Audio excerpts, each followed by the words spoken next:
everyone. Welcome to the Night's Last Call. My name is Derik Melinda. I am joined today by Bob and Mr. Aaron Smith. We are live from the studio, hanging out. And yes, we're brought to you by your sponsor, Dixie Cup. We're hanging out today because, there we go. Sorry about that. We're hanging out today because we're really excited. We got a preview copy. Review copy. Sorry. Review copy. Review copy was earlier. We got a review copy. That's right. If you're a patron, you had a special guest or a special opportunity to see a unique preview of the game of the new book from Paizo by Mr. Aaron Smith. It was very uninformative. Yes, as a preview should be. That's right. We learned our lesson last time. So no, this is the review date. And to be honest with you, as I said in the title for this stream, it's not really a review because we haven't had an opportunity to play this class. We have an opportunity to make characters and read the book. We haven't read the book in detail. Bob skimmed through it. That's Paizo terminology, not mine.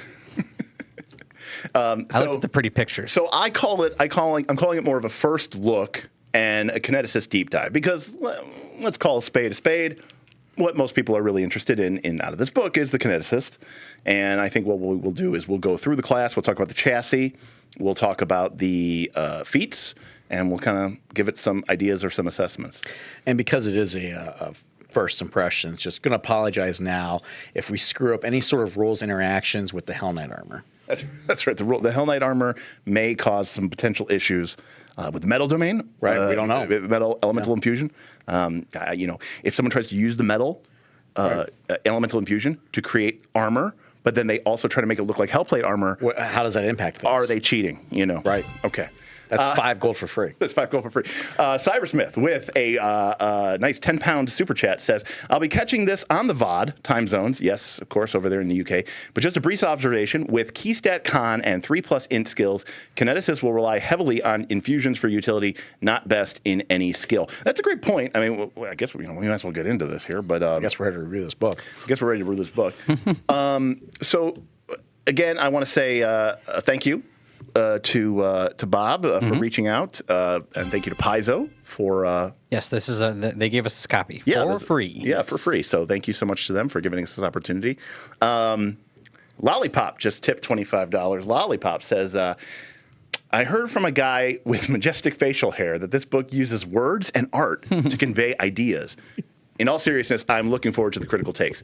That is what we're here to do. But I will say, going into this book. That I have, Paizo's been on a bit of a heater, right? Psychic was great. Oh, yeah. I was trying to figure out what that meant. Psychic was great. Upswing. They're on the upswing. Psychic and Thaumaturge were both really, really strong classes that I think really excited a lot of people and really, really work well and address some of the nuances of the system that don't always interact well. They try to, address those things. Yeah. So I'm tentatively very hopeful. So I've, it sounds like based on our conversations that I've read more of this book than you guys have. That is correct. Again, first impressions. I've not gone into detail, and I don't know how all the feats interact with each other yet. But I think I might love this book. You might love the book. Yeah, this is a really good book, and there's lots of things from a player and a game master perspective that I really like about this book. Oh, wow. So I'm very excited. There's a lot of cool things in here. Again, without me reading through the whole thing, which might take a year, from what I saw, it looked pretty cool. Yeah. It looked like it had interesting stuff that I could dive into. Yeah. Yeah, it's very interesting. I think you're right, on the GM side, there's lots of stuff I want to have this in my campaign. Yeah. There's just a ton of information about that, and you can really dive into the details of what that means. Yeah, and they give you a ton of stuff, skipping ahead, right? There's a chapter on each of the main elements, and this chapter is just full of great things for players and game masters. I mean, we're talking deities with them statted out, including with how they impact spells and things like that. We're talking about locations, adventuring areas, monsters, items that are elemental specific. Very cool stuff. New spells that go into the existing traditions, and it feels like an expansion to the game. And what I really like about this is, Book of the Dead is a great book. but it's a very specific book. Very specific, yeah. And if you're not dealing with the dead, you're not going to get a lot of value out of it. The thing about elements, elements are core to fantasy, right? Like growing up, like you play a game like Final Fantasy. The Final Fantasy is about elements, right? It's classic. And the other thing about it is it's elemental, meaning you don't have to have a wood campaign to make use of the wood chapter. Right? These things are going to naturally appear in almost any campaign you're going to run, meaning this book is useful for almost anything you're going to run. Yeah, that's a really good point. Because, as we'll get into it, right, the wood people have abilities for trees and, overland movement and stuff like that. And it's like, well, those are things that just happen in a normal fantasy RPG campaign. You don't need to we're going to run a ghoul campaign where everyone's dead, right? Right, exactly. Elements are by their very nature everywhere. It's like they're elemental. Mighty Dave with the $5 tip says, so this guy is made of fire or something, right? Obviously, Mighty Dave is a true KLLC patron fan, a big believer in our exclusive preview video, which you only get if you're a member of our Patreon. Right. That preview review. The preview review. So, real quick, we do have a couple tip goals today. We have a super chat goal, just showing your love and support for this class as we go through it. If you like what we're saying, if you think the class is interesting, if you're excited about it, show some love for that and throw a super chat our way. Happy to have it. And of course, we have our ongoing large tip goal, which is Fly You Fools, which is to buy all these fine gentlemen, including myself, a flight home from California later this year when we... we do need to come home. Right. We do not want to drive all the way home after driving for 4 days to get there. So let's get into it. So we got Rage of the Elements. I don't want to. This will take us forever, but I do want to call out that it is the primary author is Logan Bonner, who is one of our favorites. Worked on 4th edition D&D. That's going to matter for the class conversation. I like that artwork too. Right. It's like a fossil gem dinosaur. Sounds really yeah. sweet. It's my understanding it's some sort of monster god of the earth. It's like a fossilized dinosaur. Now you might be looking at this, doing the math, and saying, "Oh, this guy's solo. He's kind of screwed." But the truth is, this class is so awesome. He's probably going to win. He's probably going to win this fight.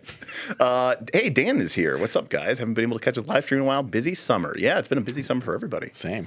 Yeah, and also Jessica Redcop is in here, and she's been a bunch on RFC streams, so she's pretty cool. I don't know this other author, but Sen HHS, but. We'll see how they do. All right, so table of contents. What do we got here? Oh, I already typed up table of contents. Yeah, so we got, again, I want... Turns out the table of contents is a summary of things that you can go to learn more about what was in the table of contents. Fantastic. So the book is set up right away where they get into the elemental characters. And, again, we're going to get... we're going to get more into these here in a second. But you can see that there's a Kineticist class, which... does take up a very, very healthy amount of pages because there's just, quite frankly, a lot of feats for this class. By the way, thank you, Quirk, for your super chat. And it's we keep getting new books. We'll keep reviewing them, especially now that we got the studio. Absolutely. This is 5-10 minute drive for us to come here and talk about a book. It's also prime just to kind of do it over each. Yeah, it's just easier when we're just all sitting here doing this stuff. Yeah, exactly. So long class. Then we get some new backgrounds. There's some elemental allies for your animal companion type people, of course. Eidolons. There's some familiars too. They really like their familiars. They do love their familiars. Elemental backgrounds. I personally think that backgrounds are one of the weaker elements of Pathfinder 2nd edition. They are still weak in this. Okay. We've said this many times, but it's all right. Then we get some geniekin, so some new ancestries. And then we also get a new barbarian instinct for the elemental type. It's weird to me that of all the ones that they could give something extra to, they gave it to the barbarian. Look, the barbarian needs love. Maybe the barbarian does need some love. Maybe the barbarian needs some love. And then, of course, the elementalist, which came out of the spells and magic, needed... Well, there's 2 new elements that they kind of add in this book. So, and the ancestors here, I'm assuming, because this is the wood and metal geniekin, I assume that the other... 5 came out in the previous book. Probably, yeah, maybe. I don't know. I don't know a lot about Geniekin. Yeah, I'm not super. Maybe people I'm in not a chat know. Geniekinologist. Yeah, maybe I'm not. My knowledge of genies is lacking. And then we can see here, no surprise, that there is a chapter basically for each of the elements, with a little bit of background information about the deities, new spells, new items, new creatures. Elemental lords, fire spells, fire items, fire creatures. Disappointingly, they went with alphabetical order instead of the order of chapters that occurs in Avatar: The Last Airbender. Metal, water, wood. And then it ends with the churn of elements. Yes, which is combo chapter. Combo. So it works like the other chapters, but with like actual hybrid elements. It's really cool. Combo wombo. Got Combo it. wombo. So pretty cool. And I wouldn't skip too far ahead, though. Okay. I think the sidebar here is actually pretty significant in the history of role-playing games. okay. Oh boy. Well, this here is the first kind of view at the remaster. And Right. So this is This is the updated text. Yeah. Paizo breaking away from the OGL. And it's interesting, language is very important, right? If you want to control an idea, you have to control the language behind it. And even just reading this, right, after 20 years of reading about Flat-Footed since 3rd edition, right? Like, even just seeing Off Guard. Caught you off guard? Well, No. mentally, It makes me think it's a different game. makes me think it's a different game. Yeah. And this just tells That's you crazy. how important language is. And honestly, they're probably kicking themselves in the ass for not doing this sooner. Sure. Because I think they're going to make a better game now because they're breaking away from this D&D. And they're really just terminology. pushing themselves and apart. I think Yep. I heard Paizo say something like that in one of their things where they basically said, not only was this an opportunity for them to make sure that they had, legal protection, Right. but also as designers to feel like we're finally free Right. of the sort of Big Daddy. the harness of the Yeah. OGL, right? Yeah. Of feeling like, well, we can't do that because that's not. Then we're pushing the limits of what the OGL is. It makes them their own. It feels like they're their own thing now. Yeah, they actually Nothing's have their own game. overshadowing them. and That's pretty cool, actually. I'm excited to see what they do with it. Yeah, as we see it here in a new book, and of course remaster coming out later this year. It makes me really excited for 3rd edition. 3rd edition might be a really good game. Because by the time 3rd edition comes out for Pathfinder, they are going to feel like we can make this game whatever we want. We don't have to be bound. Like you can already they got rid of ability scores. Yep. That's right. They're just using the stats. Yeah, modifiers. They're calling it reactive strike, off guard. Now I understand that those are essentially the same concepts, just different names. But it just shows you, like you said, that it does feel like a different game. Yeah, that's a good start. Spell rank, right? I mean, this is where you start to really break away. Yeah. And like this feels more like a 2nd edition than PF2 did when it came out. Right. You said this felt like an update to the game. Yep. So that's pretty interesting. One last thing I would say on that page sure. is I did not endorse or license. We're not even through the table of contents yet, people. Well, everyone knows like spent time on table contents. I did not endorse or allow these guys to use my likeness in this art, so I am expecting some royalty. That's This you. was me on the beach last week. I was going to say something like after a couple of drinks, but yeah, in the beach. I paid for it. You glisten very well. Except this one is made of looks to be made of metal or stone. You were clearly made of fire. I was made of weak flesh, pale, pasty, weak flesh. So occultism. Yeah. There we go. All right, so can we move? Can we leave the table of contents now? You may continue. Okay, we can move on. All right, so the next thing that we see here are the elemental truths, which is some lore. Just about, but and again, I know a lot of people think, oh, Derik, he hates the fucking lore. But Actually, you're asking about Forgotten Realms? Like, so much about Forgotten Realms. Or Game of Thrones or Legend of the Five Rings or any of these games. Derik's lore knowledge is pretty nice. I mean, we're basically playing Legend of Five Rings purely because of Derik likes the lore of the game. Yeah, that's true. But Derik just rattles that stuff off, like without looking at a book. Except for your character's name. That I could not remember. That's hard.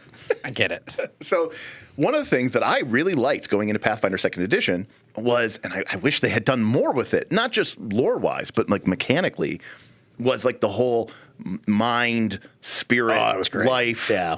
I thought that Spells was Magic had such a great section. Yeah, that whole section that. I in love Spells that and the Magic, so I much. love that section. Yeah. That is, to me, like legitimately interesting. I like the metaphysics kind of the world. And that's what we see here. So we get a couple of pages here of just about talking about, what are the 6 elements? What is, how does... 7. Sorry, 7 elements. And how do they, merge and bind together? What's the 7th? Wood? No. Earth, air, Well, I water, don't know what fire. order you're doing. No, Air, six. earth, Six. fire, metal, water, wood. Six. Yeah, it's only six. I thought you were counting churn as, Yeah, I as was counting 7. churn as 7. Oh, you're counting churn as One, Yeah. 2, 3. Yeah, 6. Yeah, you're right. All right, yeah, That was counting churn. All right, so 6. 6 plus 1. And so, this is written as a little bit of a story, but it's kind of cool. There's, I can't help myself. It's like the Legend of 5 Rings in me, where they talk about, Heart. Thanks, Strat. Oh, yeah, heart is totally the 7th. Yes, absolutely. But, talking about, the fire is passion. It is, it devours. It's very, Lord of the, Legend of 5 Rings-ish. Oh. I was thinking more Avatar when I was reading through there. Well, That works obviously. too. Probably because we just played it. Yeah, I mean, we might as well. We can talk about this right now, but it's obviously this book. Well, we'll get to that when we get to the Kineticist. Yeah. So then they talk about the elemental planes, and what's interesting about the elemental planes here is historically, I have not liked the elemental planes, except in fourth edition. And 4th edition, it's funny because when they in the design documents, when they talk about the planes, they talk about how, hey, the planes seem really cool, but they actually really suck and they're not good for adventuring. I'm just very confused by them because I didn't play 4E, and so I don't really know that. I only know the 5E sort of planes. And then I'm looking at this picture that they put, and I was like, I don't understand what the heck's going on. So it's like an outer ring of fire and earth and air. In the Great Wheel, right, you have these planes, and you have the plane of fire. And it's an infinite plane, goes on forever, and it's made of literal fire. Yes. Just fire endlessly. Just endless fire. So it's boring. There's nothing to breathe. There's nothing to stand on. There's nothing there. It's just endless fire. Right. Yeah, I get that. So that's one of the reasons why I like 4th edition, because 4th edition, when their cosmology, they made the elemental plane of fire look like lava realm. like lava realm, and there's earth, and there's things Didn't to stand 5e on. do that a little bit? You can adventure there. Because I thought 5e you could adventure in it. Maybe. I don't remember. I mean, you could what 5e adventure there in 3rd edition and earlier edition casting too. the spells. You just it was very. I just don't understand how it's encompassing the universe. Right. So okay, here's what you got. All right. You have our universe is in the middle. Yes. And then it is surrounded by a series of spheres. Yes. Each of which are the elemental energies. Okay. So there's just a line, and you just transfer over into, all of a sudden you're in the plane of air? Yes. Yeah, apparently. Okay, so you get to the end of the universe, you just transfer over into the plane of air. That's right. Okay. Yeah. Eventually it's just complete fire. Frostjack says the elemental chaos is so sweet. JG says the elemental chaos is great. I mean, it fixes all these problems. Elemental chaos does fix all these problems. Right. Yes. And so 4th edition tried to make them, very, very, very playable. And I'm not necessarily the biggest fan of this cosmology, but because again, I feel like, the structure of these planes isn't as interesting. That being said, I think it's kind of a cool idea. And they talk about, I like this second best. Yes. Right. Oh, I like this better than the Great Wheel. 100%. 100%. Yeah. Much the better. wheel is D&D, right? Yeah, that's the Great Wheel in D&D. And it has nothing to do with this book, but even how the first world and the netherworld interact, that's very 4th editionist. Yes. There's copies and clones of the world. That's a cool concept, and I like that. But this still has some problems, but it's better than just a straight up. I'm just kind of glad I can actually see it versus reading it, because it's super hard to read it. And then I was like, okay, well, I guess I sort of understand it, but I'm like, maybe I don't understand it. Yeah, So that's why I asked you guys. Shadram says, I was looking at doing an excursion to the plane of air in my game, but then I read that there's literally nothing there but air. So not super exciting. Skipping ahead, this book is a little bit better. It does offer some adventure sites and locations in the plains. It's still a little weird, and again, I haven't read all of it yet, but it's still a little weird with the big planes, but it does a better job than your classic 3rd edition earlier infinite planes. And again, yes, I mean, this is the only section of the book I have read through. And Mr. Rex is one of my favorite go-to-bed listen-to YouTubers. You like to listen to him while you go to bed? You put him on, and you just fall asleep. But listening to D&D lore, it's amazing. Mr. Rex is legit. Got it. And lore videos. All right. And then did they get the color pie from MTG right? This is very much. That's what I saw immediately. Yeah, I mean, let's see. It was kind of cool. The air is actually between it. Because green and blue. No, the white's not by the red, right? By the way, this lore actually matters because countering elements is a thing mechanically now. Well, I like the idea of, so this is where I wish they would have done, and that's what excites me. Okay, spoiler alert, is I really liked the mind spirit, Yes. life. What is it? Essence. What are the 4 things in Pathfinder? Mind, matter, spirit, life. I think is Yeah, I what think it that's is. right. Those are the 4 essences. And that's kind of what makes the traditions up. Right? Like arcane is mind and matter. But occultism is mind and spirit. Yeah. And divine is spirit and life. And primal is matter and life. Yeah. Right? So it's really cool. Yeah. But I like how they have this idea of some of these elements feed into the other elements, and other elements counter other elements. Right. Like if you look at wood there, right? Like the idea that water feeds the wood, wood, yeah. but the wood feeds the fire, but then the wood counters the earth. Right. Right? Because it makes total sense. That's And like to the rule of cools, the air is actually like the fluid. It's how it's going from one to another. The rule of cool asks, why are there only 5 elements on that chart? Yeah. Air is actually like the it says ensures even flow is completely severed. Yeah, so it says air, though not mentioned in the feeding and countering mechanisms, is still integral. When energy from the elements of the cycle mix and take on non-solid form, that becomes air. Yeah. Right. So this idea is air. Space between the space. Air is basically their void. Yeah, air is void. Yep. Air is basically their void. Yeah. I mean, that's basically what they They do. should have just made void. I mean, Someone did mention the 7th should be void. It should be void. We all know it should be No, void. but like when you talk about that air is everywhere and nothing, that is what the void is in the Legend of the Five Rings, Totally. Jadude says, why does metal feed water? I don't know. Jadude, it's probably outside of our spectrum to Pipes, get into. Yeah, it's plumbing. That's why you came to this stream. That's why you came to this stream. We have all the answers. And Igor confirms that the chart is based off of Chinese concepts of elements, which does lack air. Okay. Okay. That's cool. I mean, I thought it was cool just to see the illustrations for these. So no, again, I thought, and again, this isn't 1,000 pages. This is like 6, 7 pages in the book. It's a diagram and a paragraph. It's a diagram and a couple paragraphs. I thought it did a good job. Some more cool art, and now we get into the elemental characters. Yep. All right. Which is of course what we're here for. The Kineticist. Look at them. Boom. I was going to say, Just I have an issue with how long Yoon's neck is. Got crazy eyes. Do you see how long her neck is? But there's a picture later. Yeah, this picture isn't showing. No, it's coming up on page 16. Okay.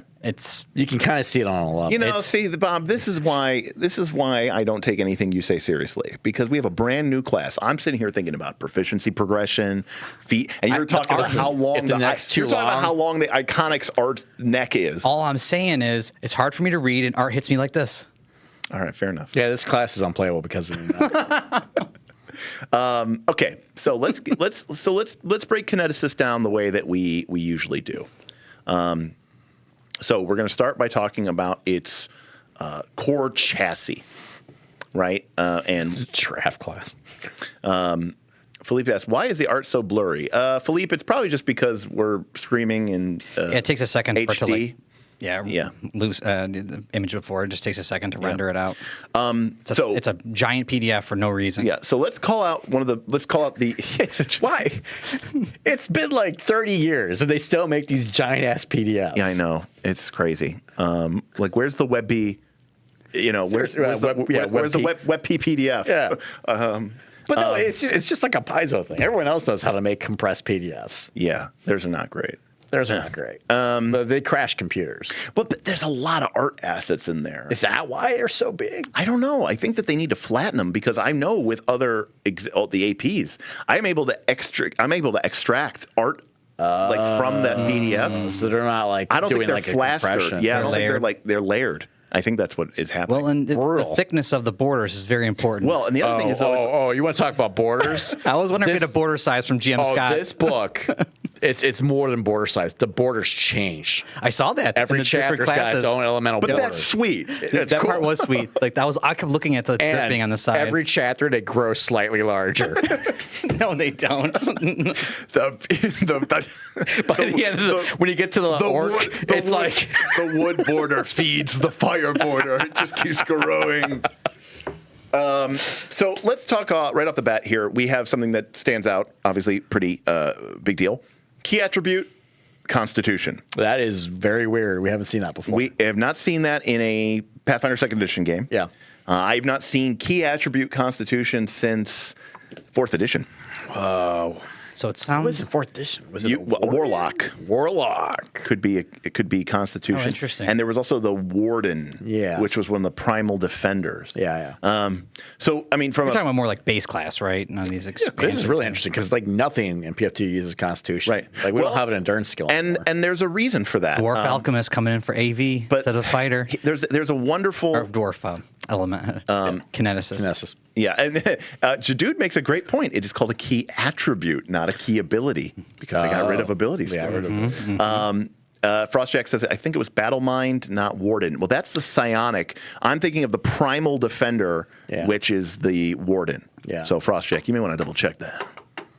Anyways, so the Constitution is interesting because a couple things. Number one, there is no skill in Pathfinder 2nd Edition that is keyed off of Con. Right. We always have talked about that if a class has a key attribute that aligns with one of your 3 primary mechanical save components, will, which is wisdom, which is will, dexterity, which is reflex, but there was never one that aligned with fortitude. Yeah.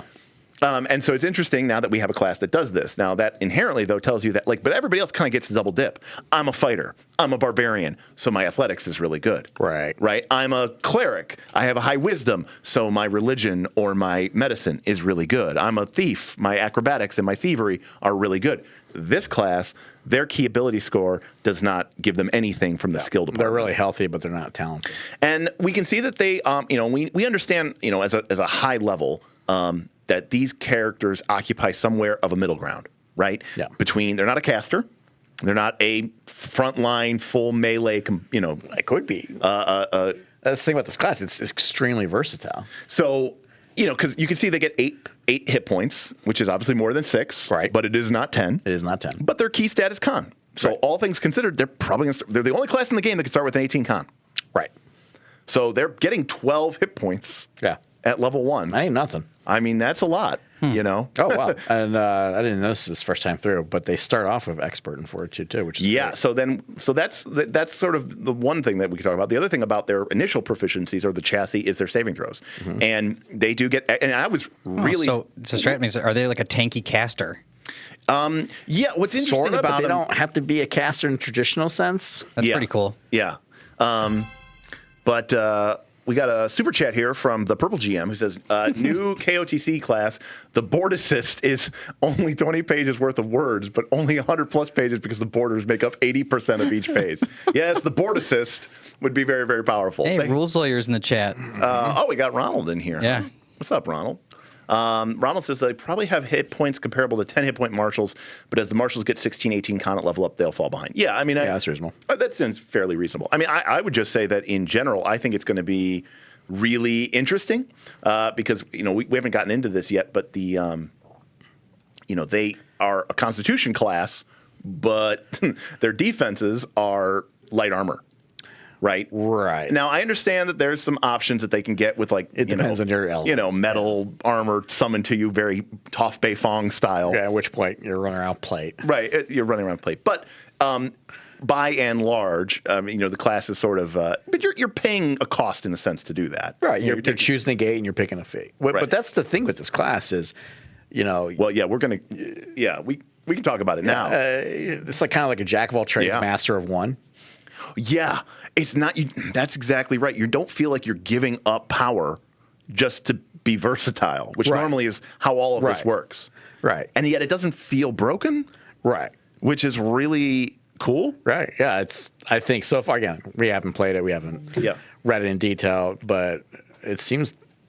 Well, I think this might be the coolest class in Pathfinder at first glance, and it might be one of the cooler classes just across D20 games in general. Perfect. So what I'll do is my barbarian that died. That's right. I'll You're make dead. him. Make one. I'll make one, and then you guys are going to hate this because I'll play it. No, you're ruining it. You're right. Don't make one. Don't make one.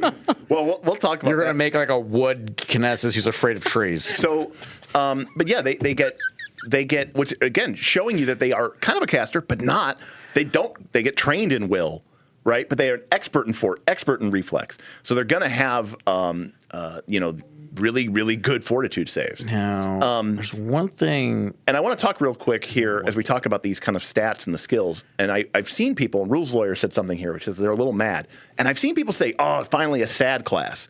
I don't think this class is sad at all. I actually completely agree with the Rules Lawyer because you're going to want strength for damage. Yeah. And you're probably going to, unless you're one of those, metal armor full plate builds. Unless you're in a metal one, you're going to need some dex. You're in light armor. You're going to need some dex for your AC. And then obviously your constitution is for your attacks. And your wisdom, spoiler alert, your will save does not get above expert. So you don't want to tank don't want to tank your wisdom and have a horrible will save. So you end up kind of in a situation where, you might feel like you're being pulled in a lot of different directions. Yeah. And Primate. But you could build it like if you know what you're doing in the sense that like not like you're competent, but in that you know what you want. You could focus your attributes pretty hard. If you're like, I am not going in melee, I don't care about strength at all. I will be a ranged fire blaster kineticist. Sure. Like you can make that decision and stat accordingly. So yeah, I would definitely think that you're going to want a variety of different saves. But I will say that, having it is nice that they, the Constitution is a safe score. So yeah, that's always very nice. Well, also that they also give it a math fix for attack. Again, I know people think it's not a big deal, but I think it does bear in mind that does not align to any skill in the game. So right. And I think Cyber made that point too. That these guys are a little skill weak. So if there is an initial weakness to the class, it might be the skills. They're probably not going to have an int. Yeah. You're at level 1. You're probably going to have a 10 int, right? So, your skills are going to be kind of lagging there. All right. So before we get into the rest of the features and then start going through the feats, I do want to say something. We can just talk about this. So, this is just a bender. It's a bender. Right? Totally better. The spells are bending and way better. Avatar. Like, I was like, what are you talking about? You know how the PBTA Avatar game was like, we're not going to make bending a mechanic? This is what happens if you make bending a mechanic. Yes. So we recently played the Powered by the Apocalypse Avatar, the Avatar Legend RPG. We got a chance to play it at Origins. We had some fun with it. And of course, one of the big Steven from RFC was there. Steven from Roll for Combat was there. And of course, one of the big things that people were talking about was like they were losing their mind was there's no bending move. There's no bending things in that game. It's just there's an ability. No bending mechanics at all. No bending mechanics at all. There's a skill or a move or a skill called use your skill in training. Right, which could apply to your ability in hand-to-hand combat. It could apply to like your training at meditation from the monastery. Right. Or firebending. Or firebending, right. It's all the same. It's almost flavor. Yeah. And the designers of the game. Well, it's the equivalent of like the animals in Root. Right. Oh, you're a bird, you can fly. You're a firebender, you can bend fire. Yeah. Oh, you need to make a campfire? Cool, you can make a campfire. It's not a problem. That makes sense. Right. But what's interesting is people are like, no, I want to know what my cool bender attack powers are. You want to play this class. So like this is the other side of that coin. Yeah. Right? This is the They literally have it's awesome. It's a reactionary spell that brings up the wall of earth to block a strike. So when it triggers off a strike, right. You bring up your earthbender wall and you block the attack. Right, classic Earthbender. That Avatar: The Last Airbender. 100% like Avatar. Yeah, 100% like Avatar. And so this is obviously a remade class. There was a Kineticist that came out really late in Pathfinder 1. We never really played it because we weren't. Yeah, I don't actually know anything about that class because we were kind of done by then. Yeah, it was a Constitution based, I think, class. So this has been con for a bit. I think so. Okay. But again, it was essentially just trying to capitalize on the fact that people want a bender. The other thing is, too... Which is fair, because people do want benders. And the other thing, too, which I'm going to be really interested to take a look at this is, does this fulfill the role of blaster? And, I don't... I see, Quagmire says that Kineticist was basically a way to get a Warlock in first edition. Yeah, there's a desire, right, to just have the pew, pew, pew, pew, pew, 100%. blast, right? Yeah. But with fire, not arrows. Yeah. And that's Sounds cool. That's what I want to do. And I don't hate that. I think that's totally reasonable. That's basically my goal on our current campaign. Right, but you have to use spell slots to do it. Right, and I run out, right? Now, as I gain levels, I'll be able to take Fireball at my 4th level spells, my 5th level spells. Sure. But really, what I want is to just cast Fireball every round. Right. So I should probably just re-roll. All right, so what we're going to do here is we're just going to take a look at their Kineticist advancement. We get a bunch of stuff at level 1, which we'll go through.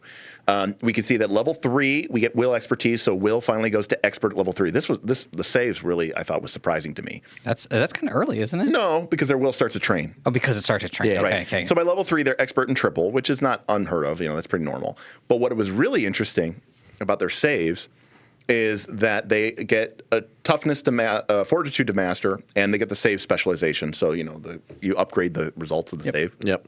But they get at level 15 greater kinetic durability. They actually get legendary fort saves.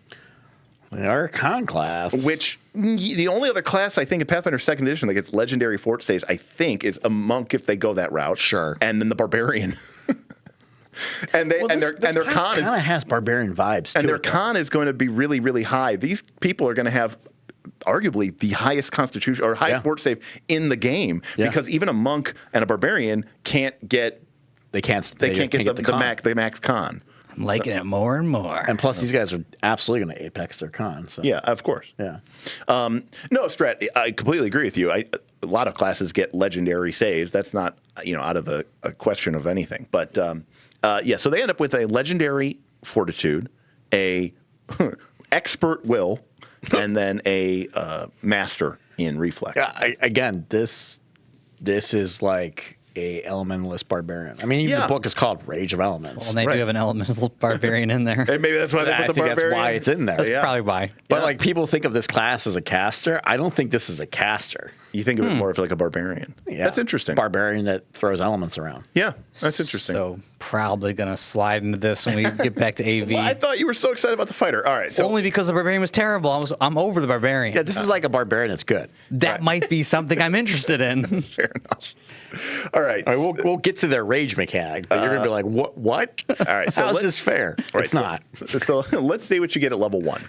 So at level 1, you get your kinetic gate. As a kineticist, you've awakened or opened a kinetic gate, a supernatural conduit that you can use to channel energy right from the elemental plane. So you're a bender.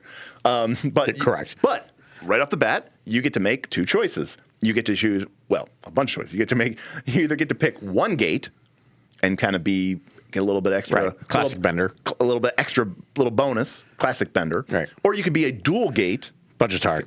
And be a budgetar and have the ability to do 2 elements. Right. And this is a tough choice. And by the way, you're then picking from 6. Yeah. So you're really, just at level 1, you could have 6 different single gates, right? And then you could have 5 different, I don't know, more than that. I mean, so 5, 4, 3, 2, like 10 different. 10 different dual gates. and like So that's 16 each different element classes. is vastly different gameplay. Yeah. Like fire, you're Now this obviously sounds blowing too things complicated up. for me to play. Water, you're healing folks. Well, But the other thing is, think about it like this. Think about what this choice really is. It's like asking you, do you want to get a bonus to 1 spell tradition, or do you want to have access to 2 traditions? Well, that's why I normally default to 2. That's usually what I say. Well, but I'm just saying, More like, is better, right? Well, I don't know. It depends. If you want to go for that blaster, you probably want that fire upgrade, right? That increases your damage die. 15 dual gates. Yeah, that's right. In my mind, I was doing Magic the Gathering math, but I forgot that there's 6, not 5. Mm-hmm. So that's why I forgot the last increment, which would have been +5, which is why it's 15, not 10. So there you go. That's 21. I mean, these single gate powers are no joke. Like, for example, this wood one. Well, yeah, the barbarian wishes they got this. We'll get to it. Gain temp HP equal to your level that lasts until the start of your next turn. That sounds like sort of what Derik wanted to do with the temporary age points. Yeah. He was doing level plus 2x level plus con. And this happens whenever you. By the way, you gotta love the our game works no matter what's happening. Your GM can't fuck you. Your kinetic elements function even in environments where they normally wouldn't. I read that. But like even if you have no air, you can still like have air. And if you're underwater, you can shoot fire. Yeah, you can shoot fire. Well, to be fair, it makes sense in the lore because you're opening the gate inside of yourself. That's true. Yeah, but like what happens to it? The fire just continues through. Well, I don't know. Depends Oh, how big hey, we your had a fire super is. chat from our friend Self-Confessed Cynic. Just got here. Does the class suck? Well, we're just getting into it, but Smith said that he felt like this might be his favorite class in Pathfinder 2nd Edition. Which isn't saying a lot, but Fair enough. All right, so if you go with the single gate option, you are only going to get one. You're only going to get one gate or one Initially. element initially. Yes, but you get 2 feats, two impulse feats. impulses. And we haven't really talked about these, but impulse feats are basically like your kind of cool elemental powers that let you do cool things with your elements. So you get to start with 2 feats, which is awesome. Yep. And in addition to that, you get a junction, which is a benefit that occurs anytime you use an impulse, which takes 2 actions or more. Yep. So if you're just doing a basic 1-action elemental blast strike, you don't get that bonus. But if you do the 2-action version of elemental blast, which is sort of like the, the supercharged Kamehameha wave, or any of the other infusions which you might take from your from feats, your 2 feats, yeah. the game goes, here's an additional benefit. And they're good. Yeah, these are really good. And you can do this basically every round. Yeah, because there's no, you can only gain 1 junction per round. That's the only thing it says. So let's just go through these. Air, before or after the effects of the impulse, you can either stride half your speed or step. And if you have a fly speed, you could use that instead. So 30-foot movement, you blast and then move 15 feet away.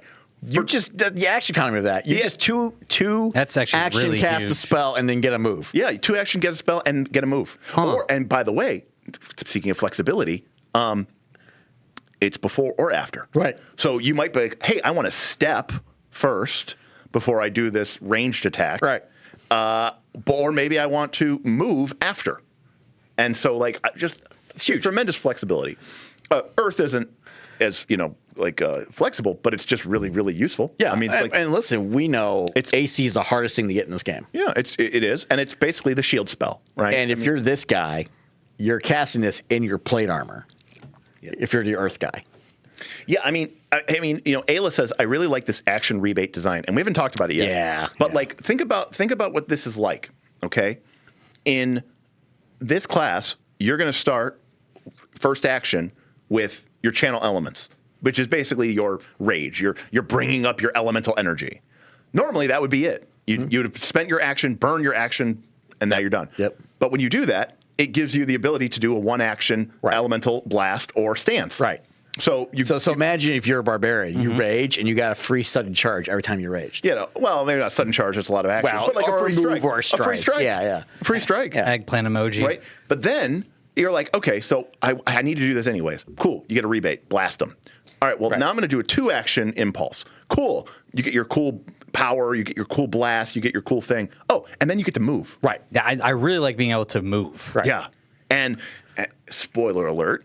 Especially with monsters, just keeping yourself away from them. Elemental blast is it's a ranged spell attack. It's a ranged impulse attack, is what they call it.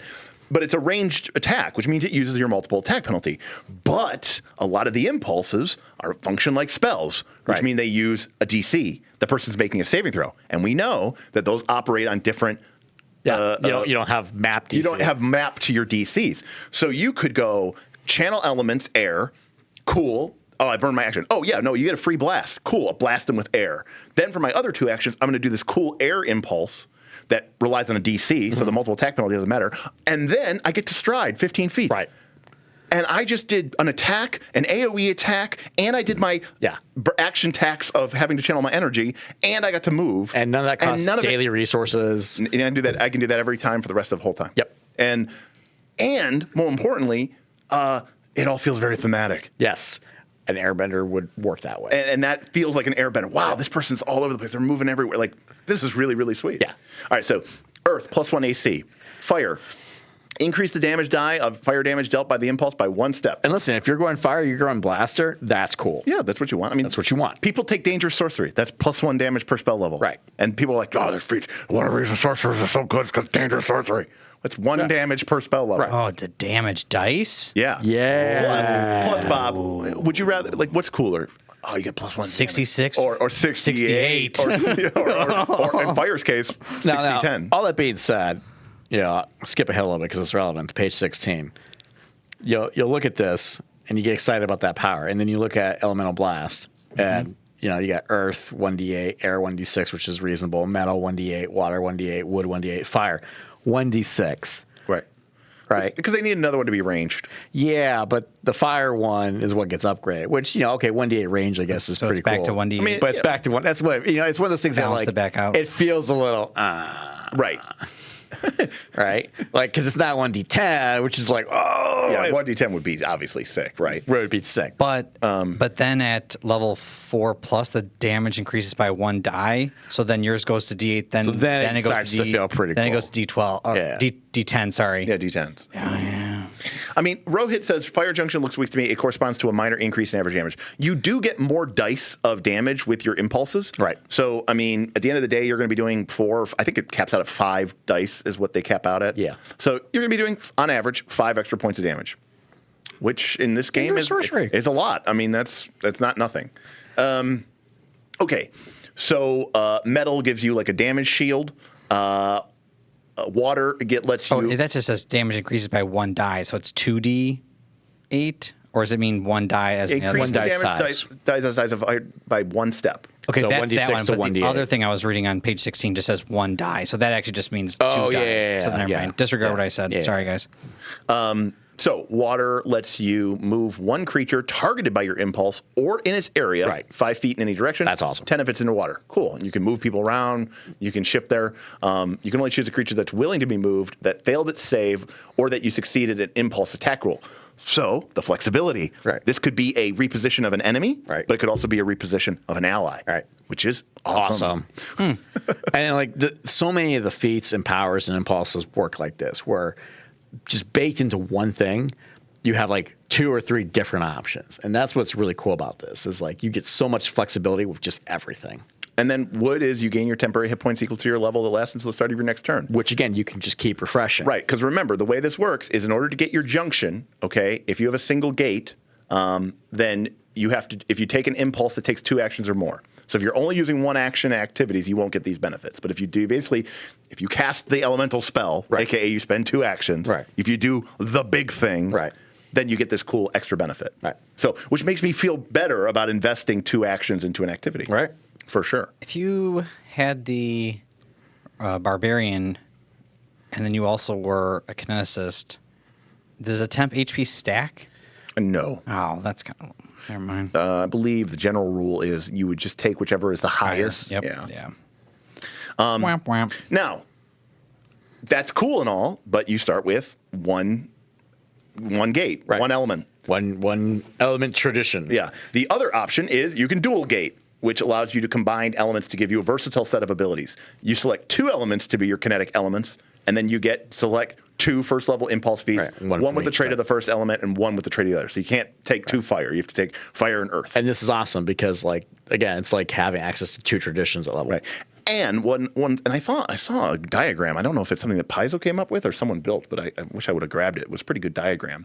That I think I saw it on Ronald's stream or video. But somebody drew like how, fire is obviously really good at damage. Right. And like all the different Water's kind of healing. like wood metal's, and like tanky. Yeah, so like each of the elements kind of does a different thing, Yeah. and so like by mix and matching, and this is where it feels like that thaumaturge Yes. design where you're like, oh, if I pick up chalice and mirror and then I'm a really defensive, almost champion like character. But if I take weapon implement and wand, I'm like a range and melee DPS Right. master. Like you can build a class within the class. Right.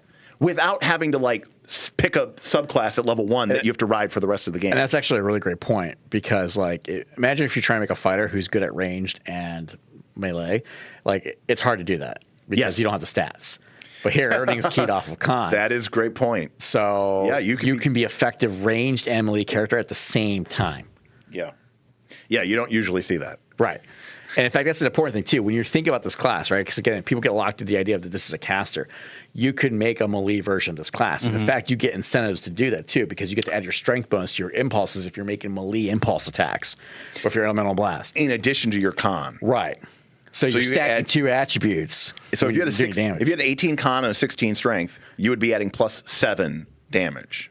It sounds like I'm a fighter all of a sudden. Well, no, that's this guy. No, that's what I'm saying. It sounds like Oh, doing actual you're like a good, fighter. Yeah, actual Yeah. damage. Vin had another Oh. super chat said, just wanted to say the lighting looks good today. Well, Vin, We did buy about what $10,000 worth of lights. See, NR dropped, and Derek got to buy some more lights. that's right. We're trying, buddy. We're trying to get it all set up. And this isn't even our final form. We have more lights to buy. We have more lights to buy. Actually, when I walked in the studio, Derik was still hooking up lights. I was hooking up lights. Yeah. Although I did say that, because of, again, by the way, good stopping point for this. But Oh, good. Then pass that Jose Cuervo a little further down the list. Our other major When you sponsor. say stopping point, I thought that meant like get a refill. It's not time for a freshie boy. I just want to say real quick, thank you again to our legends and exalted patrons. These are our premium members who have decided to support us at a very high level. Some of our legendary members even chose to buy an annual subscription, Which is crazy. Which just means that they spent an incredibly large amount of money on us, and it is extremely humbling, and thank you again for everybody who did that. And as a wider thank you to all of our patrons who continue to support us each and every month. We are right in the middle of Northern Reaches, about to kick off a new route adventure path. We're still working our way through session 0 tomorrow. Stay tuned. In fact, I'm repping the route shirt. Now you're gonna have to wash it just in time to. I'm not gonna wear it tomorrow. I'm gonna wear my Night's Last Call shirt tomorrow. Oh, very nice. Anyways, so we're gonna be starting Route tomorrow as we sit here and talk about Pathfinder 2nd Edition. I literally have my character stubbed out over here. We're gonna be playing anthropomorphic animal Game of Thrones. And we're doing session 0 tomorrow, which will be pretty sweet. Sounds sweet. All right, so back to it. But thank you, Vin. So you get a kinetic aura. This is basically, kind of flavor, but basically when you summon your elemental energy, it spins around you in a cool way. I mean, it's important that they add this. You want to look cool. You do want to look cool. I mean, one thing that surprised... I mean, this is actually kind of important, though, because, you're not going to be channeling elements, subtly. Right. And, they've done that time and time again, like with the summoner, how, you're Eidolon and you have this burning sigil on your forehead or whatever, so that they know that you two are linked. Like, they try to make, the psychic, manifests waves of Professor X wavy lines coming off of your head, right? Like, they don't want you to be, they don't want you to be subtle about it. Yeah. All right. Channel elements, your rage ability. Yep. Right? And, without going too much into the detail Super of it, rage. You can't do your stuff unless you have your elements channeled. And it is an action text. It costs an action. But the good news about this is when it activates, and as part of this one action, you can use either a one-action elemental blast, a.k.a. a strike, melee or range. So right when you use it, you can use one? Yeah. Yep. Or... Already better. Or you can use a stance. That is one action. Can you turn your gate off? Yes. Yes. Well, then it's 100 times better. And there's a so much trait better. on certain impulses called overflow. So imagine if you had a feat that gave you a super rage attack. So the way this works is certain impulses are just baller and better, and when you do that, it turns off your channel elements. I don't mind that. No, it's like it consumes the energy. Right. Yeah, but that just makes thematically, sense. it's cool. It's not a rage though. The next round you could just channel do it again. elements again. Well, yeah. Sometimes I like my barbarians, but it really locks you in, and you can't do anything else. Right.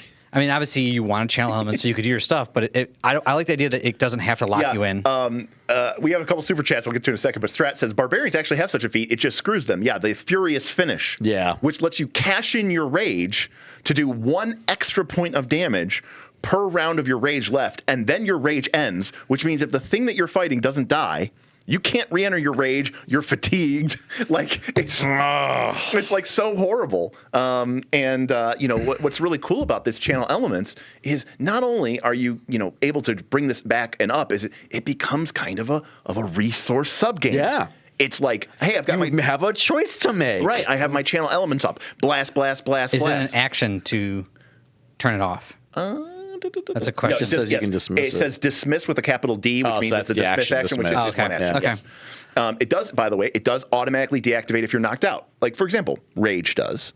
But when you wake back up from being rage, you're fucked. Yep. But here, you just channel elements again. Oh, but you have to burn another action tax, Derik. I thought you always bitch about that, like with Hunt Prey. No, because it gives you the rebate. You get a rebate immediately to re-enter a stance or to do a blast. And by the way, at the end of the day, I mean, strike is the currency on which Pathfinder 2nd Edition exchanges. So yeah, like this is you're like, well, fuck, this is what I was going to do anyways. Right. I'm Totally sweet. feeling better about this every time you talk. Strat says, "Oh no, my action text is that I have to strike." And people do. All right, real quick, we had a Wolfelstein super chat who said KOLC only getting better with every iteration. Wow, big Studio, talk. games, streams, and of course Northern Reaches.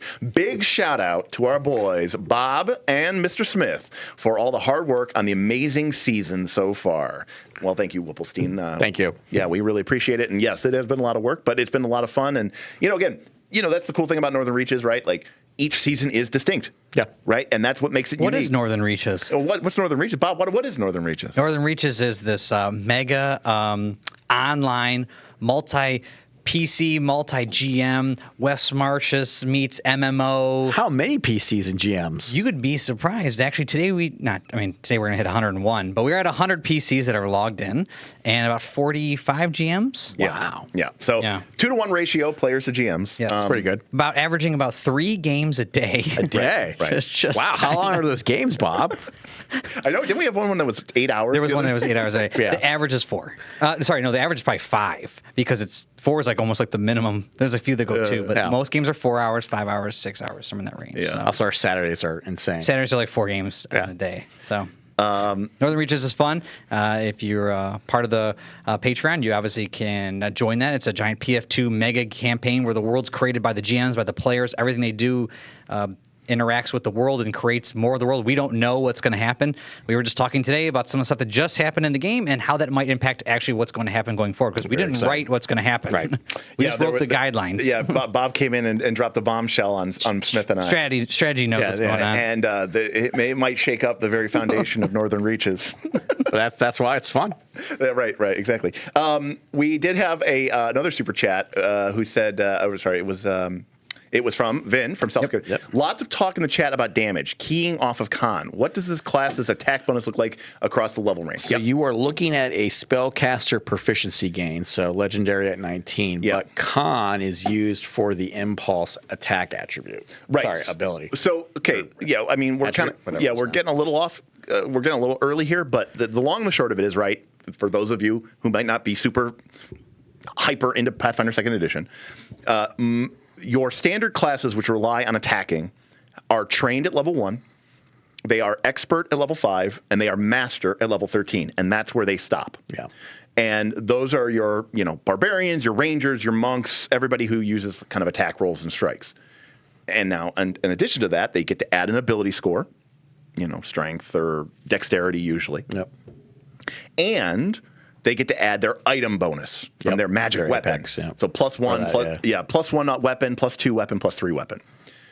Spellcasters do not get to add a +1 weapon or a +2 weapon to their repertoire. There's no +2 wand that lets you attack more accurately with your spell attacks. But spellcasters do not progress at the 1, 5, 13 rate.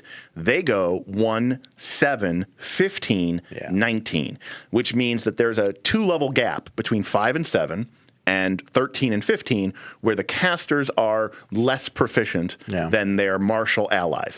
And then it catches up. So the interesting thing But they get a rebate at the very end of the game where they finally become legendary at 19. Yeah. So the Kineticist uses that, but it doesn't just use that for its DC. It uses that for its attack as well. Right.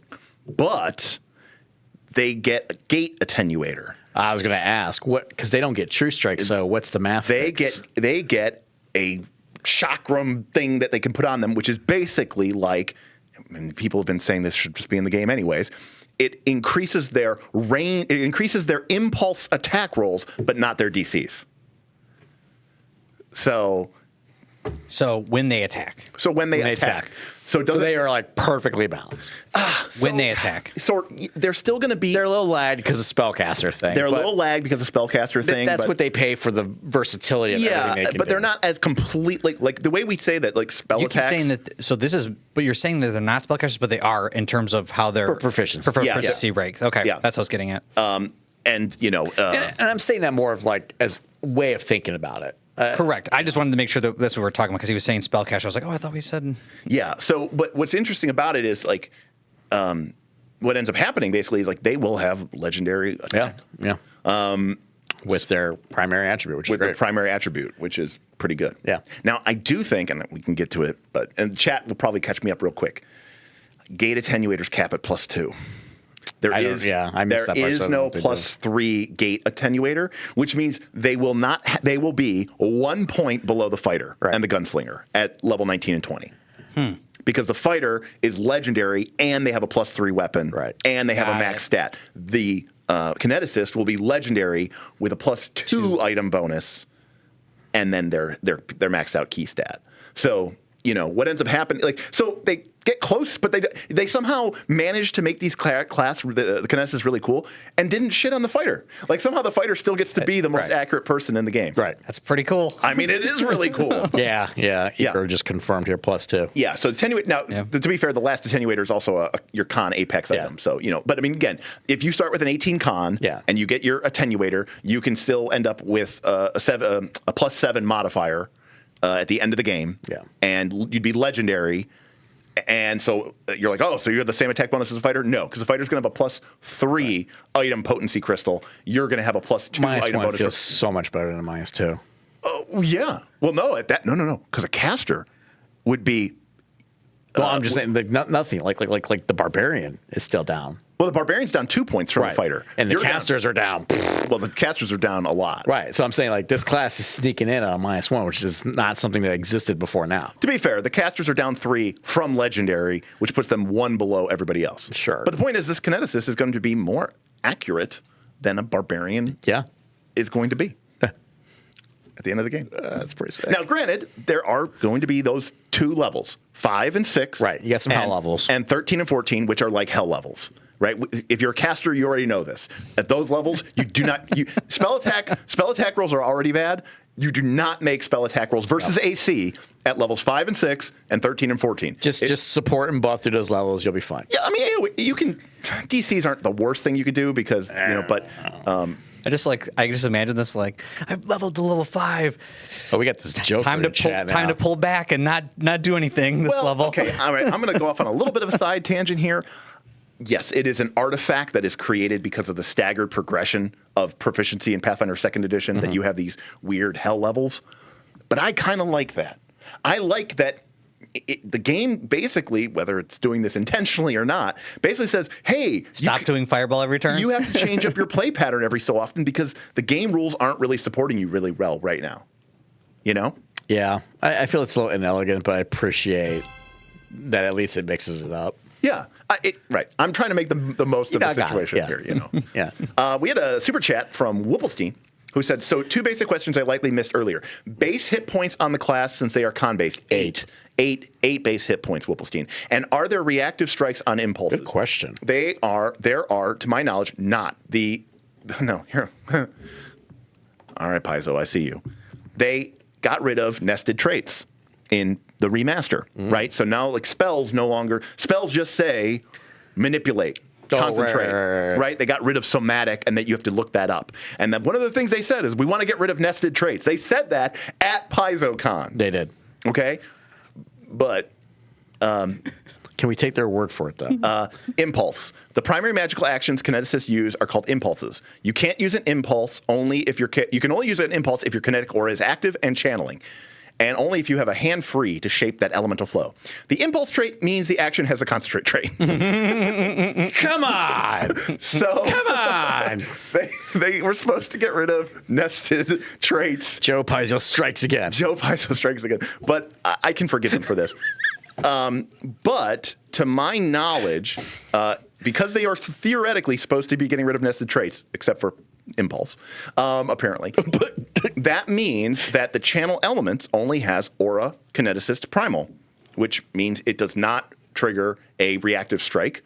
And channel doesn't it? What about elemental blast? That's impulse. Right. And then we have our elemental blast, which is attack, impulse, which does have the nested trait of concentrate. Right. But concentrate does not trigger most reactions.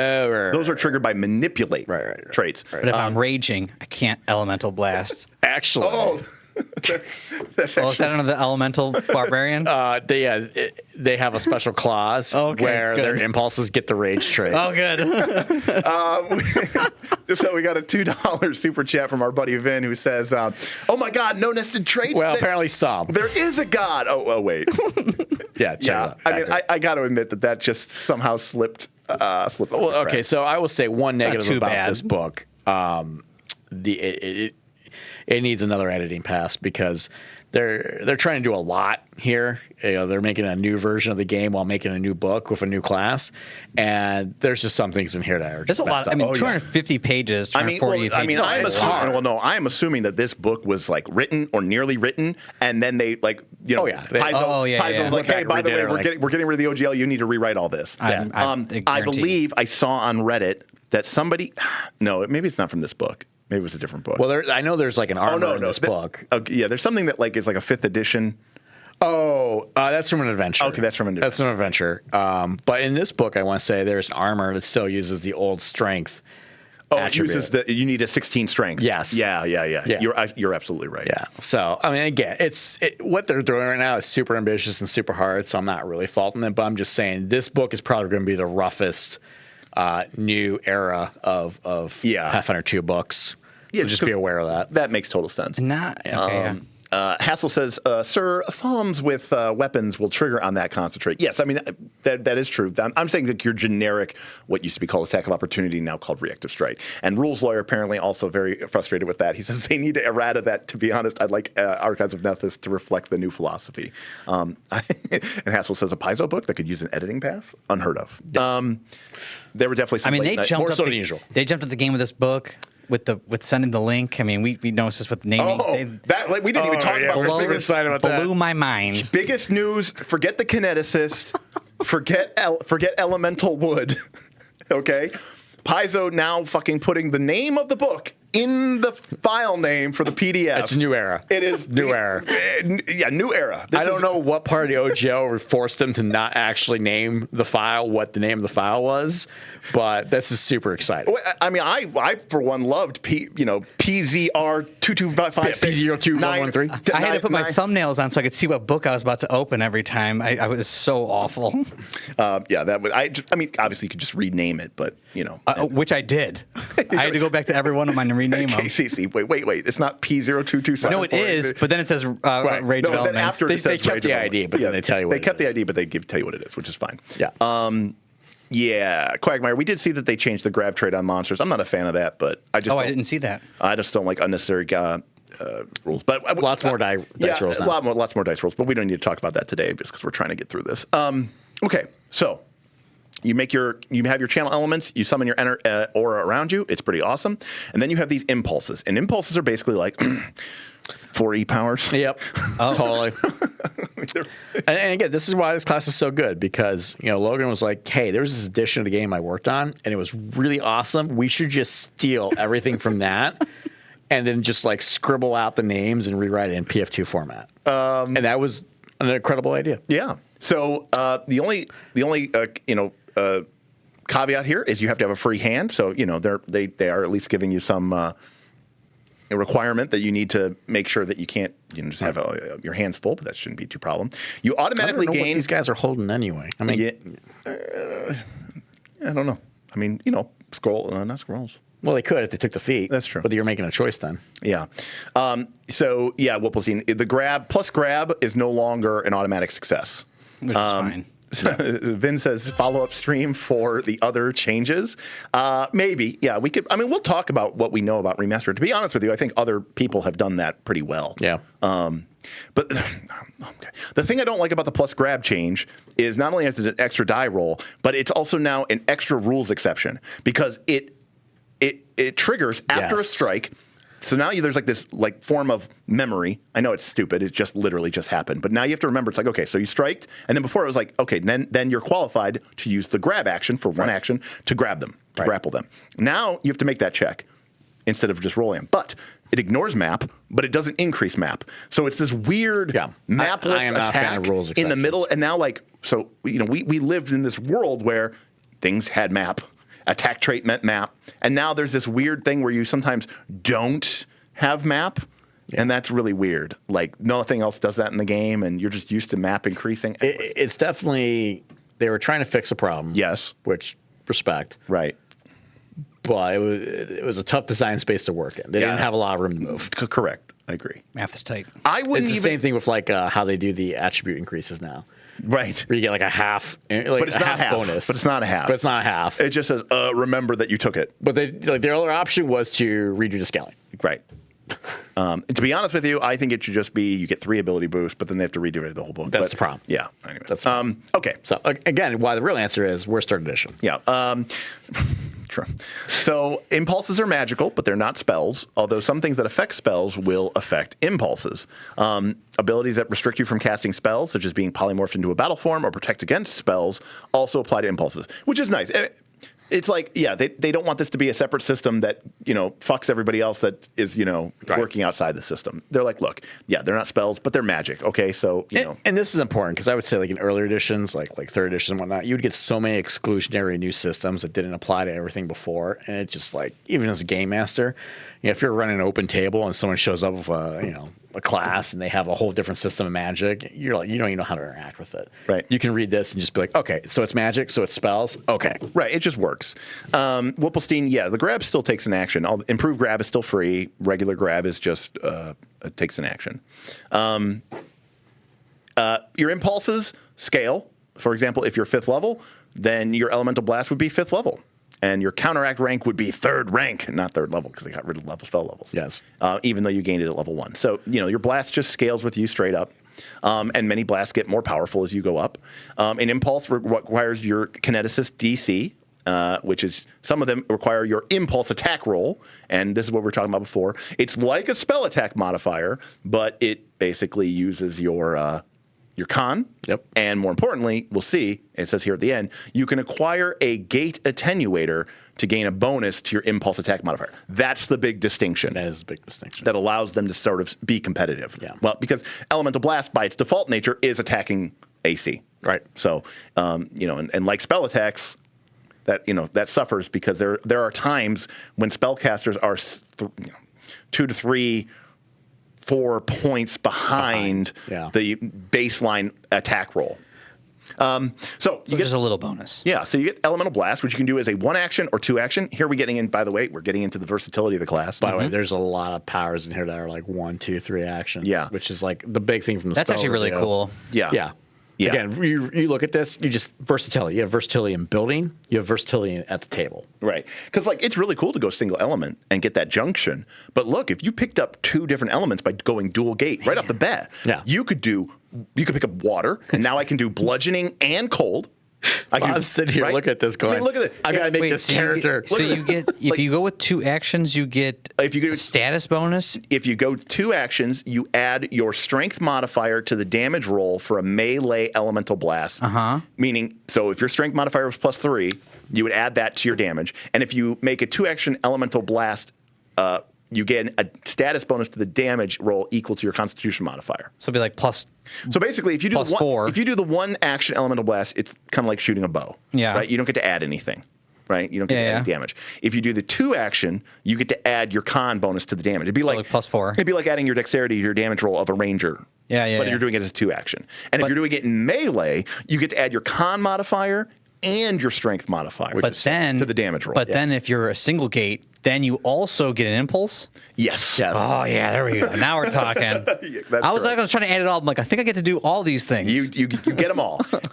But going back to the versatility part, a lot of these all have 2, except for fire, because I respect that. But they all have multiple different damage types. So, for example, if we pick up water, we can now do bludgeoning and cold. And then we pick up air, and we can do electricity and slashing. These are at-will abilities, right? Yeah. You're able to do 4 different abilities Right off the bat. Yeah. Right off the bat. Yeah. We have a guest in chat. Oh, yeah? Yeah, Jessica Redcott. Oh, Jessica is here. Hey, Jess. About 40 minutes behind in the VOD at the moment, but hello, I'm from the famous cover author, Jessica Redcott. Welcome, Jess. I like that cover. Yeah, it's a cool cover. Is sweet. Did you do this iconic, though? Bob wants she's a- not. She's the No, that's designer. Wayne She's Reynolds? not the author. Who did the? Oh, She's the author. Yeah. Oh, I Yeah, thought they said the cover. She's art. on the cover. No, her name's on the cover. Oh, I was as like, that credits. cover art was sweet. Did Wayne did Wayne do the iconic? I don't know. Does Wayne have impersonators? Because I feel like everything looks like Wayne. It's what I'm saying. It looks like Wayne art. It's just over to the left there with a 10-foot neck. But Wayne can't possibly do every piece of art, Right. can he? I don't know. He does he's pretty awesome. He does. So- he is pretty awesome. Oh, by the way, yes. You add your strength modifier to the damage roll for a melee elemental blast, regardless if it's 1 or 2 actions. In other words, it's always going to be a melee attack. The difference is if you do 2 action, you get to add your Constitution bonus, which is pretty sweet. Yeah. And again, Now, when you say author of the book, I mean, she. So the book she- that we're reading, the book Yeah, that yeah, we're yeah. reading, she put the words in the sequence that gave us the context to know I'm just what saying, it was telling who us. designed the class? Was that her, or was that the? It was probably a group effort, Or but was I that mean, like Mark? Oh, well, we can ask her. People- She's in the chat.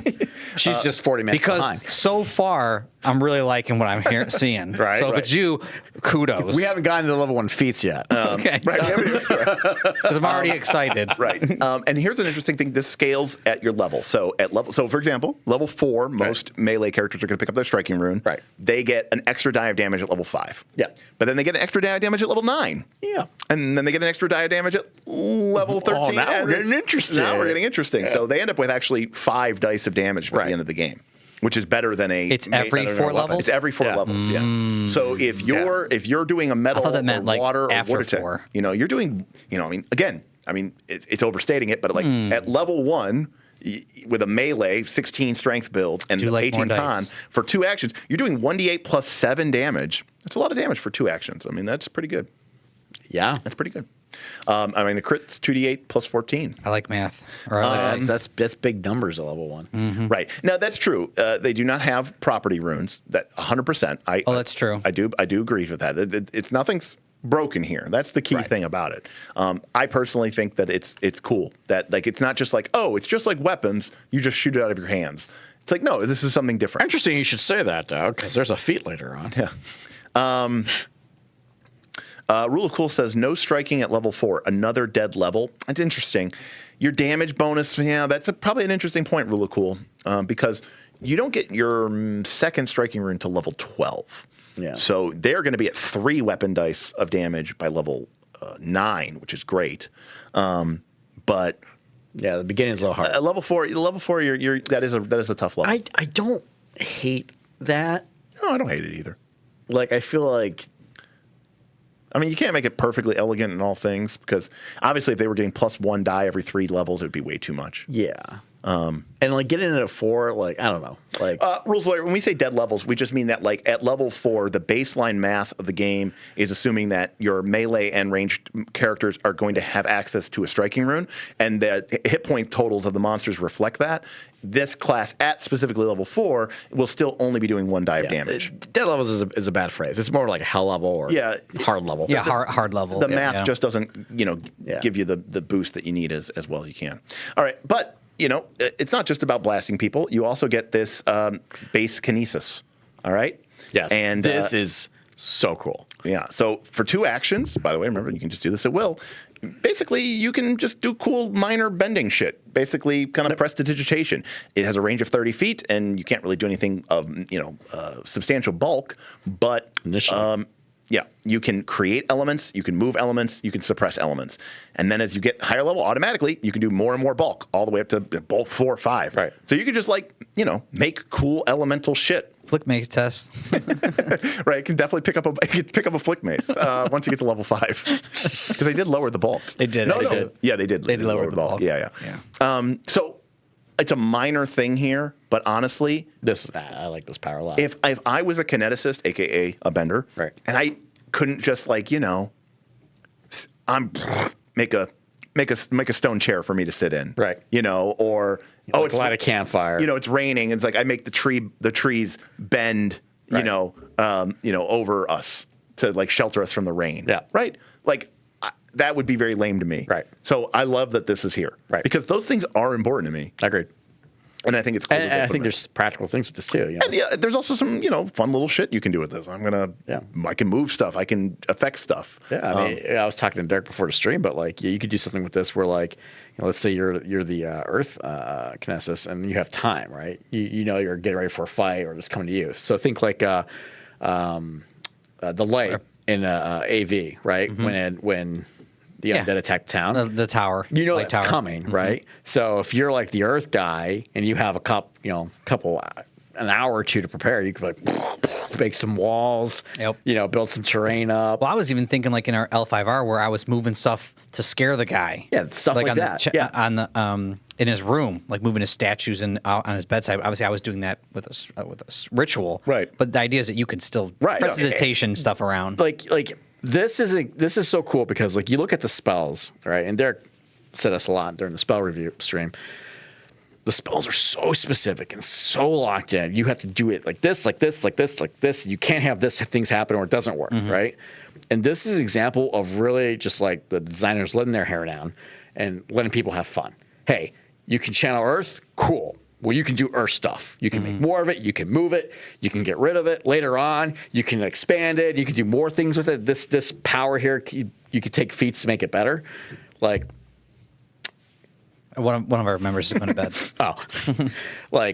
And that's just so cool, right? And it's not like this overly defined and specific thing, right?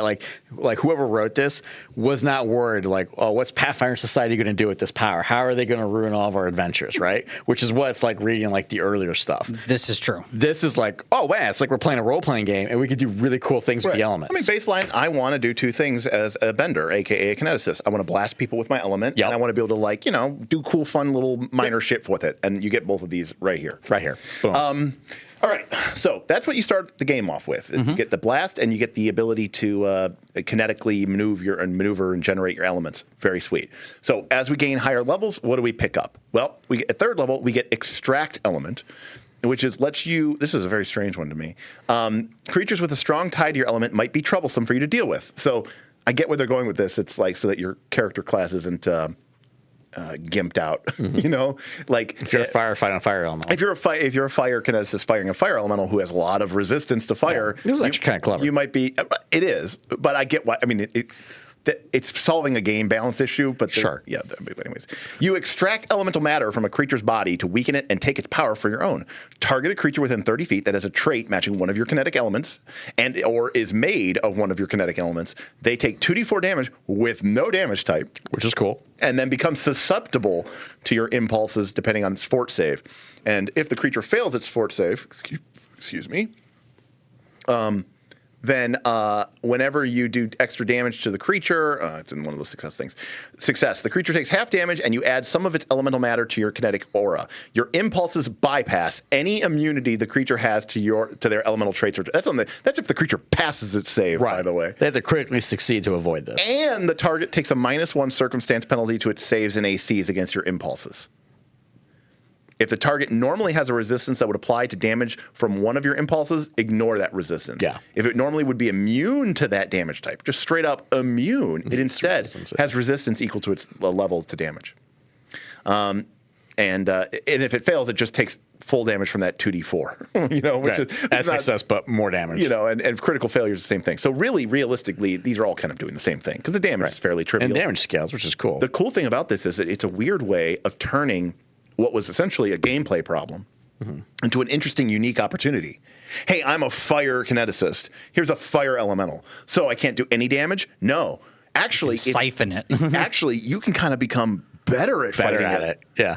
Because you can draw the fire into yourself, use it to empower your aura, and then kind of blast its elemental being away. Now, it takes an extra action. Sure. So, but again, it's not like a bad action. And you get a little bit of damage on sprinkle on top.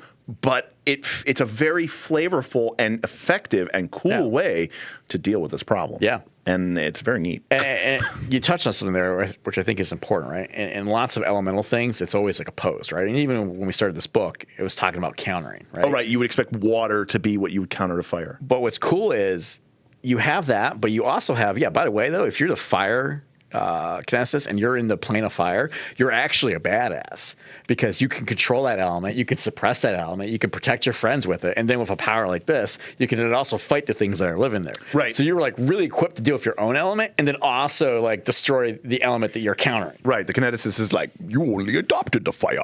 I was born in it. We're nerds. Copyright. Yeah. And by the way, Sigma also points out the effects last for 5 minutes. Right. And this is an at-will ability. Right. You just do this. You can just do this. So it's pretty awesome. You get your skill increases, obviously, like normal. You get your general feats like normal. Your will finally comes up to expert at level 3, which is great. At level 5, you get an ancestry feat as normal. All right, level 5, big level, right? This is when critical specializations come online.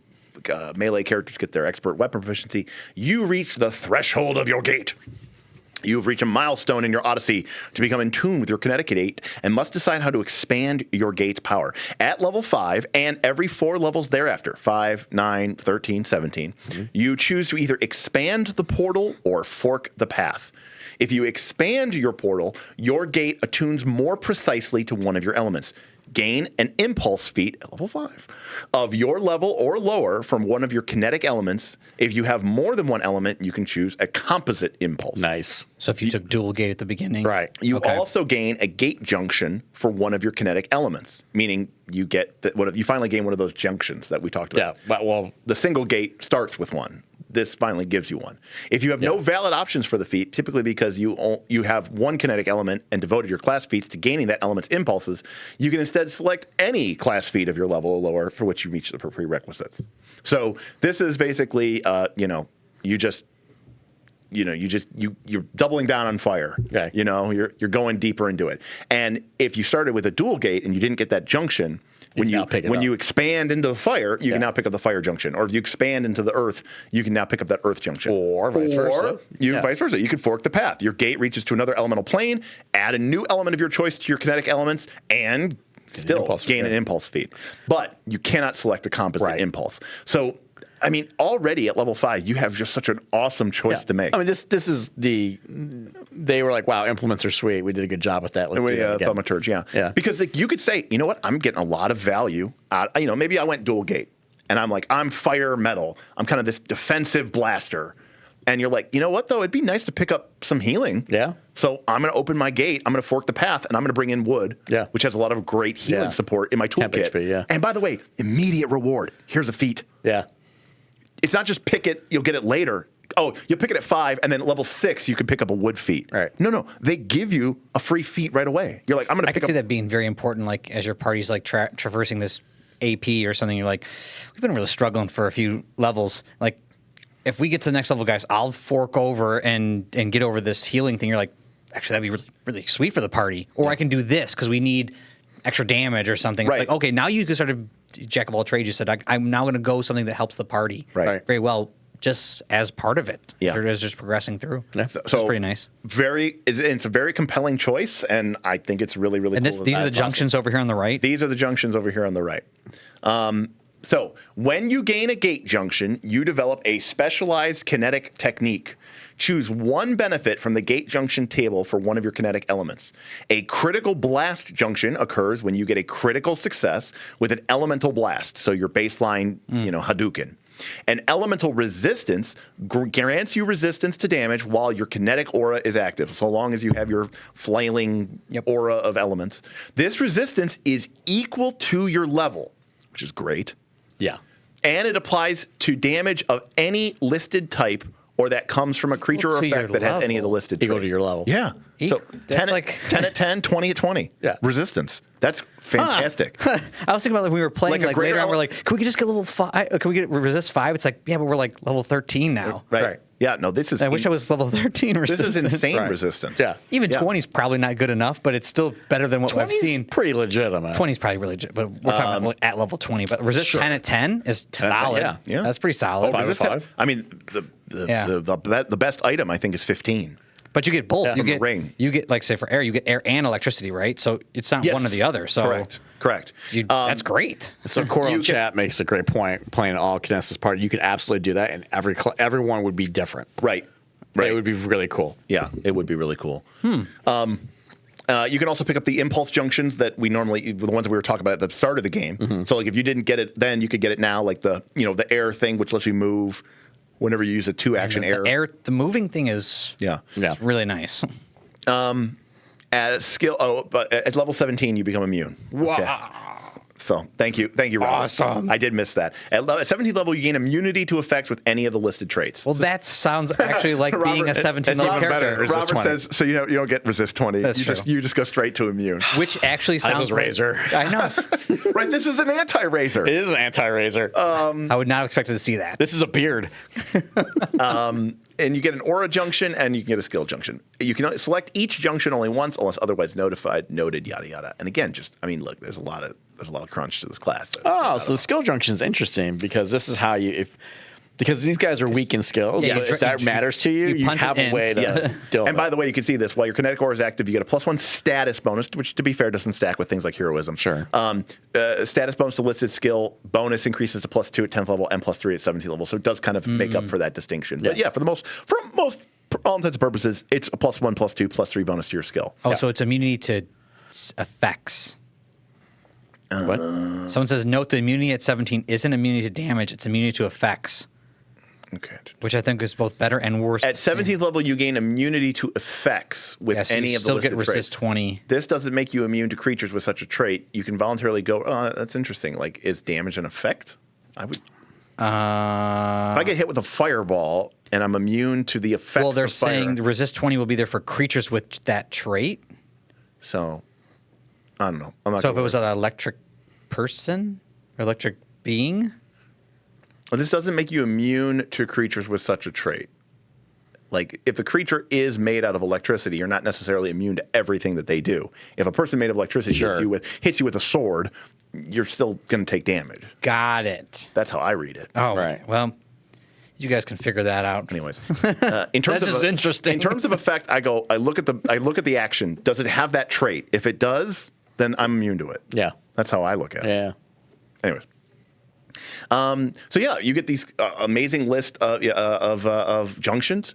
Air. You can get air resistance, electricity resistance.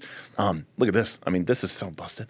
You and any ally that starts its turn in Oh, the this is aura what I was reading. I'm all gets about a- this air right now. Gets a plus 10-foot status bonus to land speed until the end of the turn, and to your fly speed if applicable. That's origin. So that activates when you activate your aura. Yeah.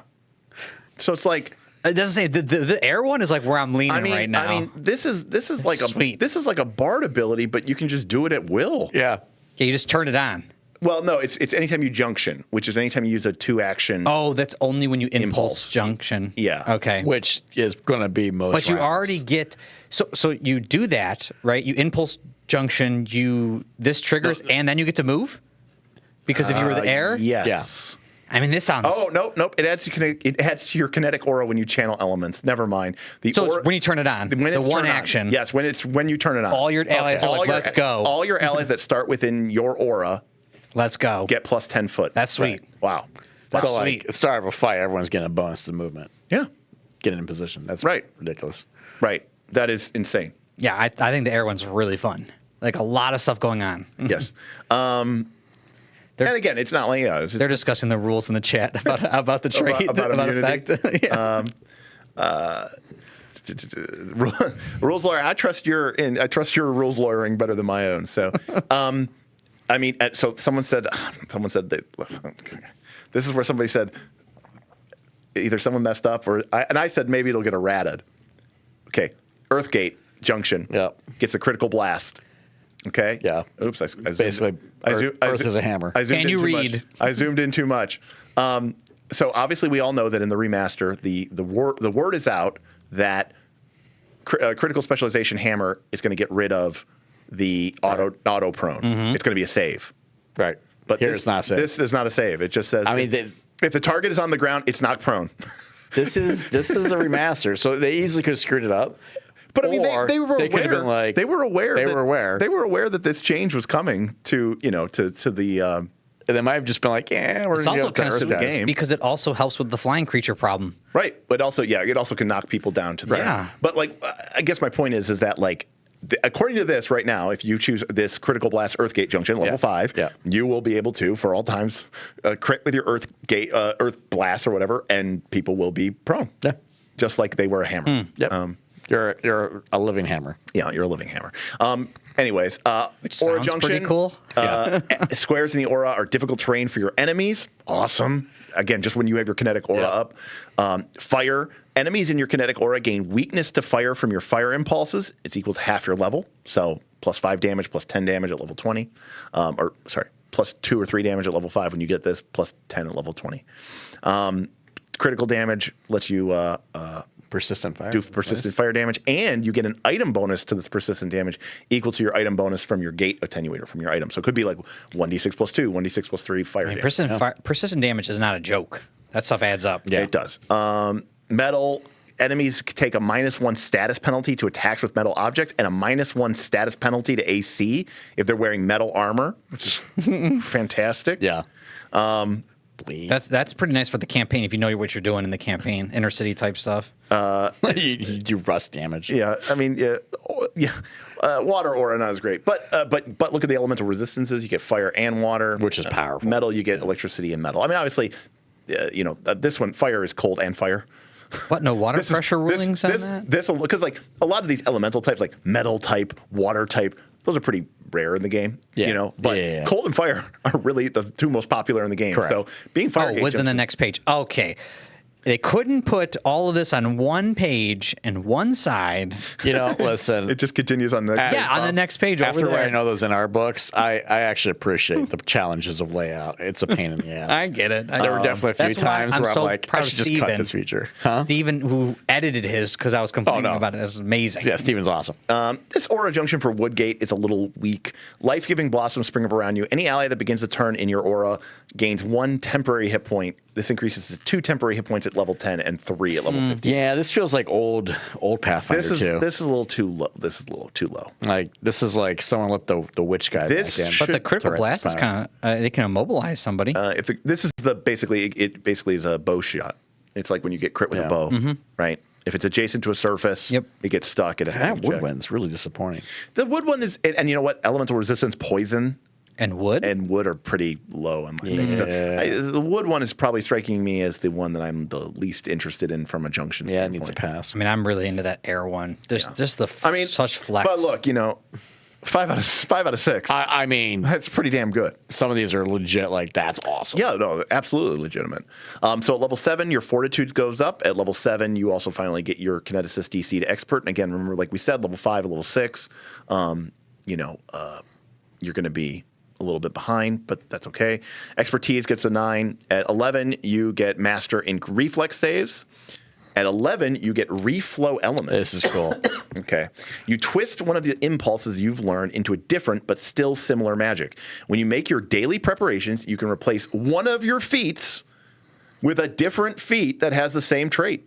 You can reflow only impulse feats that have exactly one elemental trait. It's daily prep for your impulses. This follows the same rules as retraining. So basically, once a day when you wake up, you can retrain a feat. Yep, an impulse feat. Yeah. Yeah, an impulse feat. but they have the same single trait? Fire for fire. So like if you have Water for water. an air power that blows people away, the next day you take the one that lets you fly. I mean, that makes total sense. Yep. I mean, Yeah. this is trying It's to do like preparing the spellcaster type. Yeah, spells. absolutely. Yeah. That's great. That's fine. But it's like a retraining. Which is Well, because there's no spells. right. I'm saying like if there was a situation where you couldn't prepare for some reason or something like that, you're not screwed. It's not Right. like, you need this. Right. It's just super versatile. Yep. It's a little annoying because every day someone's like, no, I got to look through every single feat I have to see if there's a better feat for me today. Let me get my eraser out because I've already leveled up 1,000 times. We get weapon expertise at 11, but we don't care about that. We're never going to attack with our hands or feet ever. Yeah. And then we get armor expertise. Again, our armor's not great, but at 15 we get legendary fort, which is awesome. And then at 19 or 15 we get master. At 19 we get final gate. I kind of zoomed in too far here. Sorry. Oh, you skipped ahead. 17, double reflow. Sorry. Your kinetic gate becomes more adaptable. When you use reflow, you get to retrain 2 feats instead of 1. Which is cool. 2 feats a day, and 17's good level for that. Yeah. Final gate at 19. Your kinetic gate reaches its perfect form, its power fighting to be released. If your kinetic aura is inactive, you automatically use the first action of your turn to channel elements as a free action. So now it finally becomes free. But you still get all your junctions. Yeah. Wait, so it's free and you get to use Yeah. the other I stuff? would imagine you would get to use a stance or an element, one action elemental blast. Doesn't say you don't. That's let's sweet. finish reading. You can deliberately suppress the effect. But you don't get to use elemental blast. Damn it! If you're unable to act. So I should read all the way. No, Bob. It's only if you're unable to act. No, Bob. If you're unable to act, like if you're paralyzed, final gate still functions, but you don't get to use the elemental blast Well, then or stance awesome. impulse. Right. So for a free action, you're striding around and you're activated. That's awesome. And your aura's going off, and everyone's got a bonus to speed. That's great. Yeah. That's so cool. fantastic. That's actually a great capstone. Rules lawyer, I agree with you. Shooting blasts while sleeping would be pretty broken. But I do love the idea of like a final gate where like they are like paralyzed or bound and like otherwise restrained. They can't take actions or stunned, but the raw power of their gate still manifests and it's just still blasting people. I think that would be pretty cool. That sounds like movie quality stuff. Yeah. And then There was a super chat. oh, yeah. From ZB Eve says Earth Aura Junction is difficult terrain only when moving away. Okay. So tanky. So it's more of a tanky, sticky thing, which is good. That's cool. Interesting. Because I was wondering, like, okay, where a lot of times, like, the Crusader fails in this, right? Like, they're not sticky. So the DM just walks away. So how does the Earth Kineticist stay sticky, right? Because if you're tanking up, you want people to come after you and not, the sorcerer. Yeah. I mean, it slows them down in that area. If they try to leave you, it slows them down. Yeah. So Joseph says, Final Gate feels less useful as you could already be aura activated out of combat and dodging the attacks. That's true, Joseph, but remember, there are feats, impulses, which have the overflow trait, which consume your kinetic aura. They're so powerful, it shuts down your aura. And so the next turn, if you want to keep hurling fire blasts or metal blasts, you have to spend an action to reactivate your gate. But once you have final gate, that will happen at the start of your turn as a free action. Right. And you'll get the discount or the rebate. So you're paying nothing and getting a rebate. Right. Which is awesome. At that point, that's a coupon. Rules Lawyer says, I honestly think Kineticists should seriously consider armor proficiency. I think their armor class is going to be the weak point of this class. Yeah, so if you're not Earth, your armor sucks. Because you're going to free arc into champion. You might want strength in order to maximize some of the damage capacity of your melee blasts, and your dex is going to be low. You have light armor, so I think the best light armor you can get is 2 AC, 3 dex. Yeah, your dex is going to be and your dex might not be that great. So like this is a class that probably wants to be in medium armor. But you're probably, like you say, you're probably going to have some strength, which means you're probably going to be able to wear. But if you have the strength, you can get that medium. So you just need to spend the feats. And general feats are worthless, so go for it. Yeah, just go up to medium armor proficiency. Yeah. There is the metal. I think there's some metal feats that basically give you armor, right? Yeah. So we'll get into that. All right. So. Robert Green, Earth, Wood, Metal have you covered. Yeah. So if you're those elements, you don't have to worry about it. But if you're the fire guy who doesn't want to have a terrible armor class, you might have to spend a general feat. Now, in terms of feats, it's going to look like there is not a lot of options here. But that's because there's generic feats, which anybody could take, and then there's specifically air, earth, water, fire, et cetera, feats. Oh, so it starts off with just Kineticist. Yeah, just the Kineticist feats. So, and by the way, remember, Rules Lawyer says you can have 3 impulse feats at level 1, easy, right? If you go single gate, you get 2. Yep. And then if you're, if you're a human, you can have 3. I'm trying to think if there's another way to get an extra class feat, but yeah. Okay. So we're not going to go through these super, super, super deep, but Elemental Familiar, it's a familiar. So you can have that kind of cool. Rules Lawyer says, dual gate also gives you 2. That's right. We're just thinking one element. I'm just thinking one element. Yeah, you get 2 impulse no matter what. Yeah, exactly. So you get Elemental Familiar, whatever. It is what it is. Right off the bat, Derik loves those familiars. Right when I saw it, I was like, man, they're really pushing this. This witch better come out sweet. So right off the bat, level 1 feat, like the lowest possible cost you can have. Hey, remember that cool thing where you can kind of bend your element? Yep. Yes. Now you can do even more with it. Yep. You can proliferate it. If you play Magic the Gathering, you know what that word is. You can. Is that a token thing? Yeah, it makes a new token in. You can sculpt it and you can regulate it. So if you just want it to, if you want it to be more than just some fun little thing that you can do, boom, you take this ability and now you can actually like shape and make crude things and carve windows Change out of stuff and change temperature. I think this is really, really, really cool. I think it's awesome. There's your RP. Yeah. But again, it's RP, but it changes like the narrative. Full exploration type mode is like very perfect for exploration. Very, this. very cool. Versatile Blast gives you more manifestations. You can make blasts with rare forms of your element. Add the following damage types to those you can choose from elemental blast for that element. Air, you can now do cold. Earth, you can now do poison. Fire, you can now do cold. That one's weird. So it's either or. That's weird. Metal adds electricity. Water adds acid. Wood adds poison. I read this last night and I was like, why is fire doing cold? I really didn't understand. Well, you know that. what though? I think that was the same in the Junction. It was. Fire. Well, gauge, fire full got fire. got fire and cold as a resistance. Maybe they're treating fire like as thermal energy. Yeah. So it's like It has hot to or be. cold. That's how Iceman from X-Men does it. He's actually like taking away.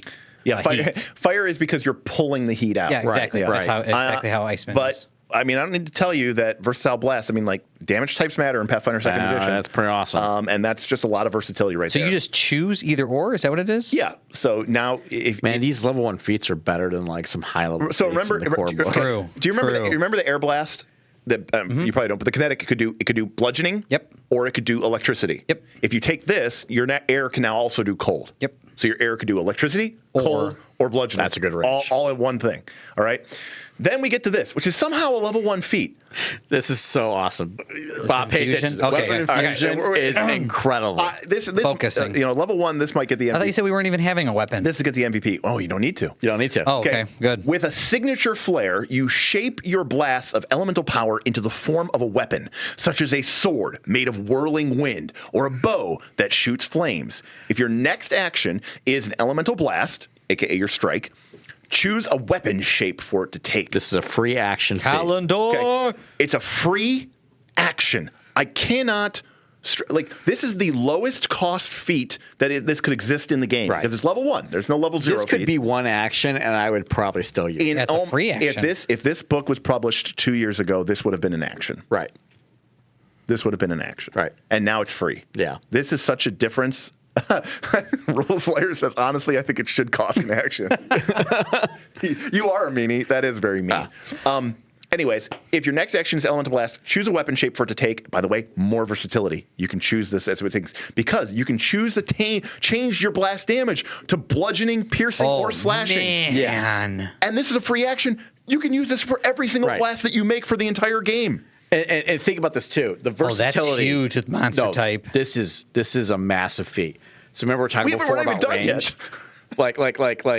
yet. You get to the end here, you get to customize the traits on your weapon. You get to pick, like if you're doing a melee attack, you get to pick agile, backswing, forceful, reach, sweep. If you're ranged, you get to pick between different range. But Bob, think about this, because it's all keyed off the same attribute. In the same round, you could make a longbow attack and then strike the guy next to you, and you're going to be just as effective because it's not like you're making a dex attack and a strength attack. Yeah. You can just make it agile, right? Yeah, like, and then so- your Yes. map's down. So your map's down Right. for your attack at your highest attribute. Right. So your first attack, maybe you go, there's a guy behind you, and you use a free action and you make like this huge flaming spear, give it reach, and then you stab him, and you go, and also maybe maybe the creature's. Oh, God, you can give it reach? Yeah. Yes. One of them is reach. Oh, my God. Okay. That's really good. Right? And you go, oh, maybe this is a creature that takes extra points of damage from piercing. So this does piercing damage. And then you're like, oh, there's a guy next to me. It's still my same turn. I'll use another free action. hammer! It shifts into a dagger, and I give it the agile trait. And then I stab the guy next to me with only a -4 map instead of a -5 map. But that's the melee. Then we also have the ranged. Basically, you can either make a bow, giving it a 100-foot range increment, and the volley trait, which is not great, but for faraway shots. If you want that extra range, give it 100 feet. Or you can go medium range and get 50 feet with the propulsive trait. That's where you add half of your strength modifier to the damage. Or you can go kind of super short ranged and have a 20-foot range, but it has the throne trait, where you get to add your full strength bonus to your damage. So basically, if you have a good strength, you can just go like, okay, you're up close, adding the full damage. Oh, you're far away. I need to go super artillery mode. I'll switch into the bow mode. Right. And it's always a free action. Right. So it can sort of act like a flick mace, right? It can get reach, and if you crit hit, you knock them prone. Yeah. If you're Earth. Yeah. If you were Earth, yeah. If you're Earth, yeah. It's kind of cool. Yeah, because all it's sex like so many good points in At level chat. 1. At level 1. You know, rules are it's a golf bag, so you don't have to interact with it. Shadow, no need to draw different weapons. I mean, think about that. That's huge. That is very huge. How many times in Quest for Frozen Flame did you switch between your bows and your dual weapons? Oh, a lot at the end. Because you wanted to play that character Yes. who was good at both. Yes. And it sucked. Yeah. It just takes time. It took time. I had to take quick draw just to be able to do it It properly. took attributes. Yep. You had a stat in your strength and your dex. Right. Your That was ranger had to irrelevant. have a good dex and a good strength. Yep. Your Kineticist's ranged attacks and your Kineticist's melee attacks All the all same. key off of con. That's great. So you could just done this in the same round. Yeah. With everything else. I think with this will get your impulse errated. going up. Okay, let me be Layers clear about thing is something. ridiculous. This might be the best feat in the game. Joseph says plus con as long as you spend 2 actions. No, that's not entirely right. That's how you add the damage bonus. Yes. The attack roll is always with your con. Yeah. Sigma Y says the Mindsmith archetype in Shambles. That was the archetype where they could like mentally form their own personal weapon, but it was super, super limited. Yeah. And didn't have any of this versatility, which is exactly what you would want to have. What you wanted, yeah. So This yeah. feat's incredible. So yeah, that's pretty freaking great.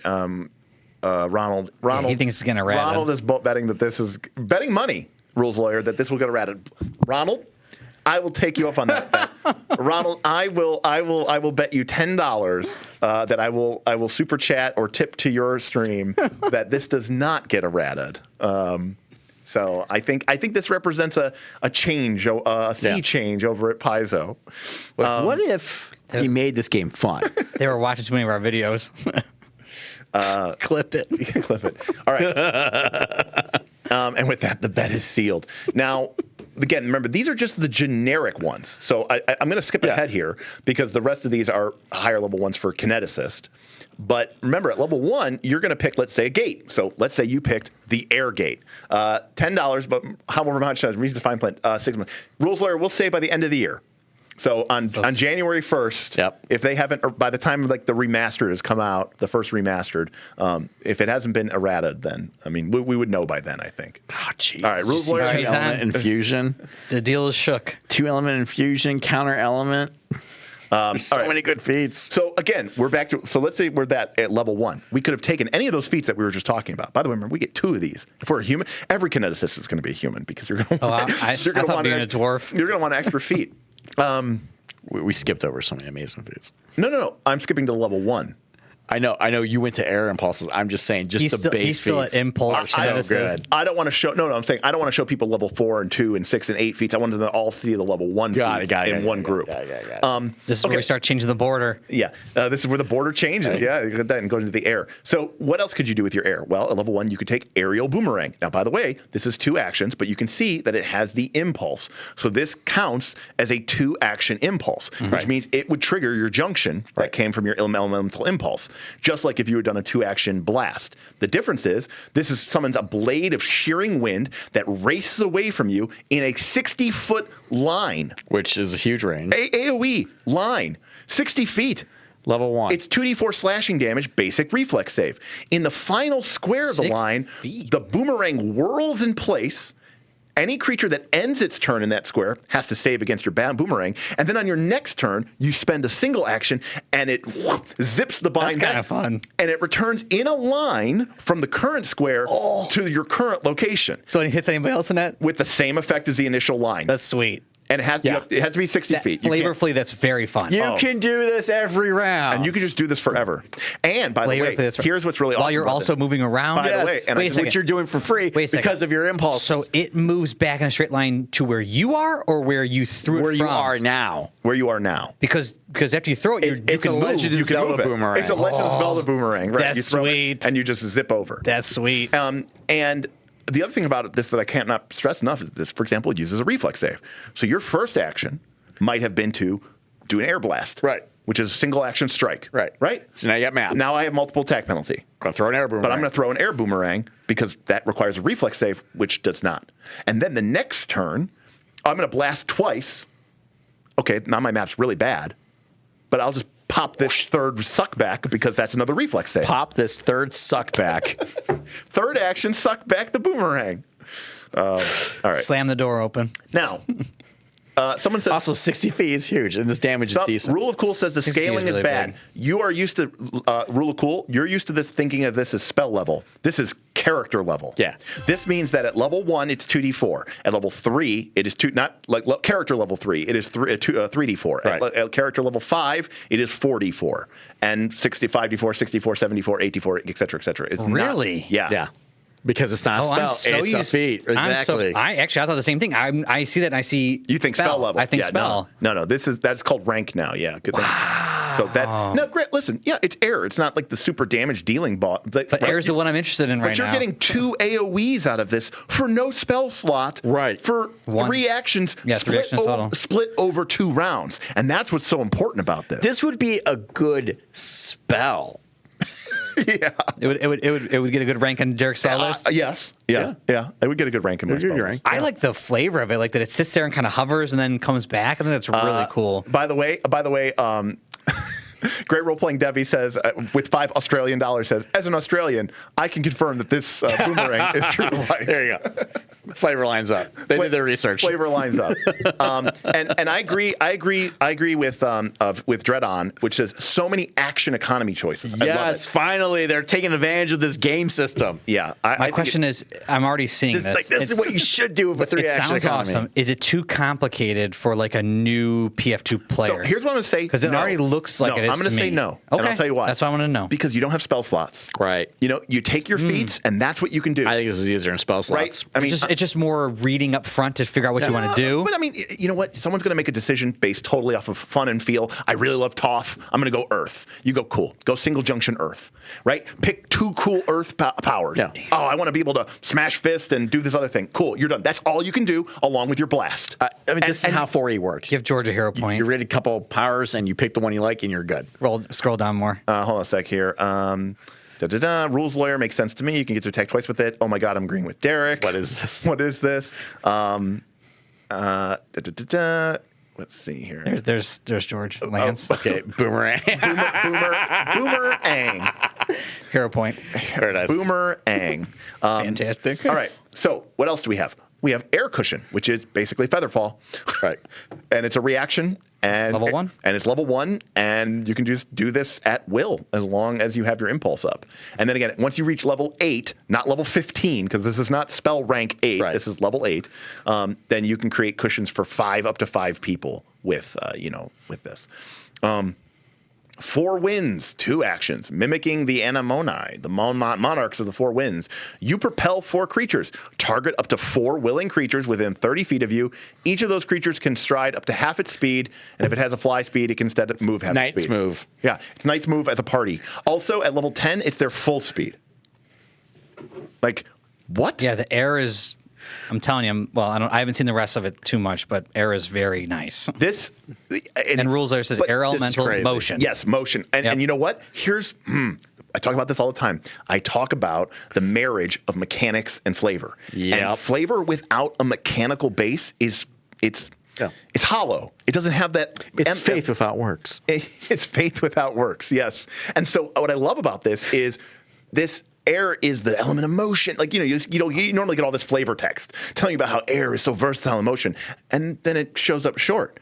This is delivering. Yeah. Your party is going to be moving around for free for 4 wins. You're throwing boomerangs, repositioning, pushing people back with air, making it feels super airy. Yeah. Yeah. It's awesome. Yeah, it's weird because you're sort of this tanky. Well, I guess you are sort of this. You can be this tanky person with the wind person. You also, with the 4 winds, you go last so that you can help your party move more than sort of what they're already doing. Sometimes Or you just move them before they go. That's what's so crazy. Yeah. There's like so much different layers of when you want to activate certain things. These. The other thing is we're finally getting cool powers now that interact with the game tactically. Yeah. This is a cool tactical thing to do. Yeah, This this is actually fun. allows you to position. It's tactical. It's building into the teamwork element of Pathfinder Second Edition. This game has been lacking in that. It's leaning into that really hard, and I really like that. And we saw some elements of that in the Thaumaturge, right? did, yeah. Where it had some of these kind of more teamworky abilities, and I really appreciate that a lot of this. And this is again just the air. We got another super chat from Vin who said power creep in a good way. As a 3.5 fanboy, high five. Ronald has recommended that we play Spirit Island. I have played Spirit Island, actually, Rules Learner. Only once, though. But yes, it is a very flavorful game for sure. I'm not so familiar with it that I can even, speak on that. Well, that's a great question, Coral. Coral says, is this power creep or is this fun creep? Yes. Yes. Because you said it wasn't really like it's overpowered. No, right? and that's the key. Like, it's easy to point at this stuff and say, oh, my God, this stuff is busted and broken. And I do think that there is a little bit of the power advantage. But I think what they're doing is more like they're giving us fun flavor without sacrificing anything from the mechanics. I mean, right now, even Boomerang, just the flavor of Boomerang is like spot on. Here's the problem Money. with this class. This is how all classes should be. So what do you do? So, well, the question is, like, when we get a remaster, like, How you going to one-up it? Like, I don't know how to describe it, but, like, they just knocked it out of the park with this. They crushed it. They crushed it. And I mean, how do you go from this to the Oracle? Yeah. They're not releasing that in Remastered 1. Right. My hope, and it's a stretch, is that, they really redo the Witch. The Witch ends up something like this with the flexibility, the versatility. Dead Phoenix says, is Air Kineticist the warlord of PF2? It's starting to feel like it. Yeah. It's literally Knight's move. Right, exactly. Jajude says, did we gloss over the new wording for ability boost? I'm kind of curious how they handle the post +4 thing. Yeah, the way it works is if you would take in a boost and you're already at +4, you just don't get anything. But you need to remember that so it's +4 asterisks. And then if you put another boost into it, it goes to +5. Right. And then if you put a boost into a +5, it becomes +5 asterisks. Yeah. And then it's a little jank. We know why it's jank, but it's a little kludgy. Yeah. And they're saying you skipped over Whisper on the Wind. We just didn't finish yet. Yeah, well, it's already 9 o'clock, so we can't do everything. Whisper on the Wind lets you whisper on the wind, and again, I'm not mitigating that. You can use it at will. It's not like Whispering Wind that you can cast once. Right. It's like, oh, hey, every round I can, for one action, whisper in a soft whisper, carry my words up to 500 feet away, and it can surround only a creature surrounded by air. If you start your message with your target's name, you don't even need to be able to see or have line of effect. Yeah. And then once you get to level 4, character level 4, it's 1 mile, and level 14. Planter. At level 14, plus the point of air. At level 14, a high-level air kineticist can literally speak with anyone on the planet. Right. Or apparently the plane of Are air. you saying, Derik, that we're going to end soon, but if you tip now, we can keep going? That's up to you guys. That's up to you guys. I will say this. We will finish the level 1 feats, and then... Then I want to say about 2 things 5 more afterwards. Yeah. And then maybe we'll go from there. Ayla says... Look, I have a babysitter. We good. Ayla says, traditionally... There's a lot of tequila here. There's a lot of tequila. Or Jose Cuervo. I do not have a morning meeting, so... I do, but it's also not an important morning meeting. Just inform them you're not coming. Although, as a reminder, tomorrow, session 0, Root. I do have to be functional for that. We are going to be right back here playing, making a new session 0. Or we might just all be making Kineticist. That's true. I'll be looking into tomorrow. Oh my gosh, Coral. Looks like we're going on a little bit. All right, Coral. Well, Coral just settled that debate. Okay, and so did Great Pro Play. All right. Deep dive into the wood. All right. Well, all right. We're guessing. In that case, I'm going to have to go to the bathroom. Yeah, we're going to take a pee break. Yeah. Those guys, I peed before we went, so you guys can go. So did I. You guys go to the bathroom real quick, and I'll stay on the stream. Yeah, you could go to level 1 with Earth if you want. Yeah. Yeah, I'll go to level 1. Well, no, I got actually. I'll talk to people. So go okay. Back. The keys are over there. Thank you, Coral. Thank you, great role-playing Debbie. We are going to keep this. We're going to keep this going here. I mean, yeah. Again, I obviously have not looked through every single element of this class, and it's hard to look through every single one of these feats. But I think this is better than we could have ever hoped for. I don't think there's a world where I go, oh, I would have liked them to have gotten master, expert at 5 and master at 13. But I like that they split the difference. I like that the character feels like it's truly in between the casters and the meleeers, and it doesn't stomp all over the meleeers fun. It's like, hey, look, your barbarian and your monk and ranger are going to be expert at level 5, and your kineticist is not. And your kineticist is going to be looking fondly over, over at the monk and the ranger who is, having a higher attack bonus. And then eventually, you'll catch up. But, there'll be a couple of levels where those rangers and barbarians and monks will get to kick ass and shine. And even towards the end of the game, where you finally get to legend at 19, you're still not going to eclipse the fighter or the gunslinger for doing like the one thing that they do, because your attenuators cap out at +2 item bonus. So even the fighter or the gunslinger is still going to have that +1 bonus over you. And I don't need to tell this group how important a single point of bonus of attack accuracy is in Pathfinder 2nd edition, let alone 2 points. So overall, I think that they just did a great job on this.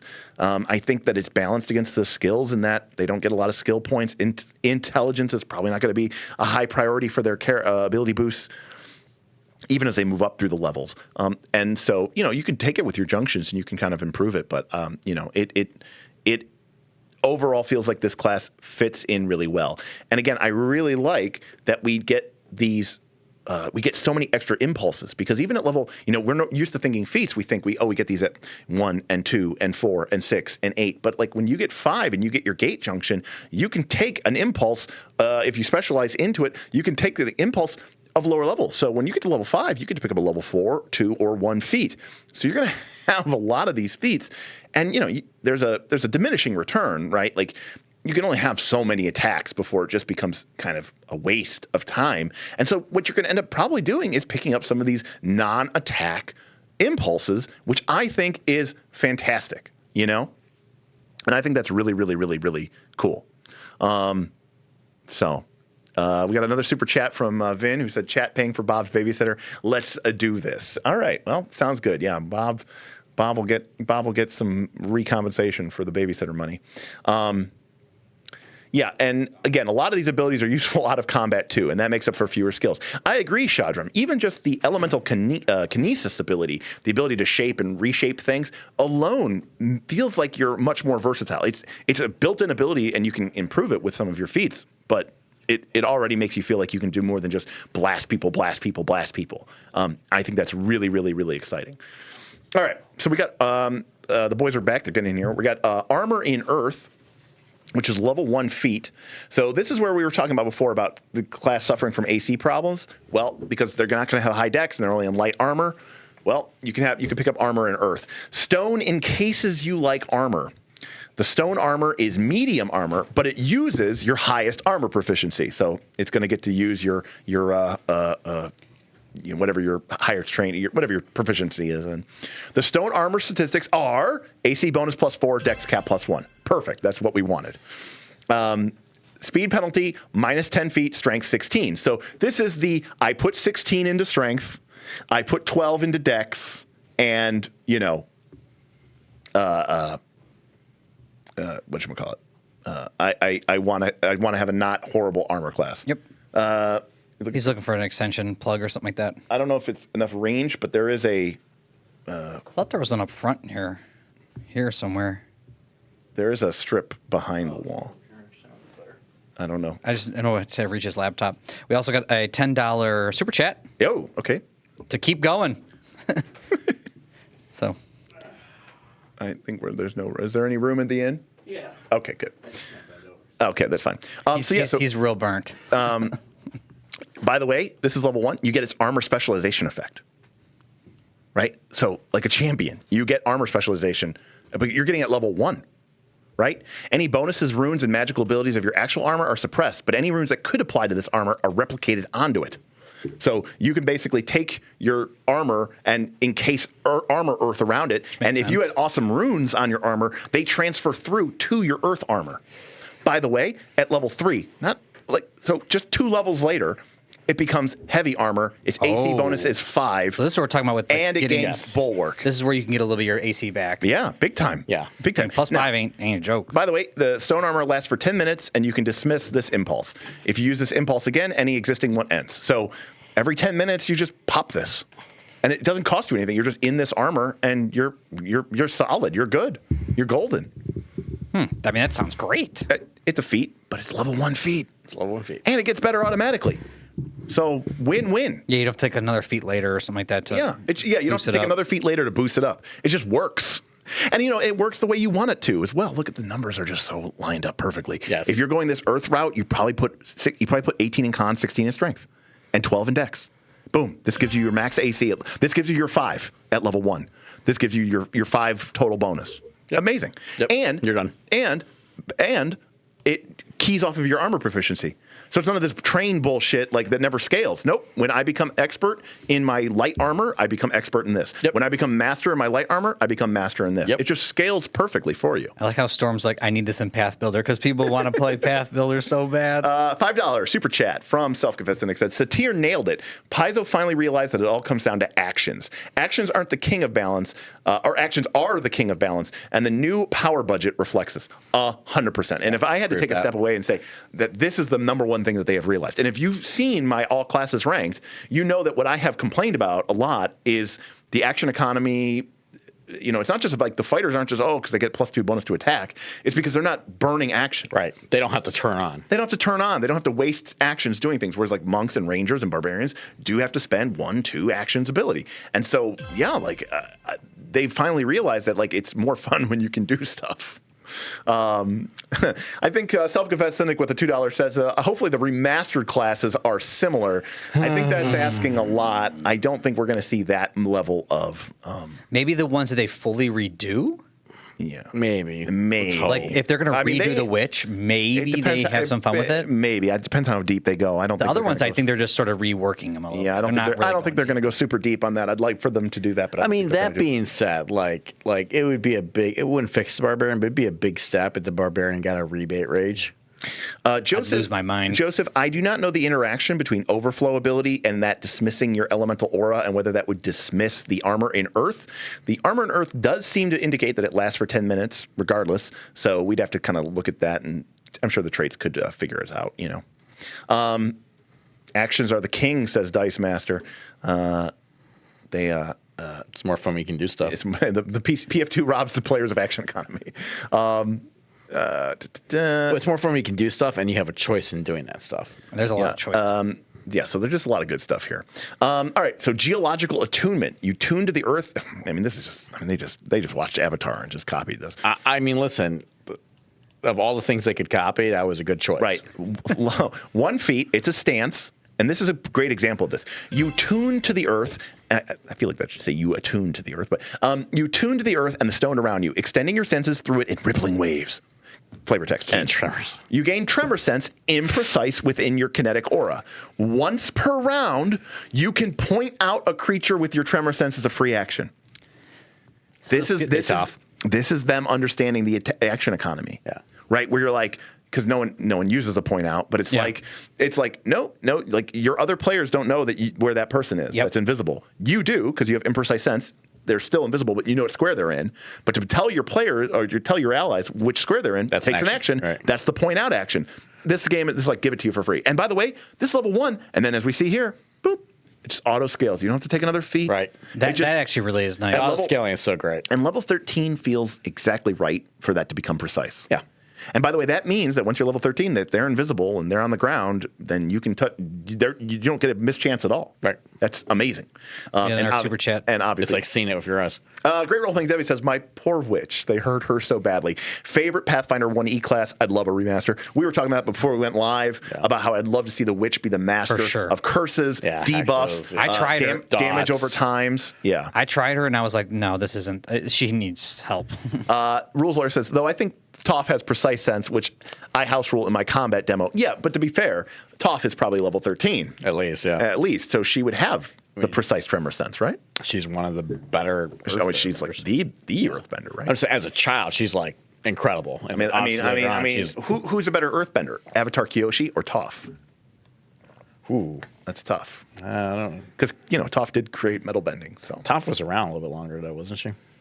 I don't know how old Kyoshi was when she died. I mean, Toph went on to, found Republic City and. Okay, actually, Kyoshi was one of the longer lived avatars. I think she was actually she was like one of the super long lived avatars. Actually, I think she lived like over 100 years. You got to vote for Kyoshi.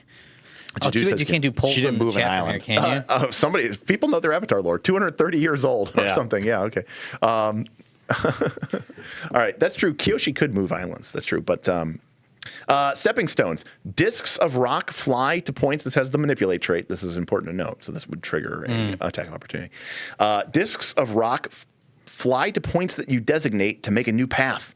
You can set them horizontally to make a path across the ground or atop a liquid, or anchor them into a vertical surface to make steps. The path can be up to 20 feet long. It can be extended up to 10 feet per side of the surface. All of them must be within 60 feet of you. Moving across the path lets a creature ignore difficult terrain and hazardous terrain from the ground beneath it. The discs last until the end of the turn, but you can sustain it and keep them up. So you can get across a pit.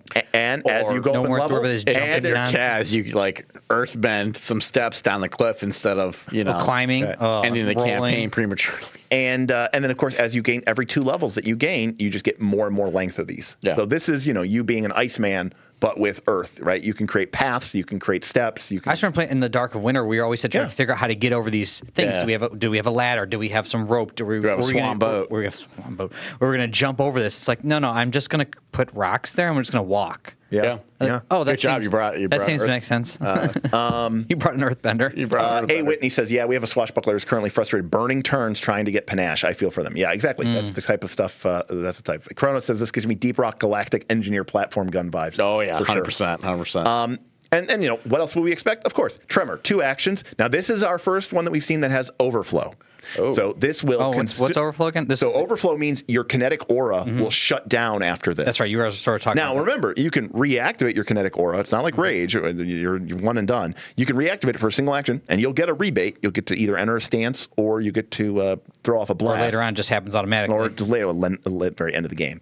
But so this is probably going to be pretty big. So what is it? You get to do an AOE. It is a 10-foot AOE within 30 feet of you. So a short range, small AOE. I mean, 10-foot burst is 4, 8, I think it's like 12 or 14 squares, 5x5 grid. Each creature in the area takes 1d8 bludgeoning damage with a basic fortitude save against your class DC. If they critically fail, they're knocked prone. All the earth and stone in the area becomes difficult terrain until the start of your next turn. And then every 2 levels, the damage increases by D10.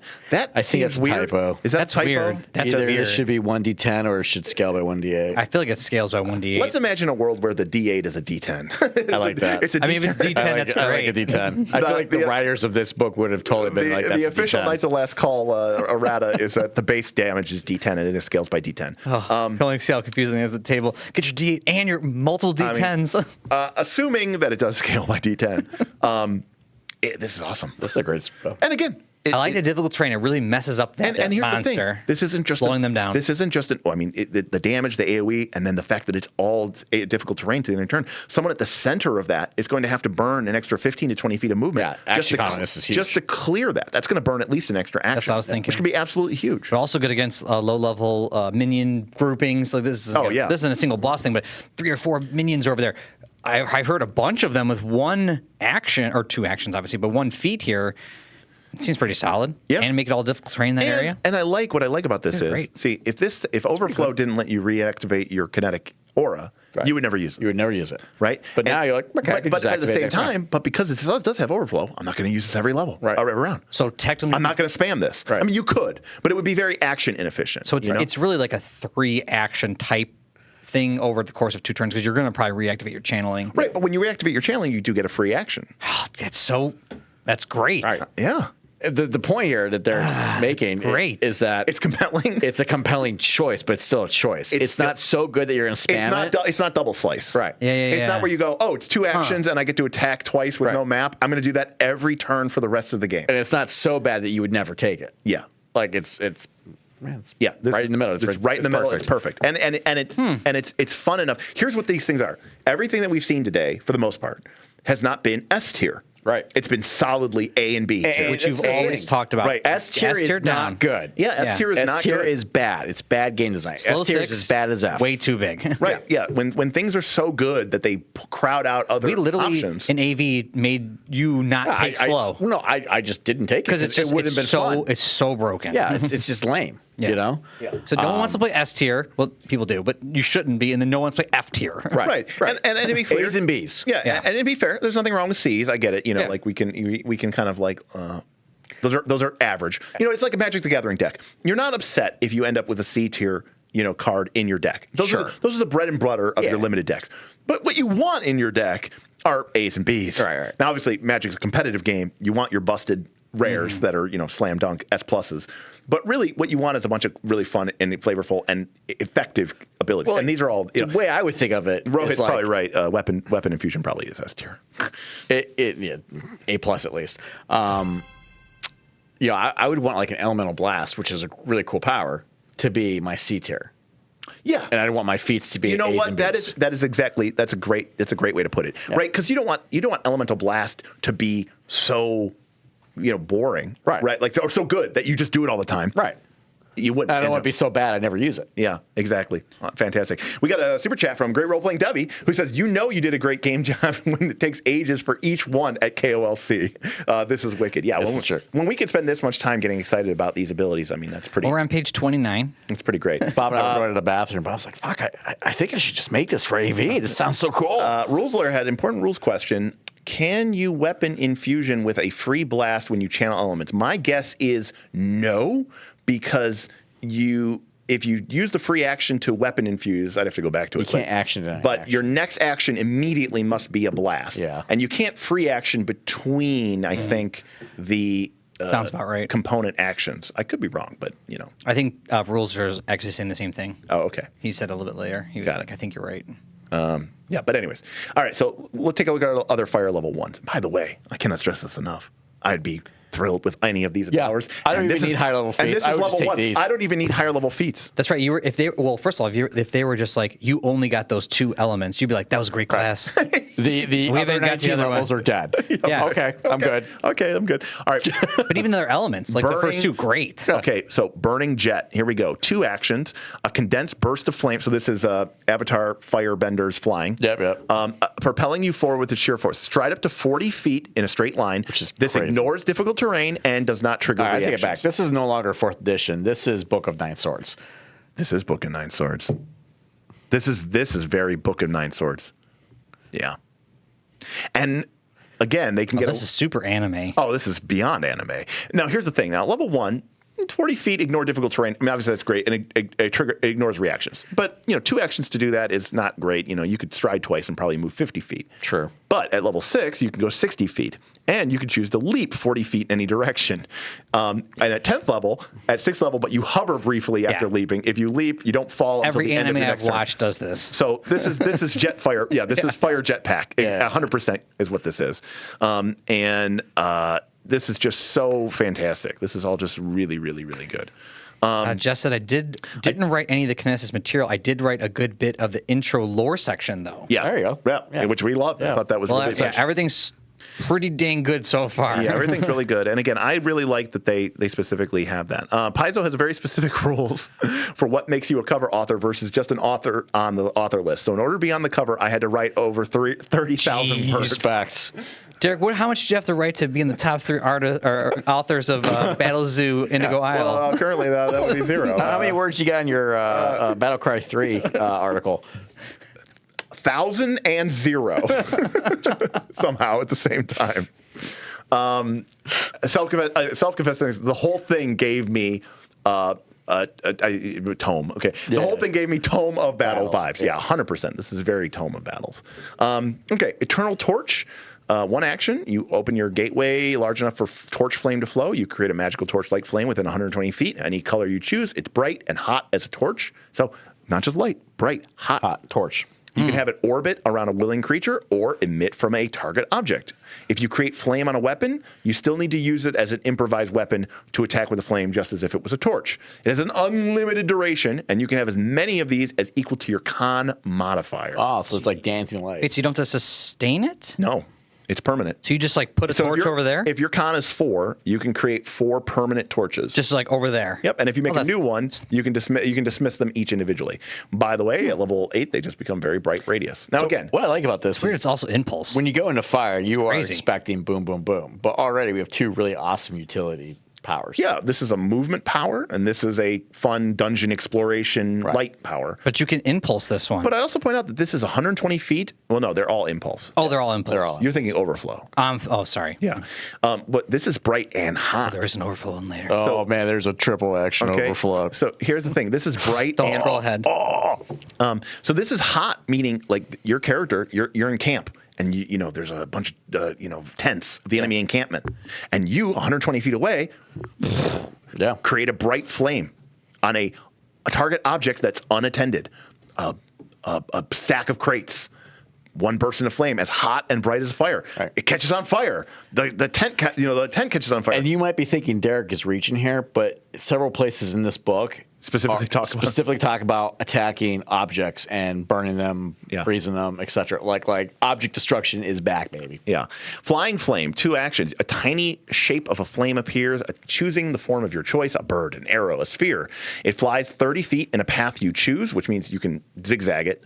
Each creature it passes through takes 1d6 fire damage. A creature only attempts 1 save, and then it just scales. And this is an overflow. So this is just a variable path, 30-foot Selected target AoE. selected target AoE. And it scales as good as Fireball. And it scales as good as Fireball. Now, it's a little bit behind on Fireball because Fireball gets to start with 6d6. Sure. So But you get it at level 1. it's more like it's a And you can cast it infinitely. yeah, it's a little worse than Burning Hands. Yeah. But whereas Burning Hands is always in a cone, And it is a spell that takes a slot. and it's a spell that takes a slot, and in order for it to be compelling, you'd have to take it at higher levels. Right. So you're taking your 4th and 5th and 6th rank Burning spell Hands. slots as Burning Hands. That's just a level 1 feat. This that is you just a forget level about. 1 feat, and you can just do this forever. Yeah. So it says Oh, 30 Igor feet, points but- out, by the way, this will get to scale to D8 if you're single gate because of the fire damage increase bonus, and it's an impulse. Yeah, that's right. but Yeah, it says it that can is- pass through something multiple D8 times, so it can like Yes, but it only makes 1 save. So it's yeah, not but like, it can like No, you're not thinking of this correctly. It is a line, Bob. Yeah. That you can kink and twist. It appears once and then it's gone. yeah, but you can like snake it, Yeah, but and you can hit the same target twice. it No, won't it won't. hit them twice, is what it's saying. oh, I thought it just said it a didn't know the creature save. attempts only 1 save, even if the flame passes through it multiple. Got it. You can't do that. I was thinking multiple damage, but only. I was thinking multiple damage with 1 save. Got Sorry. it. Yeah, you got it. Yeah. So disregard. Nope. Yeah, it only does damage once. Scorching column. There we 3 go. actions. Overflow. Overflow. All right. this better Vertical be column sweet. of golden flame. All right. With an upward gesture, a little nice flavor text there, you shape a vertical column of extreme heat. Golden Flame was copyrighted. Golden flame was OGL. copyrighted. That would have been 2 OGL. The cylinder is 10 This feet is in literally- diameter This is literally Golden Flame. and 30 feet high, and the bottom must be within 60 feet. So we have a 60-foot, 10-foot diameter, 30-foot high cone. Each creature takes 1d6 fire damage with a basic reflex save against your class DC. The flame remains briefly, making all squares in the column hazardous terrain until the end of your next turn. And you can sustain the impulse, by taking an action, of course, for up to 1 minute. A creature takes 1 fire damage each time it moves into one of those squares. Let's see if this thing scales. It does all the way Yes. up on the next portion here. So The every scale's worse, but you it's get the 1d6, terrain and damage. you know what? 2 damage on the scaling is nice. Yeah. If it was 1 damage, I would have been a little disappointed by this. Yeah. Yeah. Yeah, but it doesn't really keep with the level though. Yeah, but it's also free. And you can just sustain this. I mean, if it seems okay. And I wouldn't it's an say impulse. this is crazy. Well, okay, remember, if you're fire focused, this could be D8s. Oh wait, now I got to think about it again. And so, and Could be D8s. And again, I'm not expecting this to do as much damage as Fireball. But Fireball, in order for it to be competitive, So I do have to remember this keep is level in mind, 1. They take the extra damage every time they move in a square. So it's an AoE, and if you've got it positioned, They might they take- need to cross through. they might take an extra It's only 3. a 10-feet cylinder though. Right, but depending on where they are in the cylinder, if you put them at the far end of it and they Right. need to go through that terrain to get to you, then they have to go through 20 feet. No. It's 30 feet high, 10 feet diameter. Is it diameter or Diameter, 30 radius? feet high. It's just a big cone. Or big up. Is It's it- just up. Is it diameter or radius? No, It's it's diameter. diameter. Okay, so it's 10-foot diameter. It's so just a little 10-foot cone. So the most that 30 they could feet ever high. go through is 2 Yeah, squares. it's not that. I mean, it's good. Level 1. I don't think it's crazy. No. But it's good. No, but like at level 4, they're going to take significant damage, and then they're going to take, was it 2 plus right. 1, 3, 6 damage. I thought it was radius, so that it does probably drop a tier for me. It's probably but, B tier. yeah, it's probably Well, that's a good point for B himself. minus. But yes, but I still think. But I would give it points because the range is still decent. Which is good if you're doing flyers. obviously, if the creature has weakness to fire, this is the shit. Oh, jeez. Yeah, that. Right. And if for some odd reason the height of the column it's matters cool. and they have to go down through the column, Yeah, that would they be climb up. Actually, that's pretty good because you could hit something and on air at level 1. Yeah. right. Yeah, just hovering above. Yeah. Hit him up with a geyser, basically. Yeah. It's kind of sweet. I mean, you could do that with other spells too, obviously. I just think it's but, really cool. Yeah. It has flexibility. I just 3 actions a lot. Now, Oh. now as a reminder, Your actions is a lot. Yonk says, "Can you not aim the column alongside? Like, can you turn the column on its side?" No, I don't. You cannot. You can. Vin said something. Oh, did he? Up, just look up. Old Paizo would have made these all focus spells. Thank you for the super chat, Vin. Yeah. Yeah, exactly. These would have been focus spells. These would have been limited to 1 or 2 I feel like per everyone's fight. on the Yeah. new Paizo train. Train I now. know, right? They're like, Old what Paizo? Yeah, Yeah. old Paizo, new Paizo. OGL Paizo's sweet. I mean, look at this. This is so good. This is Thermal Nimbus, 1 action. Fire wow, in. we're How skipping dare you level looking 4 at level now. 4? He can't Oh, help is this it. level 4? Oh, yeah. okay. Look at you. Okay. I was like, wow, this is so good for level 1. Okay, wow. But it is. Calm yourself. Okay, but this is really good. But all right, we wanted to stick with the level 1s here. Oh, this is so good. Yeah, Even absolutely. Derik can't help himself now. Even the point of the Kineticist is not to have focus spells. It's like, look, resources suck. I mean, I hate to say it, but this class is designed to play with the fighter. This class is designed to play with a class, with a game Right. that has infinite treat wounds medicine. Yep. Because this is just That's go. true. That's This true. is just They go just all go, day, go, never go. rest ever again. Do the entire adventure path without ever going to sleep. This character could do an AP.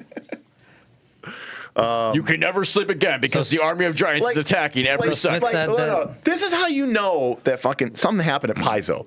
There is an ability called Solar Detonation, and it's level 8. Yeah. Like that has level 18 written all over it. Someone Instead, you're found like- Jesus, by the way, yeah, got fired. By the way, you're like, oh, so if that's level 8, what could level 18 possibly be? All shall end in flames. Like, this is kind of powers I write. and ignite the sun. That's a sweet name. This sounds like That's- some shit you would write. That is amazing names. Boothby with a $5 super chat says, meanwhile, over on Reddit, how dare they like this class is insulting. They're liking they're liking this class for all of its flavor and mechanical fun. It says, meanwhile, vampires are still taking bats at level 8. Jim Bob, you are absolutely right. I think there was a fire gate junction that gave enemies within your kinetic aura weakness to your fire impulses. Holy shit. So that actually does. So that could combo up. Yeah, a little combo wombo there. Yeah, I mean, you'd have to be like in your own scorching column. How big is your aura? I don't know. I think it starts as 10 feet, but I think you maybe be able to extend it, but I don't know. I have to see. All right, metal. Flash Forge, 2 action. An artificial metal object forms in the hands of you or a willing ally. You can choose any level 0 common handheld weapon or piece of adventuring gear of 1 bulk or left. This item is made entirely from metal. Crowbar, Bob. I needed that one. Already. By the way, it turns out not only does a crowbar help crowbar, it's not even. You get a penalty to force open stuck doors if you don't have a crowbar. need to have a crowbar We all the learned times. that. We learned that in Abomination Very folks, hard a couple way. weeks ago. A very hard way.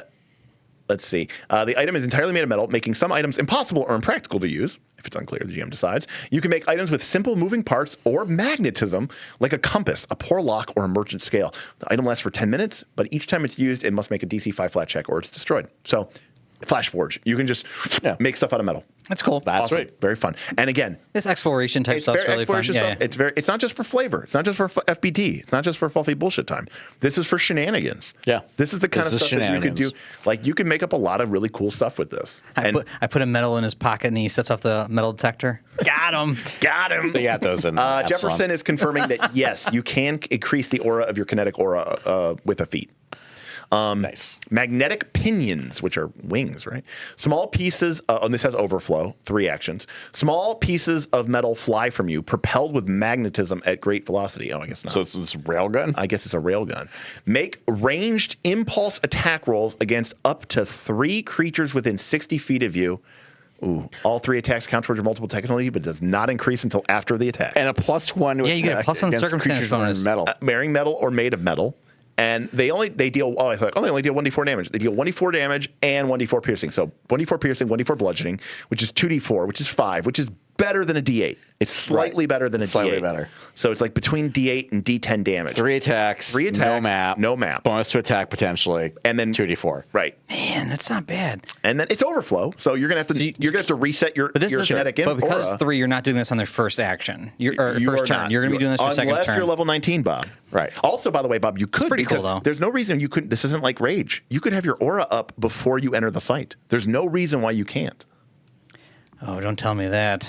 You could That's just sweet. Think about it. There's Yeah. plenty of times where obviously this is the other powers are exploration and utility. Does your aura end at a time? If you go unconscious. So you can just turn What's on. rage? A minute? Rage is 1 minute. Yeah. So much better than 'Cause the rage. like- so much better than rage. You might want to activate it to get the junction bonus. That's the carrot. Correct. Right. Because you Not get the leave free it on action. all But the you're time. thinking, I'm saying, but what if I... there's no penalty to just having it on. That's right. That's what I'm saying. Yeah. Like Unless there's you no wanted that penalty to junction. having it on. There's a carrot to have it activated. Because when you activate, you get that free elemental blast. Yeah, but you could just No, take you- the one action yeah. and just do it normally. Absolutely. He's just saying there's that bonus if you did it during your turn. Yeah, but it's not a bonus. Correct. It's No, not actually, no, Derek, sorry. I'm confused. No, you're right. I'm, No, you're I'm right. thinking of the junction, which doesn't matter. You just do it on the You impulse. just do that. You're on the- actually you right. do that on the So, impulse. you're right. I was Yeah, confused disregard. myself. So you could just There's have no reason just to leave it on. Yeah, you could just have this up, go in the first round, 3 attacks, Right. all no map, sweet. and then round 2, bring back up your aura, which gives you a free blast, Right. and then you use your other 2 actions to do something else. What's the HP like on level 1 for monsters? On level Oh, 1 monster? Well, what's a 3-party encounter? You're fighting -1, 0s, 1s. I'm mean, just it saying, depends. like, you could walk into this fight and almost like take the whole party out. Okay. Of monsters. Okay. Joseph, pitons are the climbing spikes that people are Oh, yeah, thinking. for- Pinions are feathers. feathers, yeah. Okay, so these are feathers. That's why I thought it might be Oh, because okay. you fly. Yeah. All right, metal carapace. So Earth gave us armor, metal gives us armor. Yep. It's medium armor. It's AC 3, Dex Cap 2. So this is a little bit in between. Oh, nice. I like that it's noisy. And again, it only needs 14 strength, so it's like perfect for the character who's not maybe as super into strength. This is cool. This is different, though. When Keep you reading. use this impulse, you also create a rusty steel shield in a free hand, which uses the statistics of a regular steel shield. You can shield block with this shield, even if you don't have that feat. The hand wielding the shield counts as free for purposes of your impulses. Nice. The shield crumbles to flakes of rust if it becomes broken or leaves your grasp. This impulse lasts 10 minutes. That's great. If you use this impulse again, any existing one ends. The metal is rusted and fragile. If you take damage from a critical hit, the metal shatters and this impulse ends. But fine. it's one action, and every 3 levels, the shield's hardness increases. So if you block, your shield breaks. You could just reform your metal carapace and get a brand new I'm shield. just thinking like Iron Man, and all of a sudden like the shield is pops better up. than the shield cantrip. Yeah, this is awesome. That's fantastic, This actually. is fantastic. Right, because if you block with the shield cantrip, you cannot block again for 10 minutes. Correct. If this were to shatter, you just do it again. just spend an action. Spend an action, and you get it back again. That's great. That's awesome. This is probably, I mean, it's not going to absorb as much. I like that your hand's still free. That's really Now, nice. Jim Boss says this seems really bad if you get hit by follow-up after a crit. That is 100% true, Jim. I mean, there's got to be some take back. This is very strong. But a couple things. Number one, remember, you could still have regular armor on underneath. Yeah. You could still have light. Like, I would not have this be your only armor. You should have light armor on underneath. Yeah. Right, which would give you 1 or 2 points of armor. Yeah. Right. So this is really it should be only improving your AC by 1 or 2 points. Right. So that is. Also, I kind of like the idea that you get crit. Your shields are down. I kind of like it too. That's kind of neat. I do like it too. It's fun. I like the flavor. Its AC doesn't scale Yeah, up like the you're other right. ones. Correct. The AC does not scale. Yeah, this one caps at 5 points. Yeah. 3 AC and 2 Dex. The other one goes up to 6. That one's the Crusader. That one's like the Crusader. But this one also gives the shield's hardness. is the and hit fighter. points continues going up. Shield Vin with the $2 Australian super chat says it's better than shield plus mage armor combined. Accurate. Wait, and it's free. It's free. It's a one feat, one action. It's 1 feat, 1 action. Yeah. Very good. And it lasts for 10 minutes, so there's no reason why you wouldn't just refresh this after every fight anyway. Right. I mean, that's great. Yeah, it's fantastic. I think that's awesome. All right, Shard Strike. 2 actions. Jagged metal shards form in the air and lash out from you. Perfect, that's what I want. You choose shards or spines, which changes the area, damage type, and critical failure effect. Each creature in the area attempts a basic reflex save against your class DC. Shards deals D6 points of slashing damage. Makes sense. In a 15-foot cone. So to be clear, that is worse than Burning Hands. Burning Hands does 2d6, and Burning Hands scales by, so it would be 2, 4, 6. This is going to be always a d6, 2d6, or 3d6 behind Burning Hands. It will also always be free. But it will always be free. A creature, though, that critically fails any of these saves takes 1d6 persistent bleed damage. The spines is d6 damage in a 30-foot line, and anyone who critically fails is clumsy 1. Pretty good. Clumsy one. Again, this is another example of that versatility. I love persistent bleed. Burning Hands is Burning Hands. That's the end of the story. Right, this gives you 2 options. 2 AoEs in one. 2 AoEs in one, a cone or a line. For free. For free. Yeah, versatility is nice. And, again, I cannot stress this enough. This is a 2-action impulse, which means it would trigger your junction, by the way. I gotta remember that. I just look at the feat and think that's it. Right, what was the metal junction? Does anyone remember? I thought that increased your armor. I'm trying to remember what the metal junction was. Let me scroll up. It's like all the way back up, like in the class function. Critical All the way blast back does up where, like, 1d6 persistent page 20 bleed of this book. damage. What's it say? Critical one is, you saying the aura? No, The critical. No, all the way at the start. Yeah, metal gate junctions. Fragments of stone float around you, grant you Nope. plus 1 that- circumstance that's- bonus AC. That's Earth.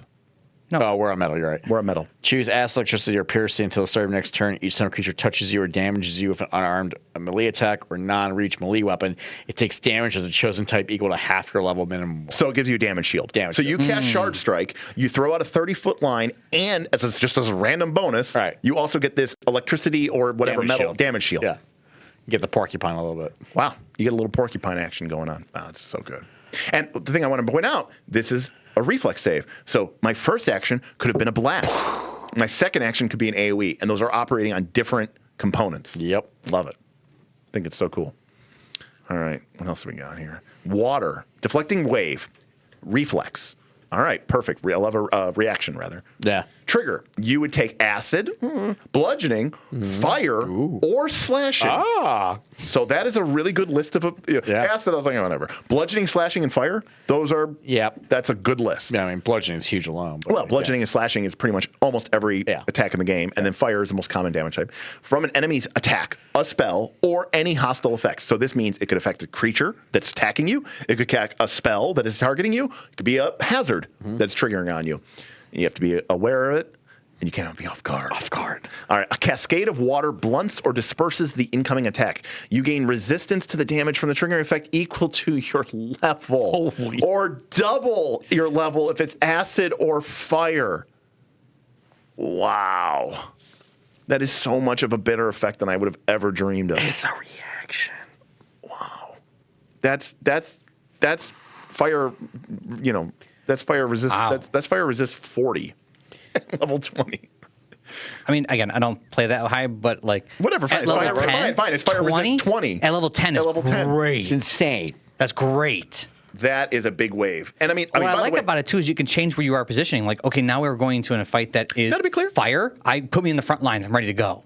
Like, I pull myself back. Like, it has a lot of dynamic. Right. Wow. Really fun. Right. Wow. I mean, Smith did say that maybe because of the death of my barbarian, all the party has retired in abomination vaults, and we all are now kineticists. That may happen. All right, Ocean's Balm is next. Wow, this thing has got all the traits: healing, impulse, kineticist, manipulate. Note to note, it does have manipulate. Primal vitality and water. A blessing of the living sea salves wounds and douses flames. Touch a willing living creature. It regains 1d8 hit points and gains resistance 2 to fire for 1 minute. If it has persistent fire damage, it can attempt a flat check to remove it with especially appropriate help, which I think makes it DC 5 or 10. like 8 or something, or 10 or something. The target then is temporarily immune from Ocean's Balm for 10 minutes. Level plus 2, D8. So this is an auto success medicine check Yes. that you can also take in combat. That also gives them fire resistance and also puts them out. Right. Yeah. Craig says, note the healing can't be done for 10 minutes, but the stopping burning is not limited, which might be relevant if you keep getting caught on fire. Right. Oh, I guess, yeah. You know what? This is great. This is your spammable heal. You can target. By the way, the target's immune for 10 minutes. It's just Scale's great. Yeah, scale's great. Scale's fine. You know, I mean, Again, it's a level 1 feat, one action. Yeah. Okay, what are we talking about here? It's a level 1 feat for one action that you can use infinite times a day. That scales every 2 character levels. That is healing, fire resistance, and avoiding persistent fire damage. If this was a spell, it would have been an S tier. I mean, I don't know if it'd be S tier, but it would be really high. I'd be really high. All right. Tidal Hands. This is your overflow for 2 actions. With an emphatic gesture, you create waves that rush out from you in the shape of your hands. You can either form 2 15-foot cones. Again, the versatility. Yes. 2 15-foot cones, or combine the hands into 1 30-foot cone. Oh, that's sweet. That's really cool. That's sweet. Thematically, that's awesome. That's Each sweet. creature in the wave takes 1d8 bludgeoning damage with a basic reflex saves, and if it critically fails, you push the character 5 feet or the creature 5 feet. Just a great spell. And it scales by That's d8. awesome. I mean, again, 2 so cool. cones is great. Not a ton of damage, but it's water. Right. Water's not supposed to be this super mega awesome damage, but that's a big area, and it's 2 cones? Yeah. 2 cones. That's so good. Yeah. For what you're trying to do. GM Scott says, I have seen the official KOLC preview and have no opinion about this product. Excellent, as you should. As you should. Well, glad to see you, GM Scott, one of our legends in the sky, in the flesh. Thank you so much for being here, GM Scott. Thank you for the tip. Thank you, everybody, for hanging out with us. As we were just nerding out tonight, we were just being Yeah, at this point, we're doing this because we're having fun. Yeah. Winners collect. Oh, I don't. Look, I'm just trying to get information so that when I change my class to Kineticist, I know what I'm doing. You have the book, you can read it. Winter's Clutch. I might have to get a hard copy of this, though. It's pretty solid. I can't wait for mine. 23rd. Winter's Clutch 2 actions. Gleaming flakes of chilling snow fall in a 10-foot burst within 60 feet. Now, a 10-foot burst means it's a 20-foot radius, Right, or 20-foot diameter. That's a big one. Yeah, that's big. Each creature in the area takes 2d4 cold damage with a basic reflex save. The ground in the area becomes covered in snow, which is difficult terrain. Each square of the drift lasts until it melts naturally or fire damage. This is amazing. Another great control spell. Yeah. So, is it just me, or am I seeing a lot more of the 60 feet? Yeah. Is it?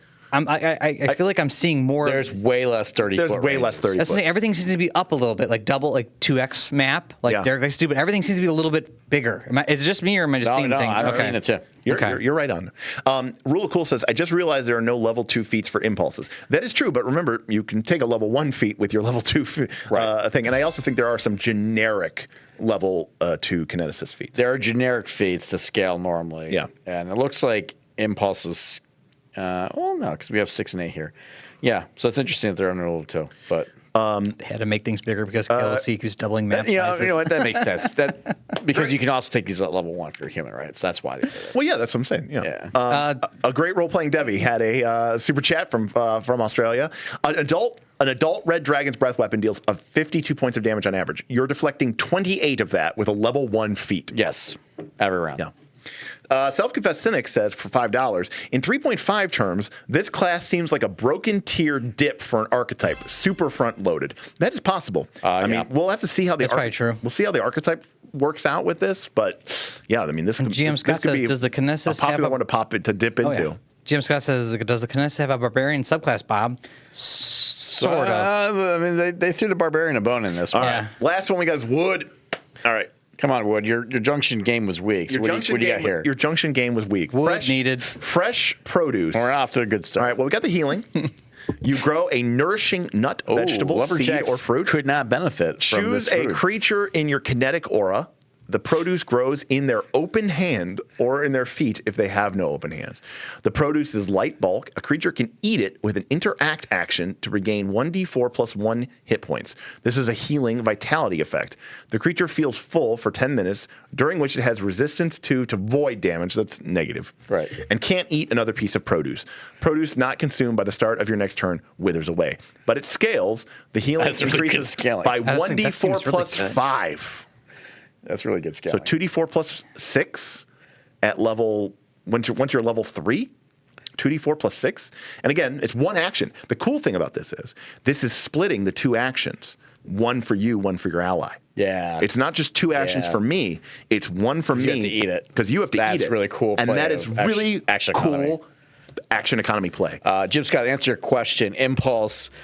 Nothing in the revised Pathfinder has nested traits except for when they do. Impulse has the nested trait concentration. Yeah, impulse is concentrate. However, the new barbarian, what's it called? Elementalist. No. Like your thing as a barbarian. Instinct. How you rage. Instinct. The new barbarian instinct, which is in this book, adds rage, the rage trait to your impulses. So Yeah. And then that's what's really cool for it. yeah, so this is like Goodberry, but with produce. All right, Hail of Splinters. Oh, Goodberry's a good. Yeah, that's exactly what I was thinking. Yeah, it's like Goodberry. Yeah. Hail of Splinters is 2 actions. It's your overflow. This is 1d4 piercing damage and 1d4 persistent bleed in a 30-foot cone. Straight up. Simple, easy. It is not a focus spell hassle. None of these are focus spells. The Kineticist does not have focus spells. No focus spells. It's just what you got. No spells. These are feats. These are Yeah. all feats. So this is like dual slice. All right, and here we have our third instance of getting some sort of armor. This is also AC3, Dex Cap 2. Hardwood. They didn't go with morning. Hardwood. Any bonuses of runes? When you use this impulse, you can also create a wooden shield in your free hand. You can shield block with this shield, even if you don't have this feat. So this does definitely feel like a lesser version of the metal armor. Yeah. But So who's this? The druid? my guess, though, is I think the distinction here is I think the speed penalty on hardwood armor is -5 feet. No, maybe the metal armor. They're The not metal armor was noisy. 5. Was it metal armor -5? Mm-hmm. This is water. This is metal. Should be right. Yeah. Keep going. Yeah. -5. Oh, it's -5. Yeah, so the metal one just seems like it's better. Because This one doesn't you get break if you get crit. this. You just get a better shield. You get the It's steel. less bulk. Oh, but it doesn't break when you crit. I think Yeah. you're right. I don't think it does. So if you're worried about that. Yeah, Yep, that's yep. what everyone's saying. Yep. Okay. Perfect. So that's the distinction. So you get a little bit better shield from the metal. Yep. Because it's a metal instead of a wooden one, but this one doesn't crack. Yep. So pretty sweet. Timber Sentinel. 2 actions. A slim, symmetrical tree travels from the plane of wood. You're doing Oh, there it comes level from. 1. You are summoning trees from the elemental of plane. wood. Out of our own solar system. You conjure a tree within 30 feet of you as a protector tree. That's decently high level, isn't it? No, it's level 1, but protector tree is great. It basically is like a portable HP battery. Oh, yeah. A spell of a rank equal to half your level, so it scales up. If you use this impulse again, any previous one ends and an ordinary tree remains. Oh, boy. For 2 actions, you can make a tree. You just go trees. You can make 10 trees a minute. So this is one of those things that like breaks the world. You can make hundreds of trees an hour. Right. A kineticist could just make infinite trees. You could make The tree is an AC 10 tree and 10 hit points. yeah. It basically absorbs attacks Can for you. you like specify the tree? Could I make apple trees? Could I like cure world hunger? Oh, Wow. it could. I mean, the setting impact here is problematic. I mean, if kineticists come to Northern Reaches, I mean, would that be good for the lumberjacks or bad for the lumberjacks? I don't know. Infinite lumber, but also infinite reforestation, right? And that's a lot of trees to cut down. This is what Team Trees, Otari's in shambles. The lumber industry goes, Jagged Pine Oh, rejoices. wait. So it's also equal to the rank of half your level. Right. So because It automatically scales. Because the tree itself heightens Right. 10 points per level. Right. So once your character level 3, your spell rank would be 2. Yep, so it's and 20. so it'd be 20 hit points. Yep. Like I said, That's great. and normally you're using your highest level spell slot for that. Right. Sounds good. They're just getting this for free. For free. I think it's a good solid. What if we gave you a level 1 spell, but for free, infinitely? And then also the tree was permanent. I really like the. I completely agree. Thank you for the super chat, Vin. He said they did not think through the shenanigan impact on They this. did not. This one slipped through. No, this one. I'm definitely really slipped. liking the names of these level 18 feats. Like level 18 water, ride the tsunami, usurp the lunar rains. Turn the wheel of seasons. Yeah, I mean- turn the wheel of seasons. Rouse the forest fury. I'm like, these are good names. Like, these are really strong names. It feels strong. Whether I haven't read through them, I don't know if they actually are strong. Yeah. Well, I mean, the level 1 feats are better than some of the level 18 feats of the other classes. So Yeah, that's true. All right. So then we have composite impulses, and this is where you they have. start a little bit higher level, which makes Yes. sense because you can't get them early. And then this is combining. You have to have Right. both of these. You have to have water and wood to have this. If you have fire and earth, you can do lava leap. So if you were a dual gate at the beginning, you could take okay. No, because it's level 4. You still have to wait till level 4. No, I'm saying, but you either had to be dual gate or wait till level 5 so you can fork the path. Yeah, okay. yeah, exactly. You got it right, Bob. Very good. And by the way, And I've been drinking all night. By the way, as a reminder, when you fork the path, you gain an impulse feat that is. Oh no, but fork the path does not let you pick up a composite. That's only if you're if you're doing the other thing instead and not fork the path. To attenuate the gate or whatever it's called. You can take a composite. You can take a composite. Right. But what I'm saying is like when you can't diversify and take a composite at the same time. Right. It makes you have to pay for it. But Jim Bob, you're absolutely right. You could do that at level 6. So at level 5, you could fork into earth. Let's say you were fire before. You'd get a feat of lower level. It just can't be a composite. And then at level 6, you could take, for example, lava leap. Right. Which is awesome. Living bonfire is wood and fire. I love it. I do want to take a look here at the. I don't want to look at the eidolons. I know that some people may want to look at the eidolons, but I do not. I do want to look at the archetype feat. Is it in the book? You don't want to. It's in the book. We talk about the backgrounds. Yeah. Oh my God, there's so many backgrounds. We've done like nothing in this book. I know. Our page, we're going through page 40s and 50s. Well, those of you with Kineticist Multiclass archetype is on page 57. 57. Okay. We may have to have another stream continuing to review of this book. Yeah, Root's canceled tomorrow. No, we need to have. We're just going to make. Wait, which page are you going to? I don't know.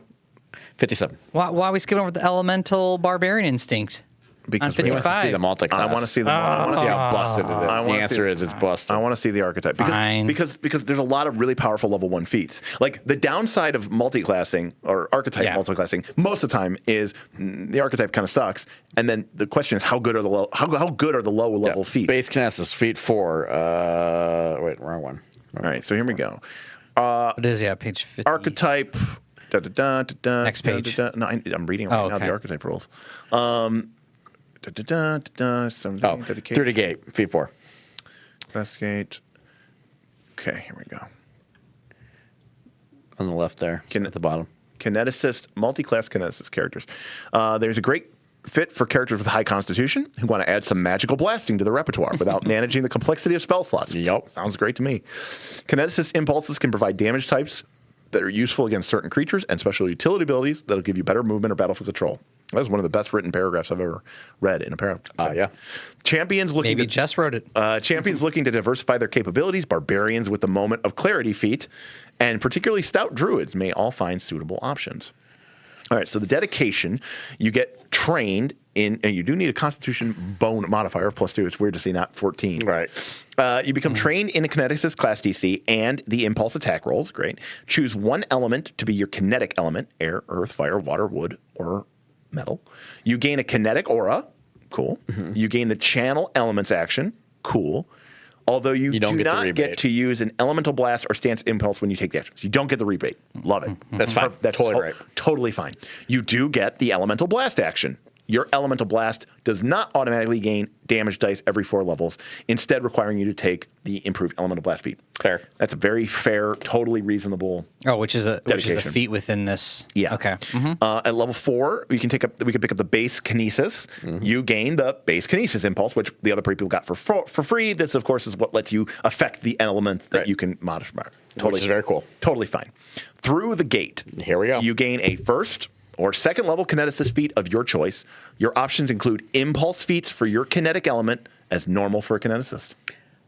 Busted. Wow, so you can just pick up one of those level 1 feats. I think that's great. Wow. Advanced elemental control, which is level 6. You get a feat. Which is okay. For the purposes of meeting, this is your half level, right? Yeah. Your Kineticist level is half level. Your options include impulse as normal. Okay, so this is how you can keep getting higher level feats. Yep. Improved elemental blast. So this is going to increase our damage die. The damage of our elemental blast increases by 1 die. Special. You have to do it. They make you take it multiple times. So this at level 8, because the Kineticist damage would scale at 5. Right. You can take this at 8, and you'll go up to 2 damage die. And then you can take it again at 14 to go to 3, and you can take it a third time at 18 to go to 4. It's a lot of investment, but it is. But that's but if you cool. want to do damage, yeah, add element. level 10. Choose Wow, you get a second element. So now you can get a second element. It's like you have dual gate. You get an impulse feat as well. Wow. So you get to pick a new element and you get that impulse feat. And again, it has to be half your level, right? Which is pretty normal for this. And then we do get expert. I'm sure we don't get master. Well, maybe we do, a little higher level. So as a reminder, the Kineticist became expert at level 7. You're becoming an expert at level 12. Yeah, and that's it. Not something to rely on for like your primary attacking. But like if your your monk picked up that flaming jet ability, Yeah. Or the healing water ability. I mean, this is crazy.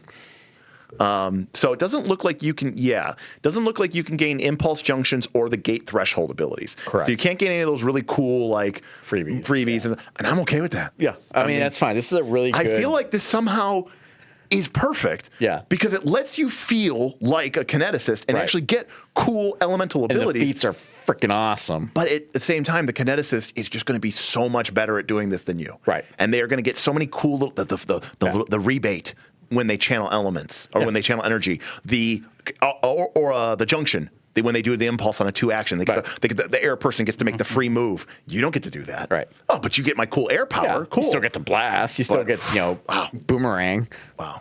Vin had a super chat too. Vin says, broken tier, new Paizo for the win. New Paizo's crushing it. And Boothby makes the best point. New Paizo, the best such a good term. kineticist is Joe not Paizo's killing it. the best kineticist is not a fighter with the kineticist archetype. There you go. Correct. So they broke the paradigm. Right, exactly, Shadram. It feels like you're dabbling, but you're Without not being lame. lame. Yeah, which is 100% accurate. I think the next one is more like the spellcaster I mean, this one. feels cooler than like caster multiclassing because those feats are awesome, and it takes so long to heat up with multiclass spell progression. Absolutely. Well, and that's the biggest problem, is that you get those spells slots so delayed that by the time you get them, they feel pretty weak. Yeah. But this, because it scales off your class level, it's just tied to your level. Yeah. I mean, well, is it? Or did they cap that? Oh. Like the damage caps, but if something else were to scale, it would scale at your level. Yeah. And the next one I think is with the Secrets awful. of Magic one. Yeah, I'm not worried about that one. Okay. Yeah, this is just them patching so that it works with right. elements. Yeah, this is just them patching with this. So Rule Cool says, what would you call this archetype? Yeah, the archetype is an A. Oh, yeah. It's just solid. It's so cool. It's fun. Yeah, it goes up to expert at 12. You gotta have the con. And that's a fine limitation. Yeah. I mean, there is so much versatility that you could get out of archetyping into this. It is absolutely, amazing archetype.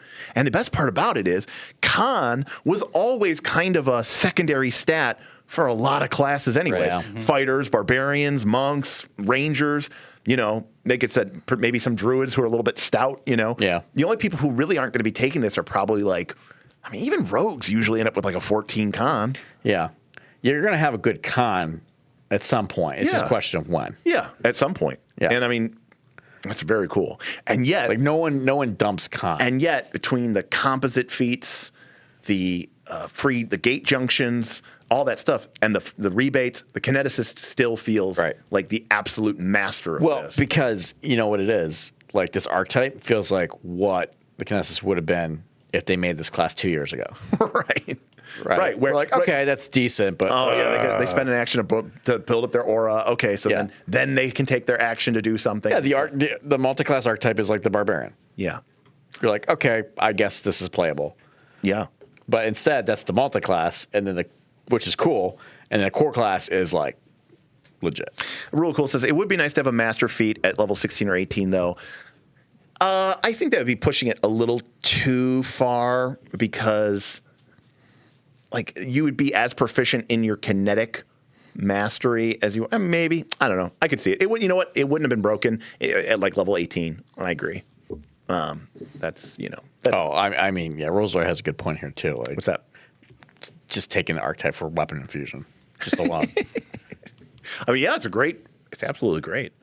So let's see some of these other. I mean, for multi-class, it's not a great choice because it's going to be keyed off of a expert proficiency con versus whatever your actual attack is, which is not going to be that. I mean, yeah.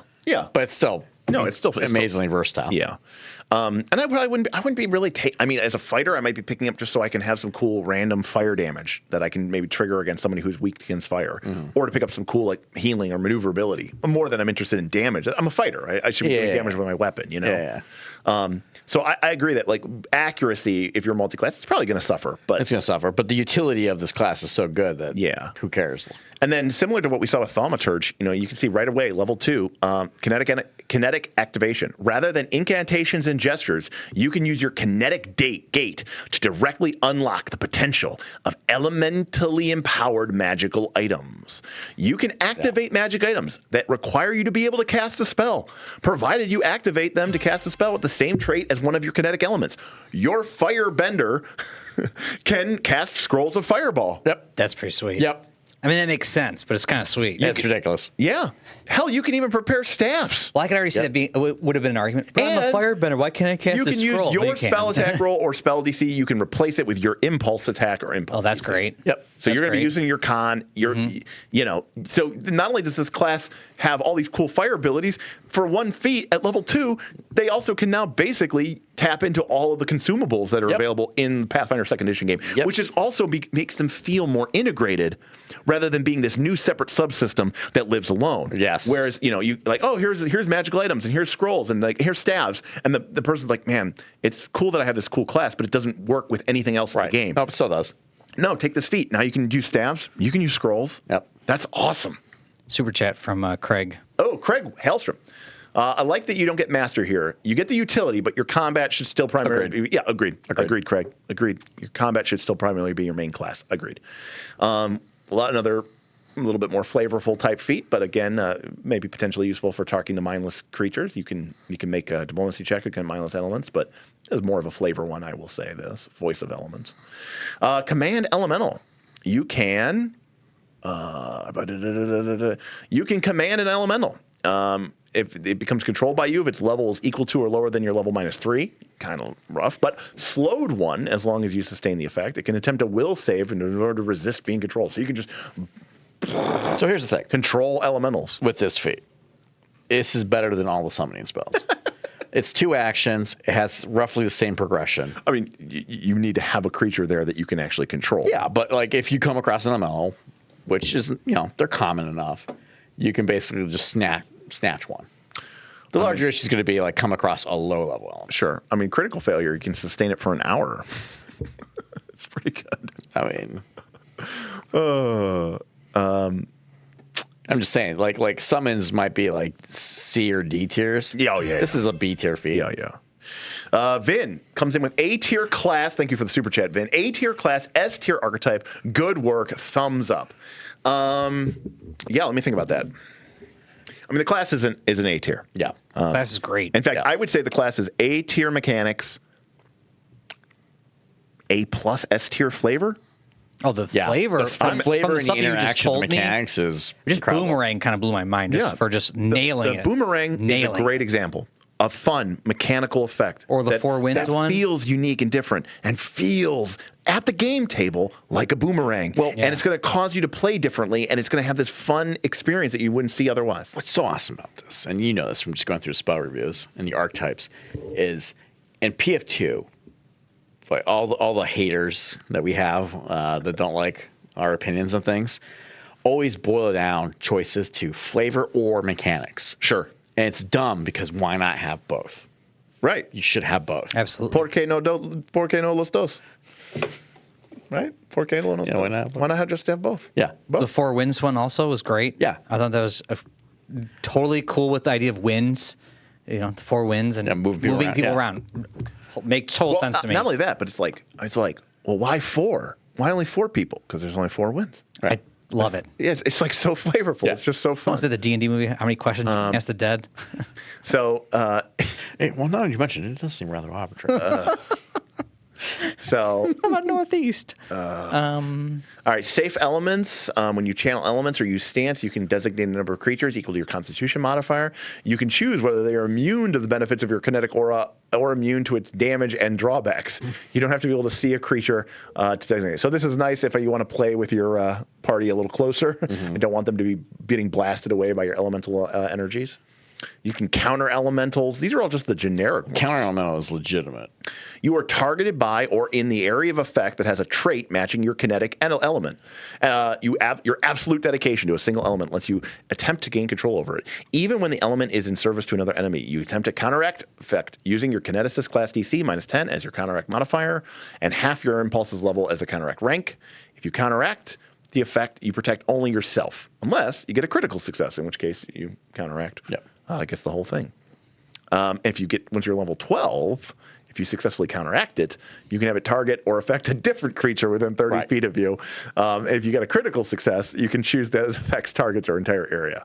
I mean, what a cool, Yeah, that's awesome. Just one and done.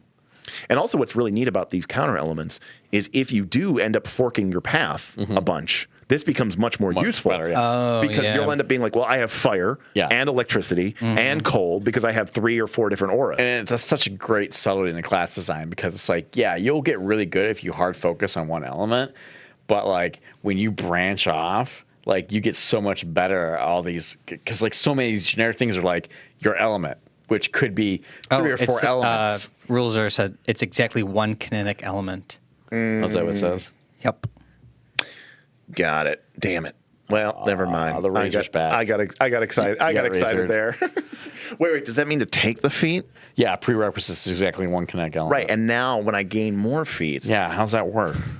when I gain more elements after the effect, do I lose the feat? I didn't think that one through. But I am seeing now that there are some that kind of reward you for only going down one elemental overlap. Yeah. Well, take this if you have fire or if you have cold. Although, you can take the one thing that expands the aura, your kinetic aura, so that, like, for example, if you had fire, it gives you fire and cold. Right. Which would be great. You could counter element fire and cold. Yeah. That's sweet. Rusler said, nah, that's a requirement for using the reaction. With the rules lawyer finger wag, which is really, really great. So it's actually where this is true old Python right here. So no, it's fine. You can keep the feat. Oh yeah, you can have it. You just can't use it. You just can't use the action. Now you have to retrade it. You can take the feat. You just can't use the reaction. Right. Okay. Here's more aura shaping. You can change your aura from 5 feet to 20 feet. Emanation from you. That's nice. And you can choose a side when you channel it, and you can change it whenever you use a stance impulse. And the maximum size goes up. Maximum size goes up by 5 feet at 15 and 20th level. So by the time you are at 20th level, you could have a 30-foot emanation of your aura, which is great. This is the champion problem fixed. Yes. It's allowing you to affect what should be bigger battlefields with larger creatures. Right. I mean, we've said this before. This is how 4th edition We've said this before. Yeah. If you're a champion and you're flanking with your rogue ally across a huge creature, you can't even hit them with your champion's reaction because they're too far away. They're 20 feet away. And everything's massive at that level. Everything's massive. They fixed all the classes. The problem is they just did it with a new class. You know, and this is a great point, too, that Shadram brings. At least you can retrain an impulse feat every day. Hey, I'm a solo fire person. Yeah. Hey, we're going into the fire caves. That's what I was thinking. You know what you're doing. I'll pick up this feat today. Oh, now we're going to fight just a bunch of random orcs. Yeah, I'm going to retrain that today. Yep. Yeah. Totally reasonable. I like that idea. I like that idea. What are we getting into today? Right. And also, by the way, I think that's a perfect number. 1. You get 1. And 2 very later on when you're probably a more seasoned vet of the game and things are kind of crazy at the end of the game anyways. But like 1 is not, I can handle 1. Mm-hmm. That's not me preparing all my spells for the day. 20 different spells. Yeah. Very, very cool. There's just a lot of stuff here. I mean, we have 20th level. Kinetic Pinnacle. We'll just look at some of the keystone abilities. No one can match the pace with which elements flow from you. You're permanently quickened. You can use your extra action only to channel elements, a 1-action elemental blast, or a 1-action stance impulse. All right, I'll take it. That's cool. Omnikinesis. I don't care. The game is really sweet. You can realign your kinetic gate with a thought. Replace one of your impulse feats using the same process as reflow. You can, for 1 action, you can retrain. Right. So... All right, Derik. I'm going to retrain my feet, and then in the middle of a combat, you could use. I stride, I retrain my feet, and then I elemental blast. That's kind of interesting, I guess. It's a little weird, but A lot of people are like, wait, you can retrain daily? Nope, you can retrain in combat. Well, yeah, with the, I mean, you're level 20, so, give it a go. For those of you who are maybe a little bit late. Playing with Path Builder open. Yeah. No. Oh, that's funny. Now, yeah. Path Builder Yeah. right, is at the table. Yeah. I brought my laptop to the table because of that stuff. So for people who are wondering what this is. Yes, Shadow, that's correct. At level 11, the Kineticist gains the reflow element. This is just a class feature, which lets you can, when you make your daily preparations, you can replace one of your impulse feats with a different impulse feat that has the same elemental trait. So fire for fire, water for water. This follows the same rules as retraining. This isn't a temporary thing. This is a literal retrain once a day. Right. And then at level 17 or 18, you can do this twice a day. So, yeah. You can do it once a day for 2 feats. Sorry, once a day in the morning after you do your long rest, you can double reflow. You can pick 2 new feats. So what I'm reading, just at least through this, it looks like, I think someone said it earlier, but it does seem like it's heavy loading in the front, letting the leveling up, the auto leveling of your feats sort of help you as you go on. It's not like you're grabbing crazier feats later. They sort of do stuff with the stuff before. Yeah, they're building on one. They're building on one another. I mean, Yeah. like I said before, there is a diminishing returns. Like you only need so many things before you're just like, I can't do all these things in one turn anyway. Yeah, which is like the problem with classes like the fighter. You get all these feats, but you don't have the actual economy to do all these things. I'm just saying, like, even in the Omnikinesis, it's like, okay, I'm just switching over, but that's all from the earlier stuff that you're getting. No. You're trying to switch over to a thing that is existing before. No, Omnikinesis lets you retrain a feat in your combat. Right? Oh, sorry.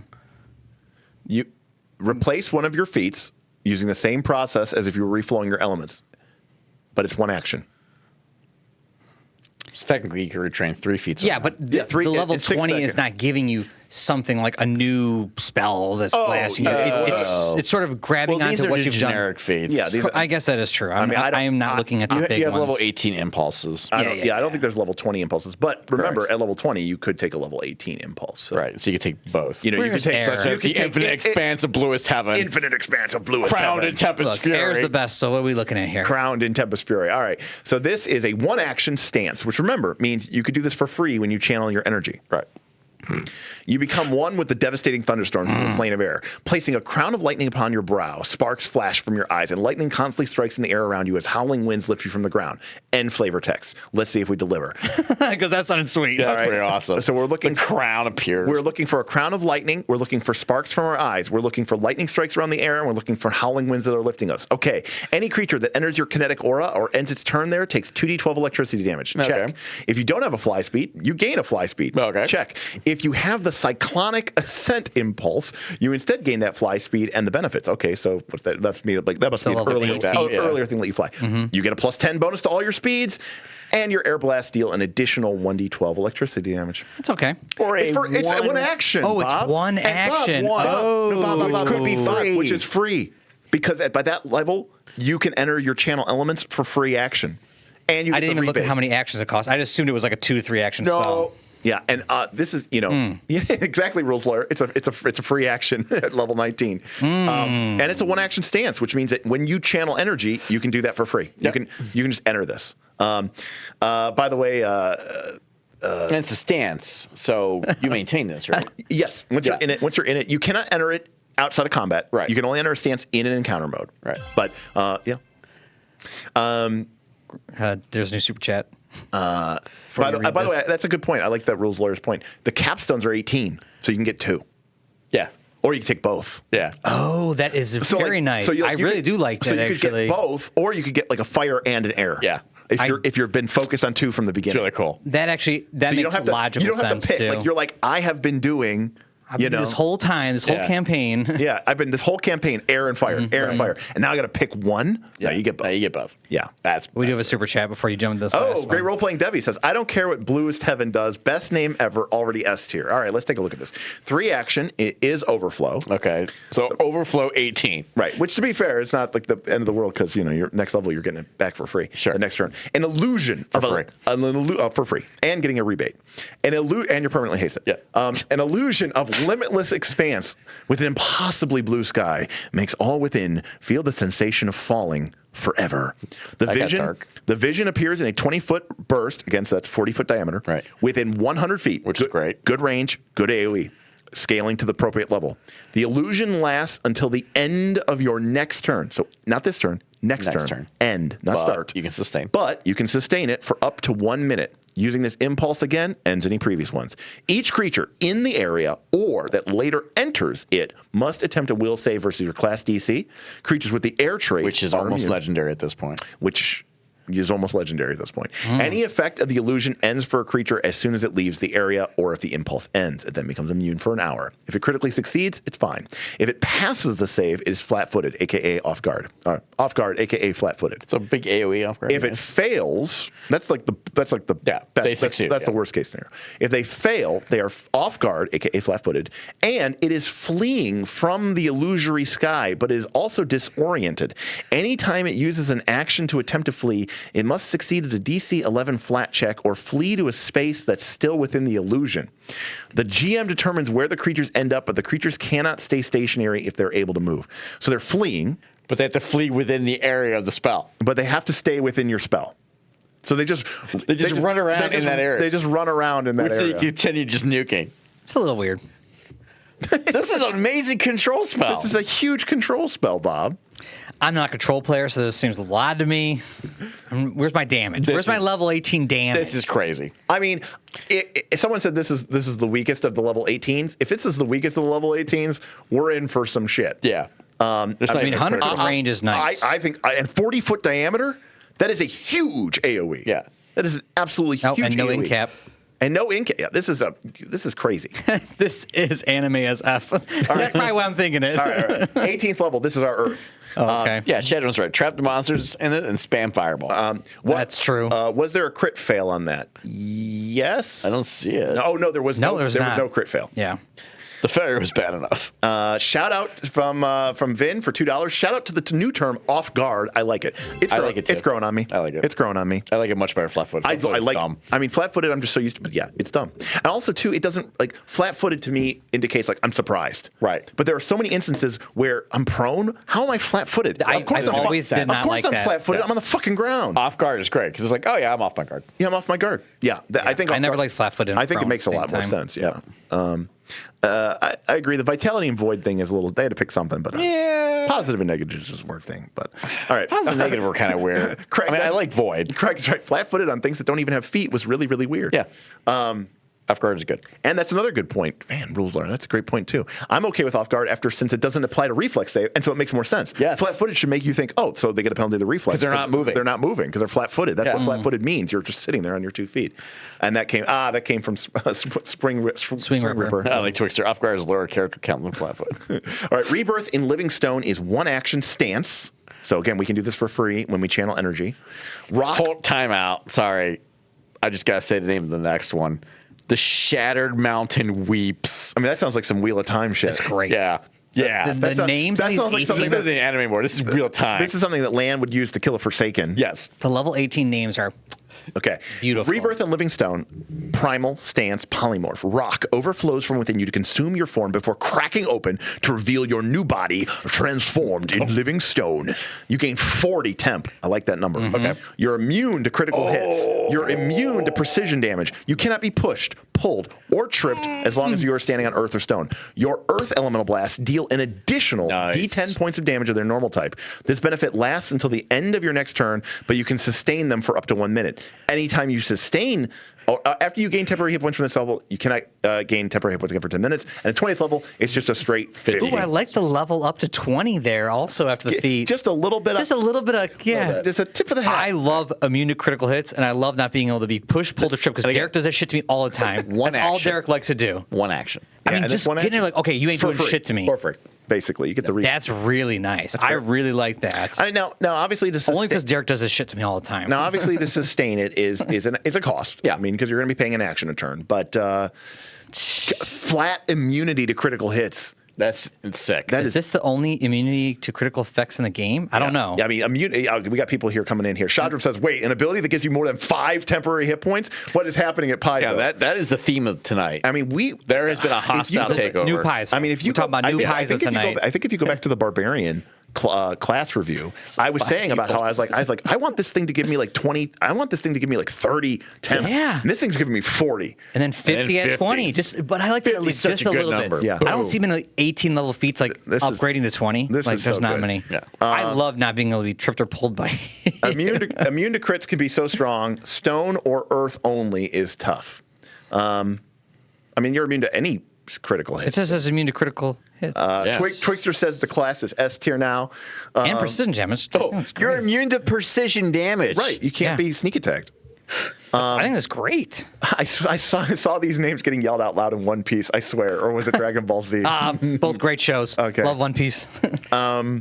All right. It is One Piece, Bob. Only if you're stoner. Shattered Yeah. Mountain Weeps, 3-action overflow. A massive sphere of rock explodes, unleashing a cataclysm of falling debris and deadly shrapnel. Its destruction falls in a 20-foot burst within 120 feet. Great. Yep. Good range, good area. 500 feet is just stupid. We can all agree on that, Yeah. right? Like chain lightning and fireball being 500 feet is just... Well, look, they just doubled their 60 foot. They just like that number. I know, it's just dumb. Creatures in the area take 9d10 bludgeoning damage with a basic fortitude save against your class DC. Those who fail, not critical fail, fail are knocked prone. Delicious.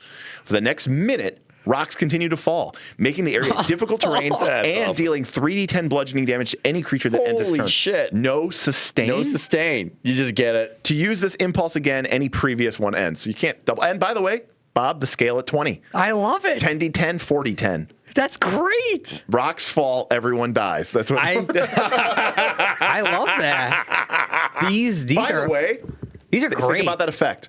It crashes, and then the stone keeps raining down. The Shattered Mountain weeps. Yeah. I love it. good. Yeah. That these two are phenomenal. Shadram says, yeah, that plus the bluest infinite expanse of the bluest skies Yeah. equals Ooh. win. Yes. Just set up the wombo Yes. combo, baby. They're all running around getting wailed on by falling mountains. We need a full Kineticist party. And by the way, this isn't That could be one. Wait, this isn't a spell. but these That's are- it. but it takes two turns to do it, right? This isn't a spell. This isn't a focus spell. It's just a feat. This is a feat that you can do. By the way, next level, because you get to enter. God, such a good You name. get to enter your channel energy because this cancels your channel energy. You could open with this. Well, no, but then as a free action, you That's get to what I'm saying. reopen it. So you can do this every round. Right. You can do this every round. Around. Just do it. Jeez. And also, by the way, you're quickened at this point. Yeah. So you still have an action. Right. You can still run around or do something you Yeah. just tried. I thought you're only cooking at level 20 with that. No, but you might have. You might. Oh, that was level. Your team better be helping you. 20 or 18. Or you could have. Yeah. You could have haste. I just love the name of these 18. All right, here we go. spells. All shall end in flames. Just again, names. Overflow 3. It's got the death trait, so we're off to something here. Holy shit. White hot fire consumes everything in a cataclysmic sphere. Oh, here we go. 30-foot burst within 500. Oh, there's the All right, fireball. well, back to 500. Super fireball. or 30-foot point blank emanation. Okay. Oh.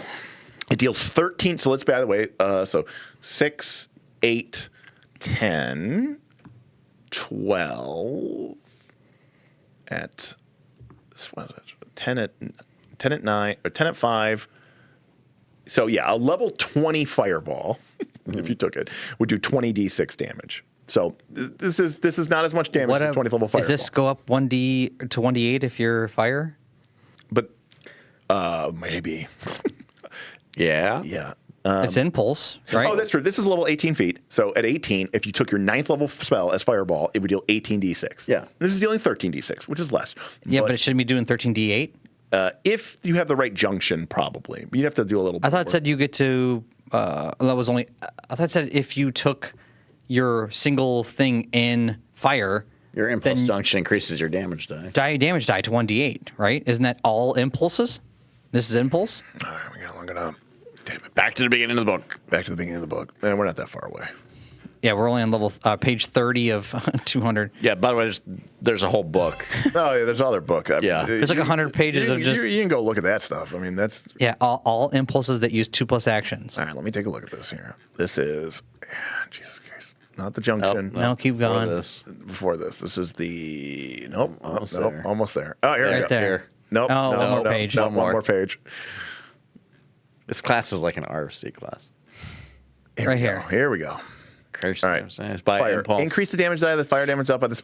Yeah, it's D8. So it's 13d8. 13d8. That's great.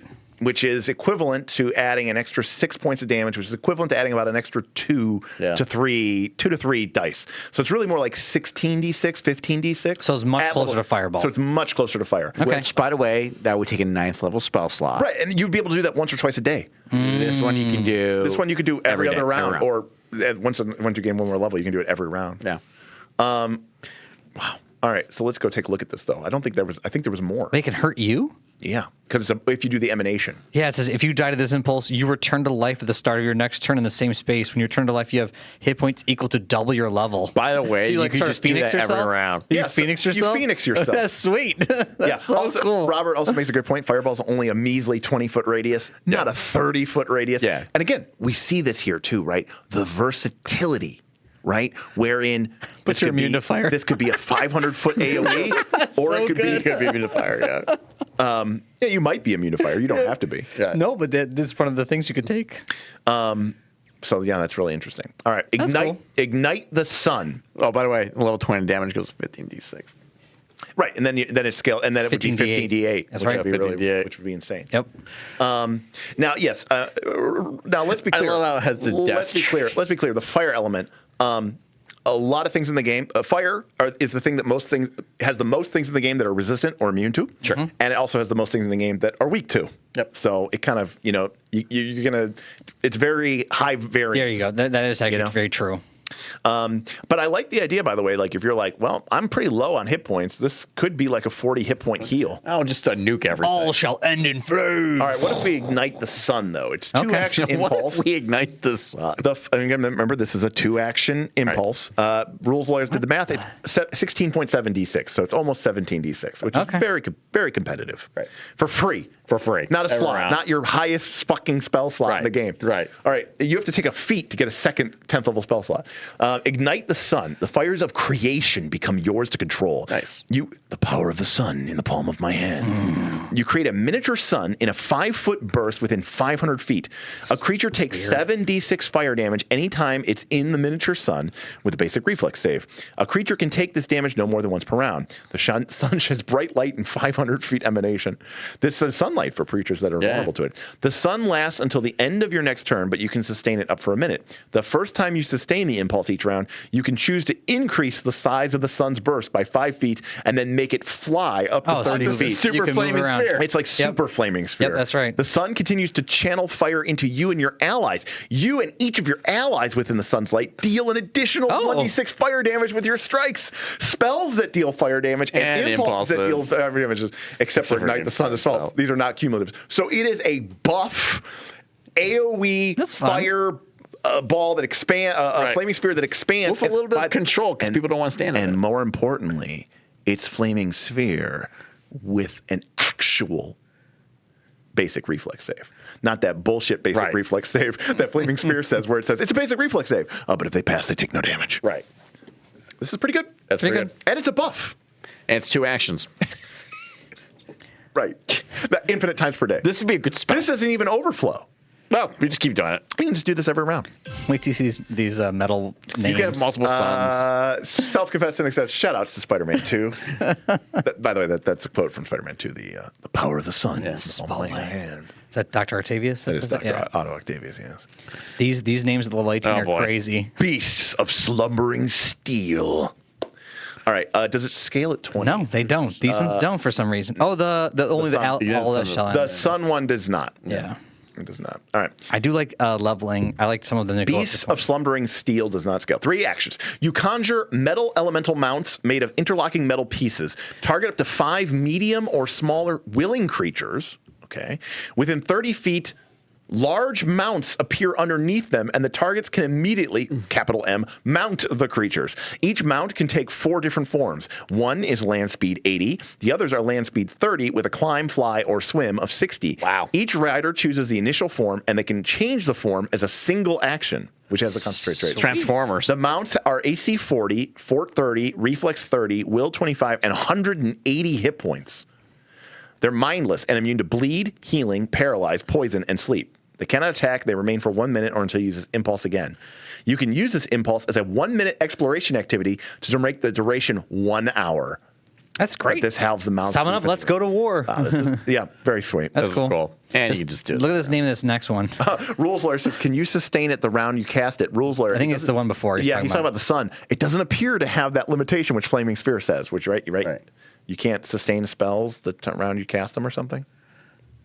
Well, I mean, you don't have to sustain it, though. Hell of 1 million needles. Oh my God. What a name. Overflow 3 actions. The landscape fills with monumental filaments of metal. The needles lance into a cube 30 feet on a side within 500 feet. Each creature takes 13d6 piercing damage with a basic reflex save against your class DC. Each creature that fails its save, not critically fails, is impaled, becoming immobilized. Wow. Until it escapes with a capital E. So that means spending actions and trying to beat your DC. Yep. A creature that critically fails is also off guard as long as it is impaled. The hell remains until the end of your next turn, but you can sustain it for up to 1 minute, which is great. Oh, I did a bunch of damage. Everyone made their saves. I won't sustain it. Right. Oh, everyone is immobilized by this? I'll keep it up. Yeah. Using this impulse again ends the previous one. But the first time you sustain it each round, lightning crisscrosses the needles. Each creature in the area takes 3d12 electricity damage. That's sweet. Squares in the area are hazardous terrain. A creature takes 6 piercing damage for every square it moves through. That's fun. And it scales to 17d6 and 7 That damage. seems really fun. That's fun. That's fun. No, That's an amazing. It's weird and different. I've never seen anything like different. that. It's fun. Yeah. I mean, this is... We're gonna need a new name, or need a new best name poll. Holy shit. All right. The name on this one, the second one. These names are great. All right, we got 4 more feats to do, then we're going to be done. We're going to... Then I have 2 things to add at the end. They're Okay. nothing. Just for fun. Do you want to add them now? If there's something stupid about Northern Reaches, I don't want to know. No, not more. It's about this book. Oh, okay. No, we'll do it at the end. That's what I said. We're gonna do it at the end. Okay. I thought you were going to do one of your Bob things where you go, also, don't forget to get your actions logged by the end of the... Like something. You do that all the time. I'm doing a raid this Saturday. Super hype, By the way, guys. I'd like to point out, by the way, that like a lot of these spells like are great at doing damage and control, which is fantastic. Right. I love the terrain that they're doing, Yeah, or the movement of the spell. A lot of difficult It's like they're interacting with like the tactical environment. Right. It's like they're interacting with it instead of just being like, it does damage. Right. I just don't understand how these can work in the Abomination Vault's 10 by 10 rooms. Well, to be fair, Abomination Vaults only goes to level 10. So There we go. Fair enough. Fair enough. Sorry. All right, You're not summoning multiple suns and all. Ride the tsunami. Is our overflow. Booming, crashing walls of water enough to fill a harbor, smash out ahead of you, overwhelming all in their paths. The waves move forward in your choice of a 60-foot cone or 120-foot line. If you're in water, you can increase these to a 90-foot cone or a 180-foot line. Each creature in the area takes 10d10 bludgeoning damage. Class DC basic. A creature that fails its save is pushed 20 feet or 40 feet on a critical failure. Any unattended object of 1 bulk or less in the area is pushed to the very edge of the area. The sheer mass of water extinguishes all non-magical flames. As the wave crashes down, you can catch it to your destination. After the impulse deals damage, you can swim in a straight line to any point in its area before the water dissipates. That's kind of fun. And you're riding the tsunami. But it's a pretty powerful attack. Yeah, it's pretty good. decent. I mean, it's a big area. Yeah. You can't deny that. Obviously, the damage isn't there, but, to be fair, like, it's water. I don't expect this to be... I mean, It's 10d10. It's weird, but it is Ride the Tsunami. You're riding your wave of attack. Usurp the lunar rain. Such a great name. 3 actions, overflow. The moon has always been connected to the tides, and now you can grasp that connection. You can create massive amounts of water and control these tides, subverting even the moon's sovereignty over the oceans and seas. Choose an area 50 foot long by 50 foot wide within 500 feet, and you can choose That's two an different insane effects. area. The effects take place in the listed order. Flood. You create a pool of pure clean. Remember, by the way, there's a lot of water things that do more damage or are more effective if you're in the water. Yeah. So you can flood the area with water. You can control the water. You can tug on the moon to raise or lower the level of bodies in water by 10 feet. If you control a portion of larger amount of water, then the water equalizes normally. You can modulate, creating ripples to make the area calm or turbulent, causing the entire area to become difficult terrain or greater difficult terrain. To calm terrain, and making turbulent turn calm water into difficult terrain and slow. By exercising your rightful control over all water, you're bloodbending. This is bloodbending. Yep. By exercising your rightful control over all water, every creature in with the water trait. Damn, I thought this was everybody. Has to make a save or be slowed. I thought that was everybody. Well, flood and control are permanent. Oh, wow. Wow. And not magical. Wow. It's like, this isn't like super tactically, like this isn't like the most powerful combat ability, but making it so that you literally free an area from the control of the moon. Yeah. I mean, you can like make oceans. You could just make lakes and oceans with this. Yeah. In a 50 by 50 area. That's not small. That is not small. Yeah. Especially every round. Especially you can Again. do this every round. Again, the name, the Circle Lunar Range, like it fits perfectly. Wow. And it just really brings it home. I mean, this is like where, like, you know, an 18th level kineticist shows up on like a, you know, a port, like King's Landing, like a portside city, and just the water starts raising into the city. I will destroy this entire city. Yeah. I will flood your city 10 feet at a time. The setting power of this class is unchecked. Yeah, because there's no cap on this. Right. You can just keep doing this. Wow. Did have a super chat. Oh, did we? Great. Great Role Playing says, it doesn't say the water poofs. Water kineticists rock up to a desert. Correct, yeah. Not anymore, suckers. I mean, here's the thing. Even if it's mechanical, it's powerful. Right. But if it's, and don't get me wrong, that is mechanical. But even when it's flavorful, it is powerful. Yeah. And it feels like it feels like you're a master of this element. Yeah. All right, last one. Wood. Rouse the forest fury is 3 actions overflow. Terrifying trees attack your enemies. Oh, All right, March of the Ants. March of the Ants. 3 large trees appear in unoccupied spaces within 500 feet, at least 15 feet from another. So massive battlefield control. You can put a large tree over here, large tree over there, large tree over That's there. a lot of room. Each tree has AC 40, Fort 33, Reflex 24, Will 30, and 200 hit points. The trees can flank, but they are unable to move. When the trees appear, each makes a strike. They share a multiple attack penalty. The tree's melee strike is a branch that has reached 10 feet, and on a hit, the target is grabbed by the tree. Apparently, plus grab is back, baby. Yeah, apparently. Straight up. It just says grabbed at this point. It does. Apparently, rouse the forest No fury. check. You're fucked. Escape TC 40. The range strike is a hurled fruit. Each strike has a plus 30 to hit and deals 4d10 plus 9 bludgeoning damage. Every time you sustain the impulse, you can have one tree make a strike. And then the attack bonus and the strike damage scales up a little bit at level 20. Again, that seems fun. It seems fun. It seems But, effective. That's a big range. That's like battle. Like you said, battlefield. This is like out there. Vin says, is this class uncommon or rare? Poor Cybersmith. Cyber's going to have a hard time. This is just going to break everything in the game, your game world completely. Run away! That tree is throwing coconuts at us. It actually feels like you're high level in a magical world, something that a lot of other classes in this game fail at. I would agree with that. That's actually a good point. Turn the Wheel of Seasons, last ultimate capstone ability. Level 18, 3 actions, wood, overflow. The seasons shift rapidly. The impulse infects a cube 100 feet in each dimension. So 100 by 100 by 100. Within 1,000 feet. Choose the starting season. This impulse will last 4 rounds, proceeding to the next season. So pick a start and it goes through them. Wow. Spring. Each ally gets 20 temp. That lasts until the start of your next turn. Any dying ally gets an immediate recovery check, but can't get worse than a success. Sweet. So auto-stabilize, everyone gets 20. Then, and by the way, you might start somewhere else, though. Right. Yeah. Summer.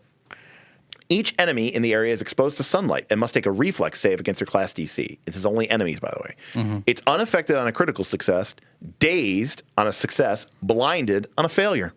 No incap. That's great. Autumn, leaves and rain make everything in the area concealed until your next turn, and a cold wind makes each enemy slowed 1, unless it succeeds at a fort save.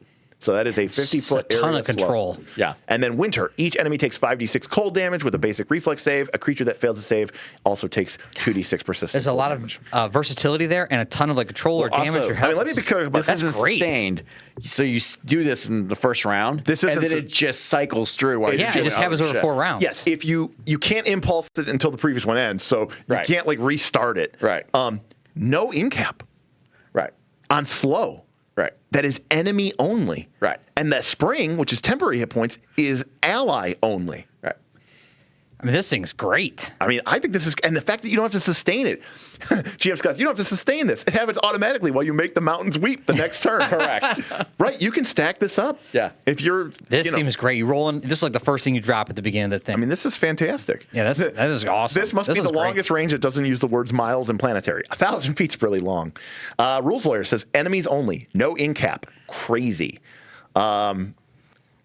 Sigma says, did we see a single in-cap ability in the kit? I did not. I did not. I did. But we could have missed something. We might have missed something, but I did not. I don't have my keyboard here to do a search, but yeah, I did not see it.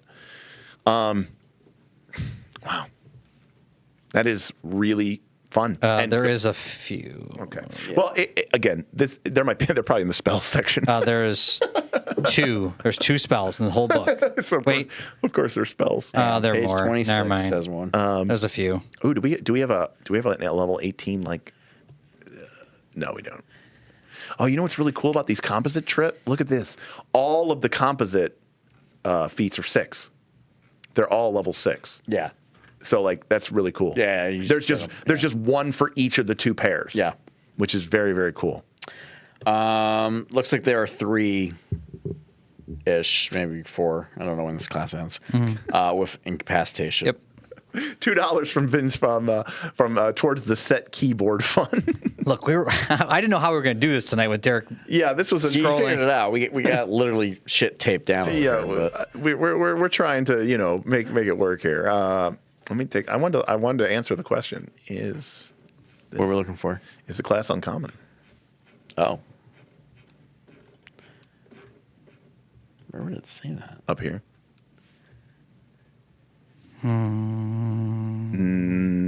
Nope. These guys just run around everywhere. No big deal. Well, but someone joked that once this gets released and everyone's going to be retiring their characters. I mean, again, Respect. I cannot stress this enough. You can just use tickets to buy a secondary character. slot. The people will do that too. Okay. So yeah, it does not. It is not uncommon. at least nothing. Not that I can Nothing in the see? book says that it's uncommon. And none of the feats had the uncommon trait. Nope. Yeah. Can you imagine seeing this? Can you imagine seeing this level 20 fight? You would bow down. This is the level 20 rocks up in Pathfinder 1 levels of our world is different now. Absolutely. Yeah, they're like stopping the moon I from mean, but affecting here's the other thing, areas. too. Rocks are falling But continuously. we're Seasons are changing. We're living in a world where we're imagining that this is one character doing this. Imagine if you had multiple Oh, yeah. kineticists in your Yeah. party, Right. each with different overlapping why wouldn't abilities, you? and you're just sitting here summoning suns and dropping, the moon. This would be like a fight from the freaking Avengers movie. Yeah. Yes. Or I guess an anime. I hate to admit it. I don't have my sound effects. Womp, womp, womp, womp. Ayla says $2 says check out the Ferris form spell. Reads like Pathfinder 1. What page? 140. Type in. Wait, no. 140. Ferris form. 142. 142. We'll type it in, so it'll be 141, I think. If you're just scrolling. 142. 142. 142, 143. Here we go. 1-4 Ferris form. 2 actions: concentrate, metal, manipulate, polymorph. And again, has concentrate and manipulate because that's what we have now for spells. Arcane, primal. So good. Good traditions. Duration 1 hour. Your body transforms into flexible iron. It is a polymorph. You gain resistance 10 to physical damage, except adamantine, which is essentially like resistance 10 to all physical damage. You're immune to death effects, disease, drained, fatigue, healing, non-lethal attacks, paralyze, poison, sickened, vitality, and void. Any of those conditions you had when the spell is cast are suspended until the spell ends, then return with the remaining duration once this spell ends. While made of iron, you are subject to rusting effects like a Rustclad spell. 1 hour duration. It goes on. Next page. Oh. Sorry. They don't. I hate that shit. That's already an 8. I mean, yeah, not being able to get healed is pretty rough, but I do like being able to suspend your Here we go. your fist strikes become D10 damage die. We don't really care about that. And your metal spells deal 1 additional die of damage of the same type of damage and type as the spell uses. Okay. You can cast Needle Darts as an innate spell, so you get a cantrip, I guess, and just cast Needle Darts. But the casting time is reduced from 2 actions to 1. Okay. That's pretty cool. In this form, you don't need to breathe. Your bulk doubles, and you become too dense to swim, automatically sinking. And at 9th level, it heightens to resistance 15. It's a very interesting So spell. this feels like a PF1 okay, spell. that's I didn't know. I didn't play it. Yeah, there's a bunch of shit going on here. I mean, I don't know how else to describe this, but like every time I think something's over, I mean, the number of times I got razored today was, I think, 1. Yeah. When I was when I thought bloodbending. I thought bloodbending was going to say that. I thought bloodbending was going to be slow everybody, but it was just slow creatures with the water On trait. the feat where you get channel or counter element. Oh, counter elements, and it was you can only do this prerequisite if you have 1 element. Yes, that was the razor. Those are the 2 razors we got. Yeah, I got razored on those 2 things. But to only get cut twice while going through a book this long, that's impressive. Getting cut twice is a miracle. I mean, I think I give the class an A+. Like yeah, I am gonna all get other classes will be measured. I mean, the biggest problem with this class is that I have to play other ones. Yes. Yep. That's it.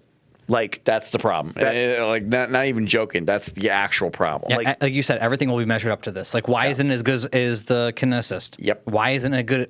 That class was so good. Why isn't this next one as good? Yep. Yeah, like This one's great. Like there's so much going on. There are so many cool options and available. Like the flexibility in. The flexibility, everything from the way that it builds. Individual powers have flexibility. Yeah, it's like a scale of flexibility, right? It's like you have flexible class features. Yep. Then you're swapping out your feats to be flexible. Yep. Then as you're gaining levels, do I want to invest in a new gate? Invest in a new element, or do I want to double down on the elements I already have? Cool. Then within the power itself, there's flexibility. Yeah. Like that is just an insane. And then how everything interacts, how your junctions interact with everything else, and right, and then you're getting to a world where your auras can expand, which causes other, exactly. You're just sitting here going like, do I want to junction now? Do I want to do the stance so that I get the junction bonus? The tactical gameplay. Yeah, you're moving people, you're moving things, you're changing the battlefield conditions all the time, like control and damage happening at the same time. I'm stunned. I mean, I thought this. I mean, this was fantastic. I agree with Unfortunate Pumpkin. Says I wish every class was like this. Yep. I mean, yeah. Yep. That's. And also, I'll be honest with you. Like this is. There was nothing here that just felt like disappointing. It was right. It felt cool. It was so satisfying. Sweet. Turn to page 102. We got a tip from GM Scott. Show that cover again. I'm trying to decide if I like it or Smith's better. This one's pretty sweet, but Smith was pretty funny. There we go. That's the cover, everybody. Rage of Elements. Rare a class actually lives up to the cover art. Yeah, that's fair. I mean, that person is about to kick that thing's ass with some sort of invoke the fiery sun. Yeah, this cover is sweet. I mean, this is really, really, really amazing. All right, Derik. King Fate Super Chat says, why play a caster when I could be a kineticist and have 3 times the fun with 1/3 the BS resource tracking? Great question, no answer. Great question, no answer. That's all I got to say on that. I mean, Pumpkin says 4th edition is amazing. 4th edition is amazing. If you like to play 4th edition, buy this book. Well, no, to be honest with you, even these there's no dailies. Even 4th edition had dailies. That's my point. That's where I actually adjust my opinion. This is Book of Nine Swords. This is Book of Nine Swords. Which was amazing. Everyone loved Book of Nine Swords. Yeah. There's not a single person I've ever met who did not like Book of Nine Swords. Right. Ayla says, I see no angry water or nor dead fish. All right, Bob. Derik, go to page 101. Go to page 101. It's going to take you a while to scroll through that. What are we doing? Because you have to scroll. I don't think you can type in with your mouse. I cannot, but I can use this bar. Yeah, just go to 101. Note, you should put page numbers on everything. Here we go. Actually, I talked about page numbers today in the preview. This has page numbers. This is 101. No, this is 99. All right, here we go. This is 101. Scroll a little farther. Right there. Okay, what am I zooming in on? The sand castle. Okay, but did you actually look at the item? Yes. It's actually kind of cool. I didn't like it. Really? I thought this is more It makes a fort, and it's better than Dinosaur Fort. A sand fort. Sandcastle for Yeah, it. on page 100 Just scroll up a little bit. is the actual item. Right there, this whole big level. Oh my God. thing. Is it a consumable? Sandcastle. It makes No. a giant sandcastle with a big, so you get thick, to reuse it. big, thick sandcastle Activate, walls. shape the castle. That was fun. Activated, cylindrical water thing, hardness 10. I mean, what? I mean, you know, that was fun. I've seen worse items. Okay, I picked. There was only one thing I saw that was goofy. All right. That was it.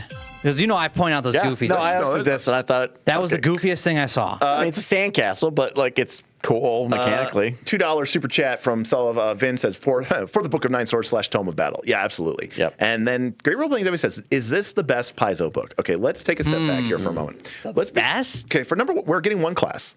Now, APG gave us And it's a good book. 6 classes. A lot of them sucked. A lot of them had problems.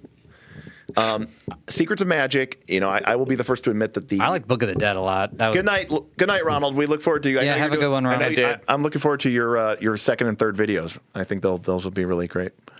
I can't remember exactly, but there's something you're doing in the third one. The second one you're talking about why if you're 5e you should be playing this class instead. Like, because there are a lot of people who say, there's no warlock in Pathfinder Second Edition. Well, there you go. Now you got one.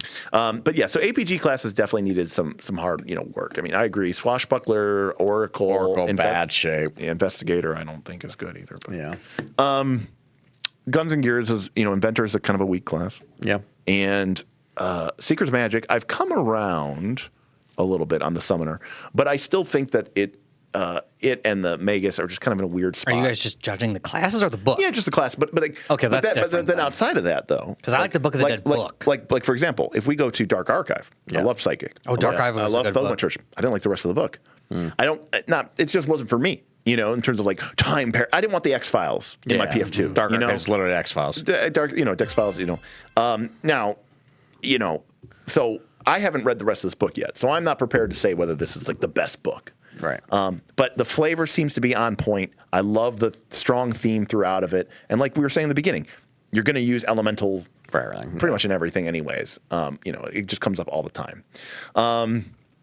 $2 super chat from Vin says, seriously, remember the playtest version? What the hell? I mean, yeah, playtest. I mean, this lends credence to the whole idea, tinfoil hat time, that they purposely make the playtest versions bad. Yeah. So that, I mean, the hype is real in this book. so that people go, it'll be really cool when they change it and they can give us this and give us this. And What was the playtest version of this? Wasn't it terrible? He said it was terrible. He said it was a joke. It was a joke. I mean, it was terrible. Yeah, didn't they get tax opportunity for everything? Yeah, everything had to manipulate, so they just lost. They got attacked on everything. The damage was horrible. Didn't scale at all. Like it was a really in bad shape. So I watched the KLC video on this playtest 2 weeks ago, and there were so many womp womp sound effects. I mean, 180. I mean, so I'll say this: if tinfoil hat off, if that was legitimately their best best case effort, and that was what they gave us. Well, those people are now dead, clearly. Because new Paizo coming in. New Paizo came in. New Paizo came in. And I think Robert is probably more right. I think what they have come to realize, whether through its community or just playing the game, is that if you go back to early Pathfinder, you see that they had this mindset of where everything costs an action, right? And that makes it fun. But what it did is it just punished the shit out of anything that wasn't hyper efficient, right? And now the first time I really saw them taking this seriously was Dark Archive with the Thaumaturge. Yep. The Thaumaturge has all these different implements. People liked it. Right? And they have I have a rod, and I have a wand, and I have a crown, and a chalice. And the first thing I thought was, you're going to get fucked because you're going to have to spend 8 actions of combat using interact. But they could just go... Because you don't want to throw your chalice on the ground. You want to be able to have it again. So you're going to okay, I spend an interact action to put my chalice away. Then I spend an interact action to pull out my thing. Then I use the action. And then suddenly, in the middle of this, in defiance of all simulationism and complete embracement of gamism, which is what this game is, by the way. it was suddenly if you're using your implement as a power, you can just whip it out as a free action. You can even do it as a a free action when it's not your turn. If you want to use your reaction from your mirror or from your chalice, you can just whip it out, use the power, whip it back. Yep. And I was like, okay, see, this is where and obviously esoteric lore, which keyed off of charisma. Right. What does that even mean? What does that even mean? Nothing. Nothing. It was them going, okay, this game actually needs to work in order for it to be fun. Right. And this this class. This seems a lot of fun. This delivers, just crushes it. Yeah. So good job, Paizo, on this one. Yeah, excellent work. Yeah, I mean, again, this was I hesitate to call it a full review. Puzzle's been watching Night School. Yeah, maybe. I hesitate to call it a full review because again, we didn't literally go through every element of the book. We spent 3 hours and got through level 1. We didn't. Yeah, we made to like page 50 of but 240. I mean that's There's like 100 pages of that's what we do, right? monsters and stuff like that too. Let's see here.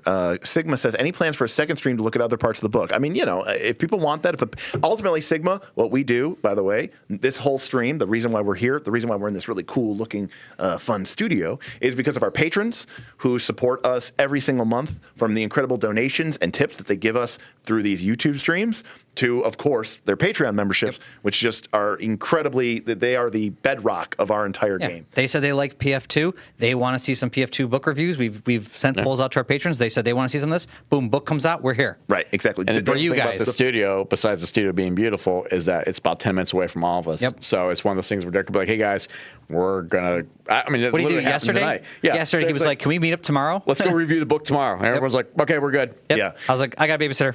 Yeah, I hope she's okay. Right. So, and again, we're going to be back here tomorrow to play Root. That's going to be fun tomorrow. Yeah. And I got to admit, I'm kind of like, oh man, I do want to play this class. I want to play this class. Yeah, we might be messing with your Abomination Vaults campaign next time we come in. We got to play L5R this weekend, too. L5 this week. Shadram says, all this and the best TTRPG Discord in existence. Yeah. So Yes. if you want to support the Knights of Last Call, if you're interested in these conversations, if you want to be part of these polls and votes and get all sorts of ton extra benefits, videos, access to our Northern Reaches campaign, tickets, merch, PDFs, all that. Some stickers yeah, somewhere on my laptop here. I don't know if you could see it. There's another sticker you got on that laptop, Yeah, too. that's on the bottom side, though. That would be the upside down, backwards, and far away. Yep. You can join that by joining our Patreon, patreon.com/nightslastcall. There's a link in the description below.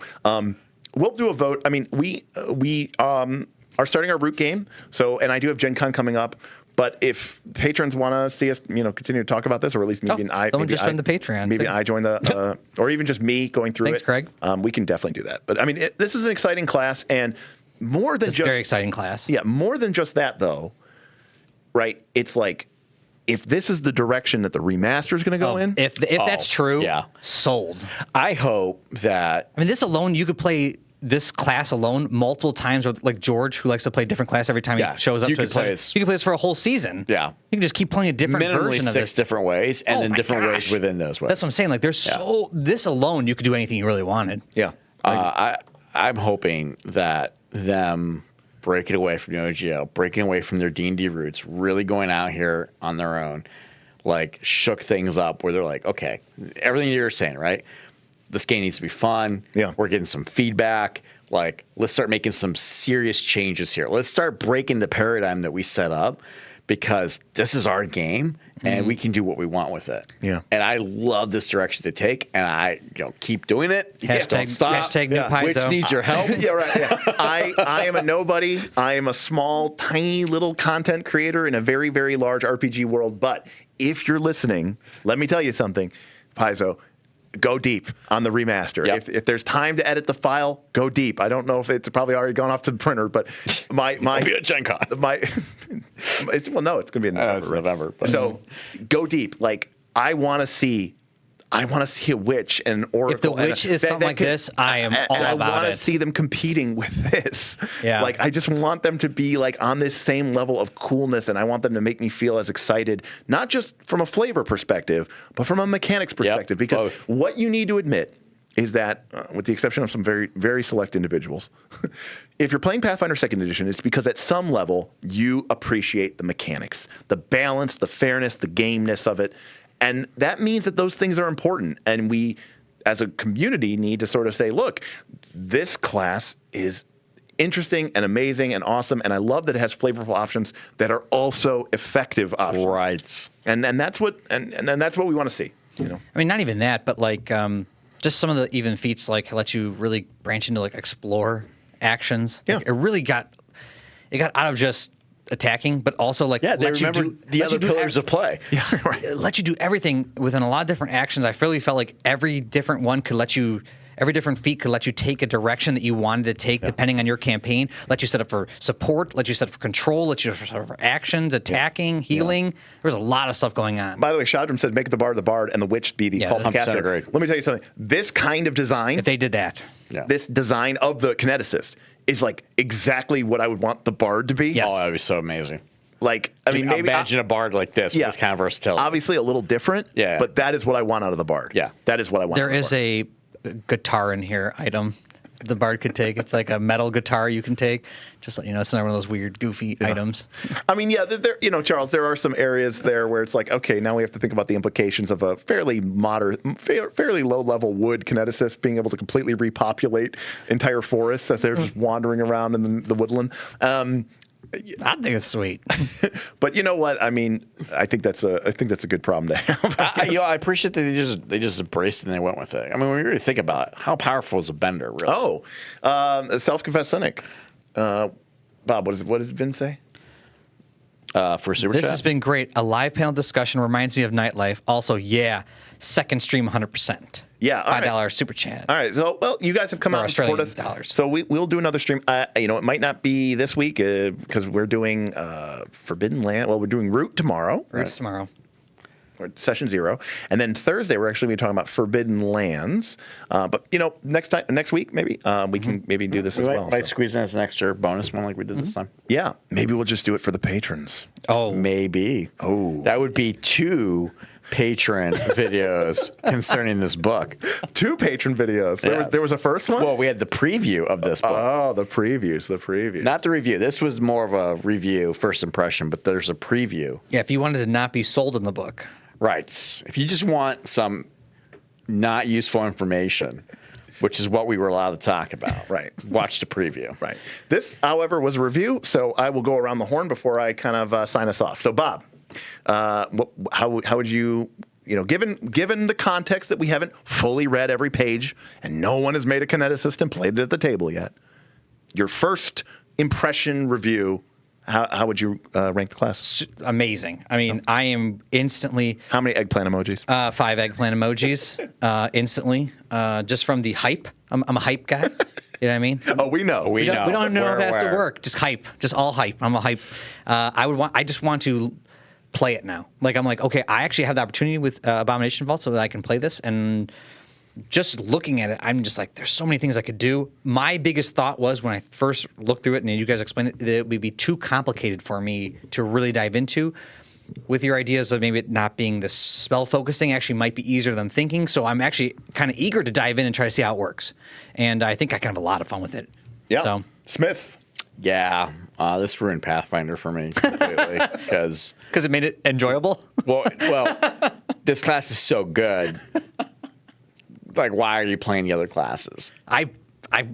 That's right. Our whole party's going to retire. Right. Abomination Vaults. We're all playing the Kineticist. Right. And it's a strongly compelling argument. You can play so many different versions of this. That's what I'm saying. It's like, we're not going to have enough campaigns to play all the different Kineticists.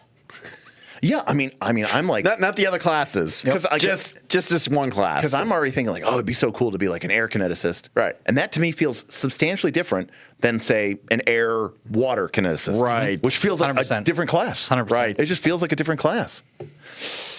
Well, so Smith, what would be your final grade? Yeah, no, I think this book is phenomenal, and not just the class. Like, I have skimmed ahead to the rest of the book, and like, it's a phenomenal book. Yeah, right? There was like 2 things I was like jokingly mad about. But that was like me being which silly. aren't even because that's me being like pokey, like just like you would get stupid items that also just didn't work. Yeah, absolutely. And now we know why Team Avatar was so good. You got Aang, who obviously unlocked all gates, right, and went full thing. Then we got Tara, went full water. Toph, who went full water. Yeah. Toph, who went full earth. Zuko, who went full fire, and then Sokka was just a fighter.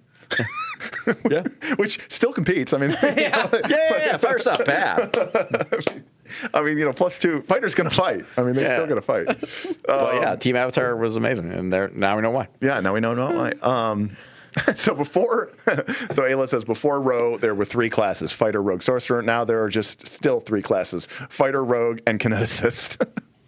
I would have a hard time.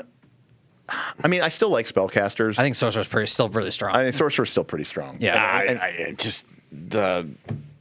I mean, you just keep going. Can I say this? If I was going to play a spellcaster now, I would either be a wizard or a kineticist, because the wizard is I can choose from dozens of spells. Sure. You know, because I only gonna have 5 or 6 or 7 feats. Yeah. You know, abilities. But as a sorcerer, you're set to your repertoire anyways, so you don't have like. Yeah, but there's not that many good spells. Yeah. No, you know this. I mean, there's some. There are definitely some. I mean, The thing is, with a sorcerer, you could probably get like all the good ones you really want. I mean, also it's 100%. You know, it's like it's fun and it's all fun and games until it's 3 or 4 encounters in and you're out of your highest 2 level spots and you're just casting the dregs. Or you could just be this class. That is true. Self-confessed cynic. Look, nothing we saw tonight would possibly comes close to the unparalleled brokenness of heal. This is true. But again, I look at certain spells like slow, heal, and I'm like, these spells shouldn't even work like. Yeah. So I want to make a direct count. Not count. I'm not calling you out, Sigma. But this is something again. I've seen 2 things that I've been sort of in the discussion. One is that this is a sad class. I don't think that it's truly a sad class. I think it's great that you want to invest in your con anyways, but you are going to probably be looking to have some strength or some dexterity. There might be some armor class issues, so something to consider. But the other thing is people are saying, oh, this is the blaster caster. This is the blaster caster.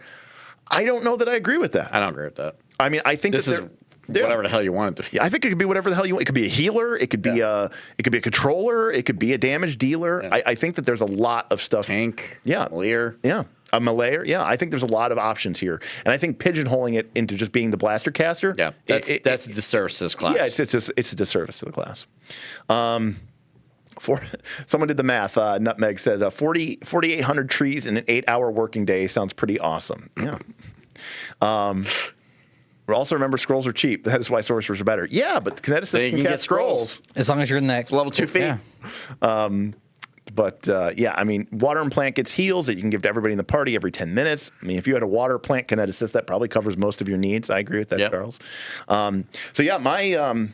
My recommendation or my take on it is, as someone who has seen a lot of these classes, this is an outstanding effort. This is a brilliant piece of game design. There's a lot of fun, compelling options here. They are playing with the mechanics of this game in a way that I think is exciting. Yeah. It feels new. It feels like they're really trying to push away from whatever bounds were holding them back before. I might actually buy this in hardcover. Bob is going to spend money on a Pathfinder book. I might. Bob is going to spend money. A book that he already owns digitally. Yeah, because I have the digital copy. Right. Yeah. That's wild. Which you got for free. That's right. I still might buy just because it'd be sweet. He's going to buy it to own it. Because he wants to have it. Sean says, what class would you pick if you wanted to be a blaster caster? I still think the sorcerer, like an elemental sorcerer, is still pretty dang good as being a blaster caster, to be honest with you. But there's a lot to this book, though. I just think it's fun to have it in hard copy. That's a great book. So, self-confessed says, A-tier class, agreed. S-tier archetype remains to be seen, but it's feeling that way. Probably that way. Those feats are so powerful. Those feats are so powerful and versatile and kind of low-level loaded that I kind of agree with that. S-tier design couldn't. Yeah, that is. The design is fantastic. Well, it's not just the design elements; it's the lack of shitty design elements. Right. There's no stupid action. You don't feel bad. You don't feel playing this class like you do all the other classes. Exactly. Well, I mean, like, actually, what's funny is you almost how you ignore a lot of things. This one, you're like, what do I choose? Because there's so many good things I could take. A better compelling choice. Yes. Versus how do I want to get fucked? Or I don't have a choice. I'm getting fucked. Great role-playing. Debbie says, Paizo, we want more of this. Yes, 100%. And yes, GM Scott, we did cover the archetype. Basically, the archetype gives you everything you want. It somehow lets you be a cool kineticist without shitting on the core kineticist class and making the kineticists feel like they aren't very cool, because the kineticist is still going to be able to not only get the higher level feats, which is what you want, but they're able to, because normally it's just you black out on the class features, and the class features are very meh anyways, but because only the kineticist gets things like the junctions gates and the impulse junction, and because the rebates on the channel energy, that's what makes it really, really sweet. Yeah, exactly. Yeah, lots of carrots. Lots of carrots, no sticks. Which carrot are we going to eat? Yeah, and that's a tough choice. Right, but it's a fun choice. Yeah. Wow, who would have thought? What a concept. All right, everybody. Yes. Thank you so much. Only 2 hours over. Yeah, only 2 hours. Because of you guys, we would have been done 2 hours ago. Thank you again to all the incredible support. We'll definitely be back. I'm excited to see what I'm excited to see what Ronald says over on his channel. I know he's done one video. Check that out. Apparently tomorrow, No, 2 days from now. 2 days from now, Jess Wednesday. is going to be on there. Jess is going to be on Roll for Combat stream talking a lot more about the design because now that the PDF's out in the public. Right. So that'll be a really great one to check into. And if you're like, I don't like Pathfinder 2. I like small, furry woodland animals. We got you covered. We got you covered. Tomorrow, we're going to be doing session 0 of our root game, which will be really, really exciting. Sigma, First super chat. thank you for your very, very first super chat, Sigma. Thank you for the stream. Enjoyed catching it live. Well, we were. Thank you for being here. Pleasure to have you, and I'm glad that you were able to get something out of this. So, Joseph, 4 a.m. in the UK, but we're staying up. Well, I'll give you a hero point, Joseph, on the server. Would you say that wood really builds the team up? All right, leave Brutus. Brutus, yes, I would. All right. So, on behalf of all of us, I want to say thanks so much for joining us. We look forward to seeing you tomorrow for Root and Thursday for Forbidden Lands, and of course on the Patreon Discord server. If you're a member, we love having you, and we'd love to see you there. So that's going to do it all for us. So I'm going to say thank you again, and we'll see you next time on Knights of Last Call. All right, everybody. Peace out.